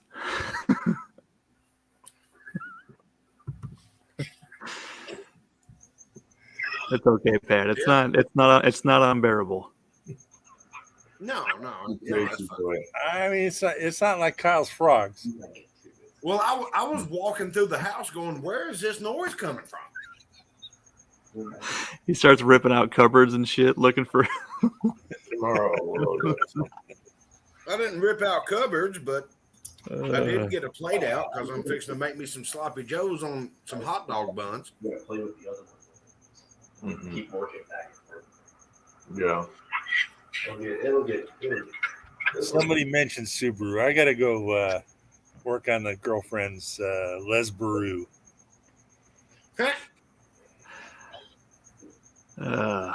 what's wrong with that thing now? Well, she's taken out like a fog light cover, and I just washed it today, and it's got road rash all over it. So it's like it's going to need like an hour and a half with some rubbing compound. Let me see if I can get this in here. I've got 2 dogs. Waiting What for is you to that drop noise? something. Waiting for you to drop something. What is that noise? What'd she hit? Raccoon or possum or something? Oh, when she hit the bollards at drive-throughs, like probably a half.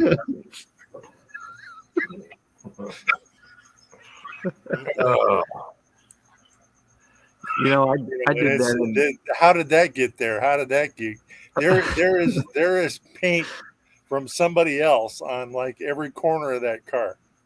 Oh, it's them yellow deers. They just keep popping out right in front of you. Dude, I bought a 2004 Buick LeSabre when I first bought this house. That car was mint. Old guy had it from brand new. He wrote down every time he put gas in the thing, right? Kept track of every mile that got put on that car. So the old lady and I drove it to Davenport right after I bought it. And we parked somewhere and we go to leave and we're parked, double parking, parallel or angle parking, whatever. And there's a median in between the parking lanes. For some reason, I thought there wasn't a median there. So I dropped it in drive and went to go take off and I crunched my air dam right against that median. Oh, yeah. Right after I bought that car. I was so pissed off at myself. Did you say, well, damn? I just couldn't believe I did it. I can't remember what I said, but I'm sure it probably wasn't family friendly. MC caught it. Well, damn. Well, yeah. Latest for me is some bastard left the I don't know what you call it on the lift. The car support. There's the short one and then there's a tall one. Yeah. Left the tall one there, and I caught the front bumper on the Hyundai, and it ripped the front bumper off. I was about to say, Halfway. ripped it right off. Oh yeah. Oh, man. But I never knew. It's just, hammer it back on. There's no. Yeah, sometimes it's not that easy, though. Yeah, I know, because I got white duct tape on one side, but That's what they make zip ties for. No, Christmas trees. Duct tape Yeah, is good. Yes, duct tape. melt the Christmas trees into it. Yeah.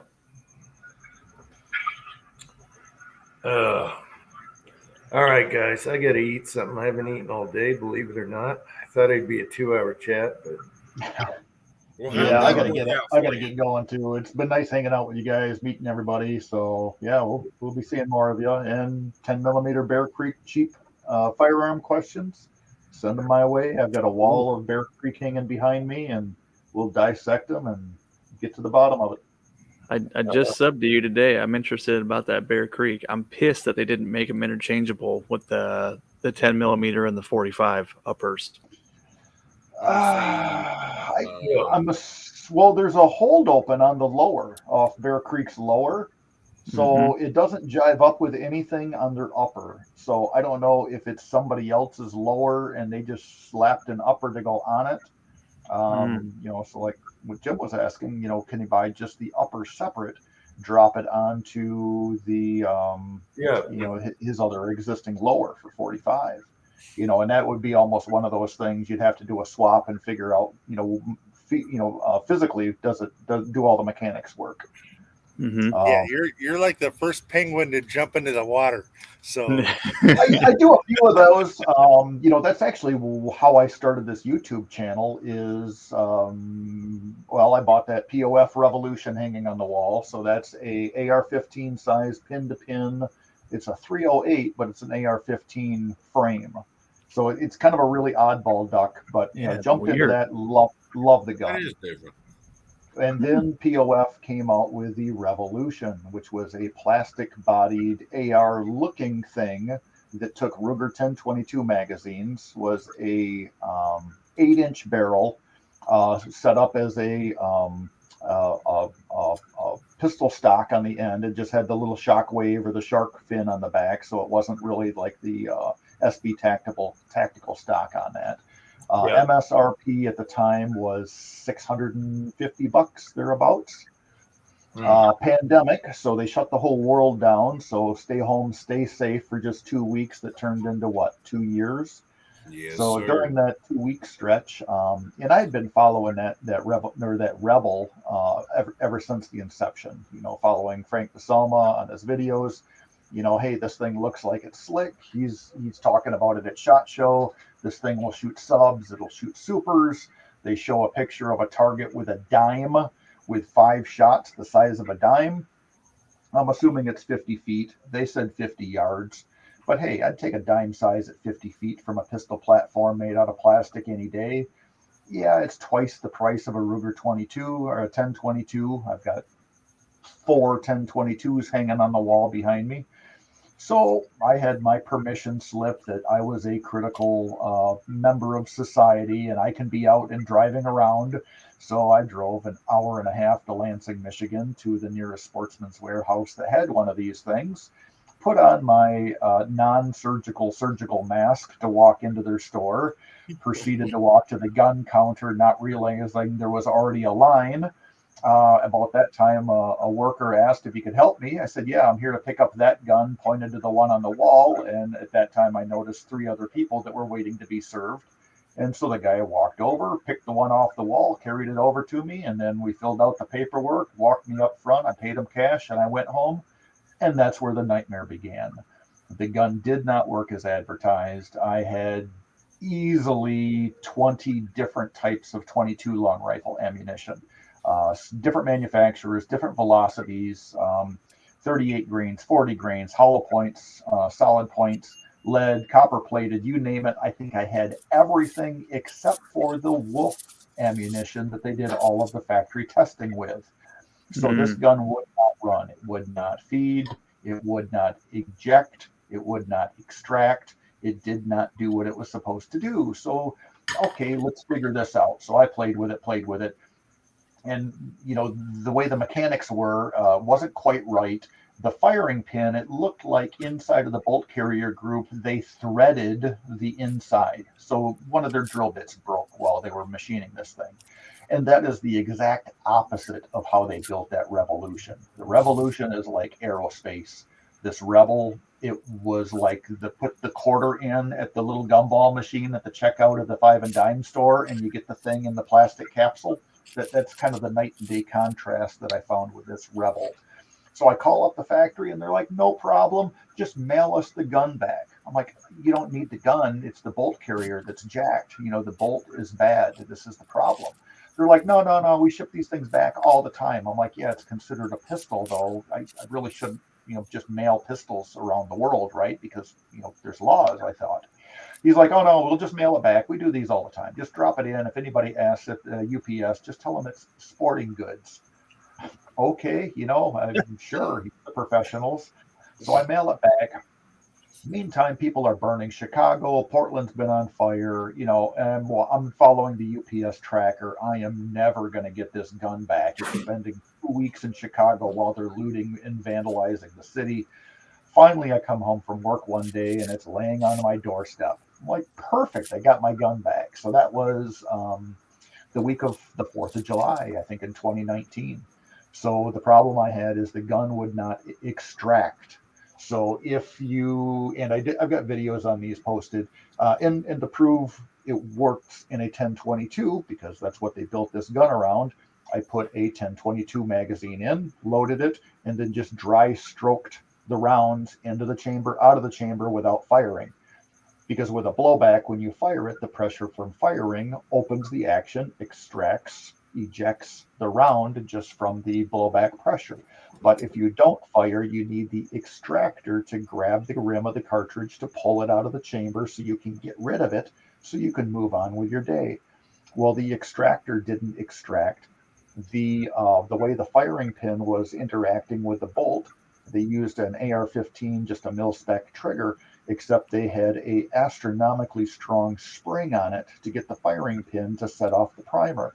So there was a whole string of engineering problems that I could see how they progressed into this horrible rabbit hole of this product that they built, that they released to the market, sent out in the world.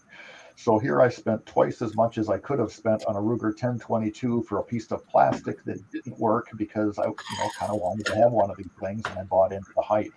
So then that started my YouTube career of, okay, here's what it is, here's why it doesn't work, and nobody else had videos on the internet. So eventually, everybody is commenting on my YouTube page of, oh, this is exactly what my gun is doing, and how did you fix this? Like, I didn't. I tried greases, I tried oils, I tried no oils, I oiled the gun, I degreased the gun, I tried every variable up and down and left and right I could imagine to run this gun. And finally, when I exhausted a lot of ammo, the factory saying you need to run 500 rounds through it to break it in.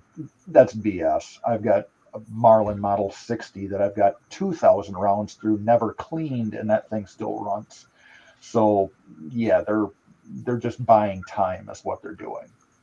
So about now, I'm assuming that everybody that's bought one of these things has referenced my videos when they're calling the factory back up.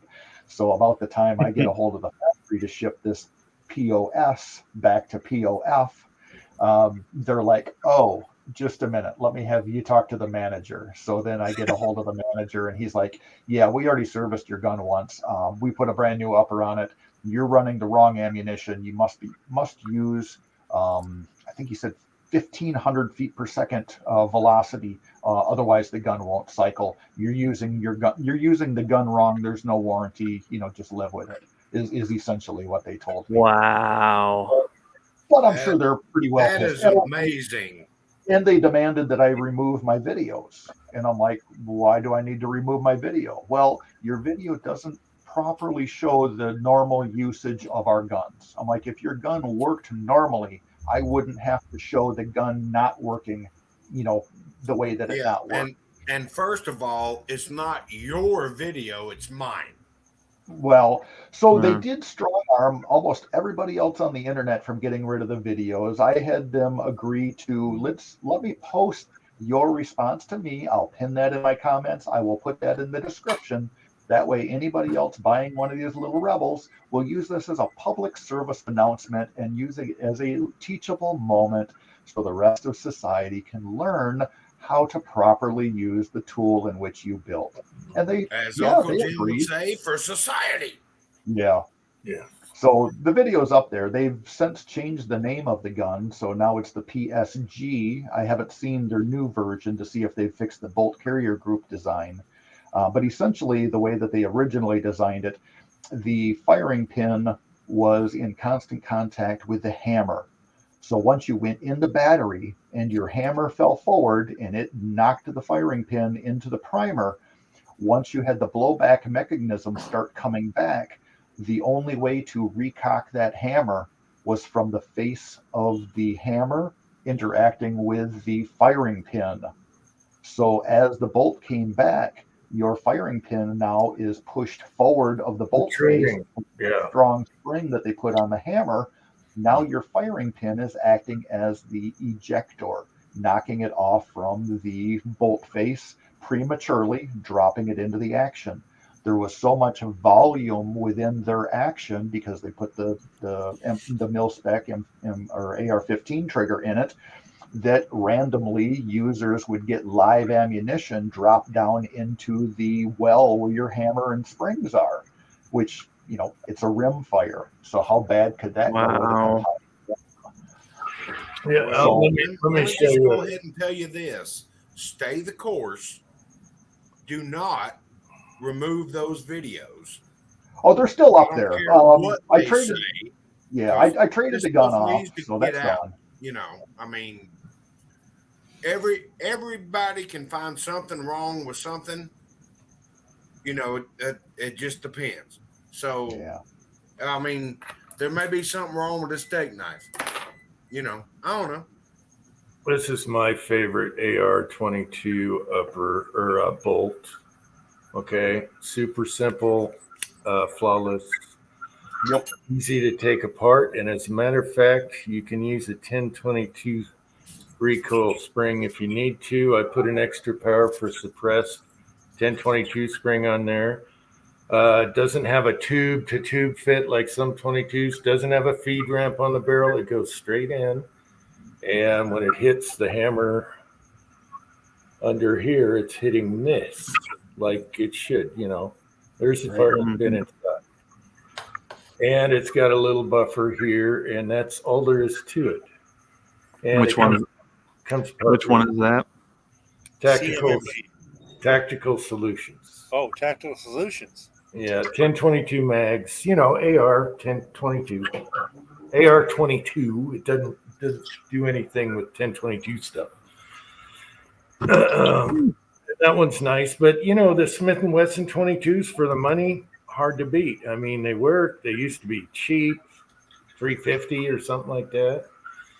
Let's see, Duck U is here, but that's my favorite, and it's got a slick coating on it, and the barrels are really nice. So My favorite 22 has to be my Taurus, the one and only Taurus I own, the TX22. So I said my favorite 22 is the only Taurus I own, the TX22. yeah, me too.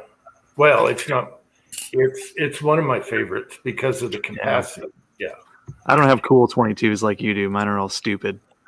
I know, but hey, that's the only Taurus I own, and I bought it because it's stupid reliable. I've never had a jam. It's so fun suppressed. It's lightweight, and it holds 17, right? Something like that.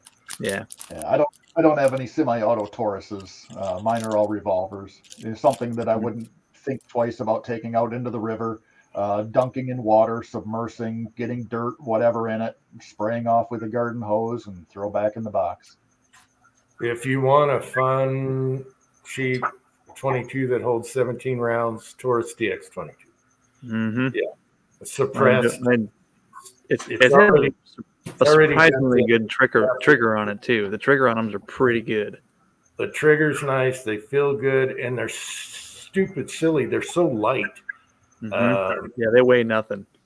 Didn't I do a watering the garden video where I had water jugs in the garden and I started popping them with that? Anyway. Oh, I did this.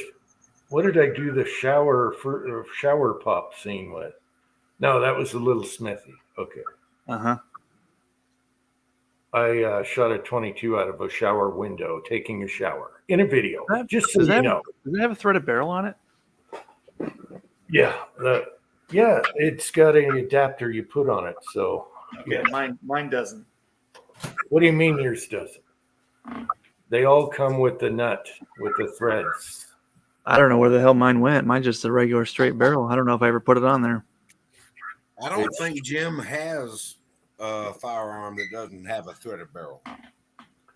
Well, not for a long time because that's yeah, we do. We we Oh, got I'll be damned. Yeah, there is a thread cap on there. I'll be damned. yeah, and you should have an extra fitting and a wrench in the box. Oh God, where's the box?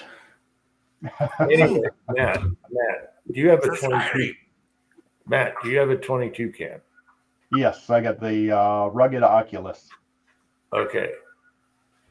Hey, I know the owner. That's Henry. Okay. You need to take a look at the TX22 when they're on sale, whatever, and get them in all colors. They freaking work. All right, you're gonna have plastic sights. Well, dip me in honey and throw me to the lesbians. I found it. There you go. You are now thrown to the lesbians. All right, let's offend some more people. All right, we're at it. Yes. Well, I didn't say anything about him.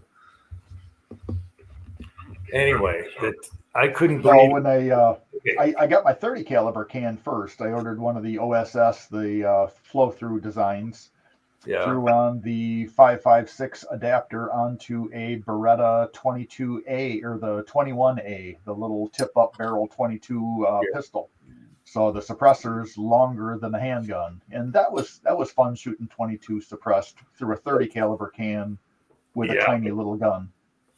Yeah, don't do that though. If your can doesn't come apart, you don't want to shoot 22 and it will gunk it up.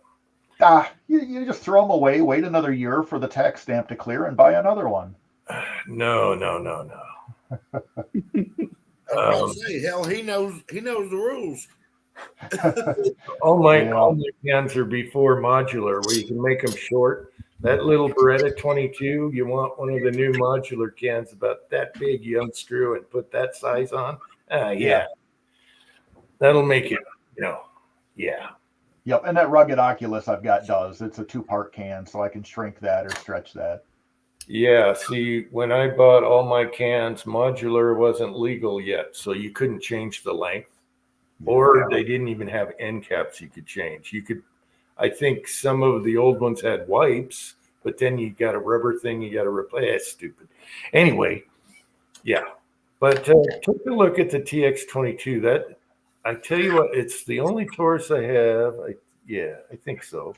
Yeah. But I've got one of the GSG 1911s, the not Firefly model, and that one runs just so awesome for a $200 pistol.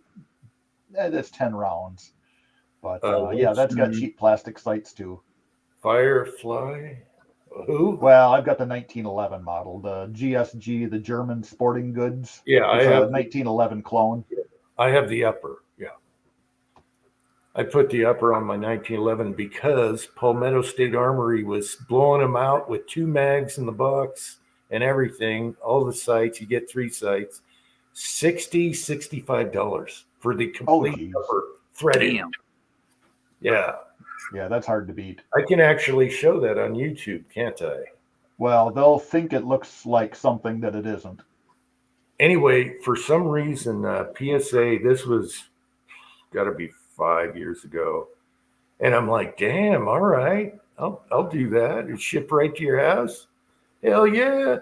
And I shot it in the Steven Seagal video where I'm the one, the video is called This is Uncle Steven. That is the upper on one of my 1911s. Okay. That's the upper. And it was $65. Those mags cost that. I mean, 2 of them. And you get, I wish I'd have known about that, man. Yeah, but I'm sure that I got the 22 now, so whatever. Yeah, I remember when the GSGs first came out, the 22s, we got a lot back because the bushings were breaking and then they improved the bushing. So the very first teething ones had that problem and they just send you one like that. So I had customers that had issues. And then I was like, I always liked that. And then I saw the upper and I was like, yeah, we're getting it. Anything threaded up for $65, I'm getting it. And it works really good. Yeah. I can go grab it. It's the uppers in a box somewhere. Man, you guys are making me want to go to the gun range. almost wintertime. I better get out soon. Yeah, I need to do some shooting, but I've been busy. I Well, hear that's you. another advantage I've got is right out my back door. I set up a little 50-yard range for load development and just plinking. The Sportsman's Club I'm in is only 10-minute drive away. We got a 400-yard range there. So I want to get the guys starting to shoot rimfire out to 400 yards, just to prove you can do this. It's all a matter of trajectory and ballistics and holding the gun steady. Speaking of which, Eagle Eye Shooting is here, and he's done that. Yes. Yep. I Kenny. subscribe to him and follow a few of his too. Oh, you know him? Yep. Oh, okay. So he makes really good 22s. Yeah. Or improves. Well, I try doing that with like the crap that Kmart sells. I remember when Kenny used to cast bullets in a swimming pool. He did a test fire in a swimming pool also. Yeah. He did the old underwater James Bond. Yeah. Man, Kenny's awesome. He's probably a busy dude right now. Yeah. Mm-hmm. Doesn't reply to my videos much anymore. Hey, neither do I, man. I've been busy. I watched yours. What the hell was that? What was your video 2 videos ago? Which one was that? You're asking me? I put out like It was- this week. I haven't watched the one where it was replying to MC. I haven't watched that one yet. There was another one before that. There was a generator. There was. Saw that one. Did I shoot Yeah. anything? You have that Savage single shot revolver thing with the suppressor. That was pretty cool. Oh yeah, the 101. Apparently, I haven't been commenting. I haven't had time to do shit lately. I think before that I was just doing a pellet gun thing, and then a old Mossberg 22 bolt. That's right. Yeah, I remember the air gun video. Yeah. Have I done goofball for a while? We're due. We're due. Oh, it was the briefcase video. Yeah, it was the briefcase video. Oh, okay. Yeah. I watched That that was one, but I didn't comment on that one either. I'm due. 007. I'm due for a goofball though. You know that I have to do a goofball every so often. I thought the 007 was the goofball. Mm-hmm. No, the intro was from an older video. The mullet, that was from an older video. I just put that in there to, make something happen. And that was barrel, by the way, in that video. That makes me want to go to Goodwill and buy a briefcase, take to the range, and then while I'm there, I'll pick up a tweed suit. No, I like it because it's flat and it accordions and it's really nice, So that's what I used to use for pistol. Did you ever throw any like elastic straps in the bottom? So like when you put pistols in there, you could put them in a strap so they wouldn't slide around into each other? No, I'd have them in their rugs. Or I have extra rugs that are smaller. Gotcha. Some Okay. people give you rugs this big, the triangular ones, and you just fit them all together. And if you need more, you accordion it out, and it's wider. Yeah. Hell yeah. And then if I didn't have a rug, I'd wrap it in a towel. Need the towel anyway. So yeah. Let's see what's going on the side. Chico's still here. You should come on for a minute, Chico. Same with Kenny. Yeah, I got to cut out of here. It's 12. I'll say you're just going to end this 15 minutes ago. Yeah, that's right. Yeah. That's right. That's the typical Michigan goodbye, right? 2 hours Yeah. later. Yeah. Same way in Iowa, man. I hear you. All right. I forgot we were going to end the video. Anyway, everyone on the side chat, love you all. And Matt, thanks for coming on tonight. Check out his channel. Had fun. Appreciate it. Yeah, and come on anytime. You just clicky the linky. Saturday nights at 6 my time. Good deal. Yeah, same No. time, same bat channel. All right. It's been Nice meeting fun, you. guys. I appreciate cutting up with all y'all. Pat, Side chat. last words. That's it. Nope, that's it. I'm Gentlemen, gonna go get my ass kicked in a minute. I gotta go back into the little woman's room and face the music. Oh, so you were kicked out of the house. No, just stay outside and pretend like you're still on a chat. It's okay. do you have a sleeping bag? Oh no. That's one of the rules of the house. No couch sleeping. You know, you've got to sit there with your arms crossed in the same bed and scowl and groan. And just be pissed for at least 6 hours. Oh yeah. I mean, this relationship wouldn't have lasted with a couch or separate beds. Believe me, I'd be there every night. Okay, Floyd Hicks was here the whole time. Thank you, Floyd. You have a good weekend, and thank you. Okay, so last words. Everyone got them in. I believe so.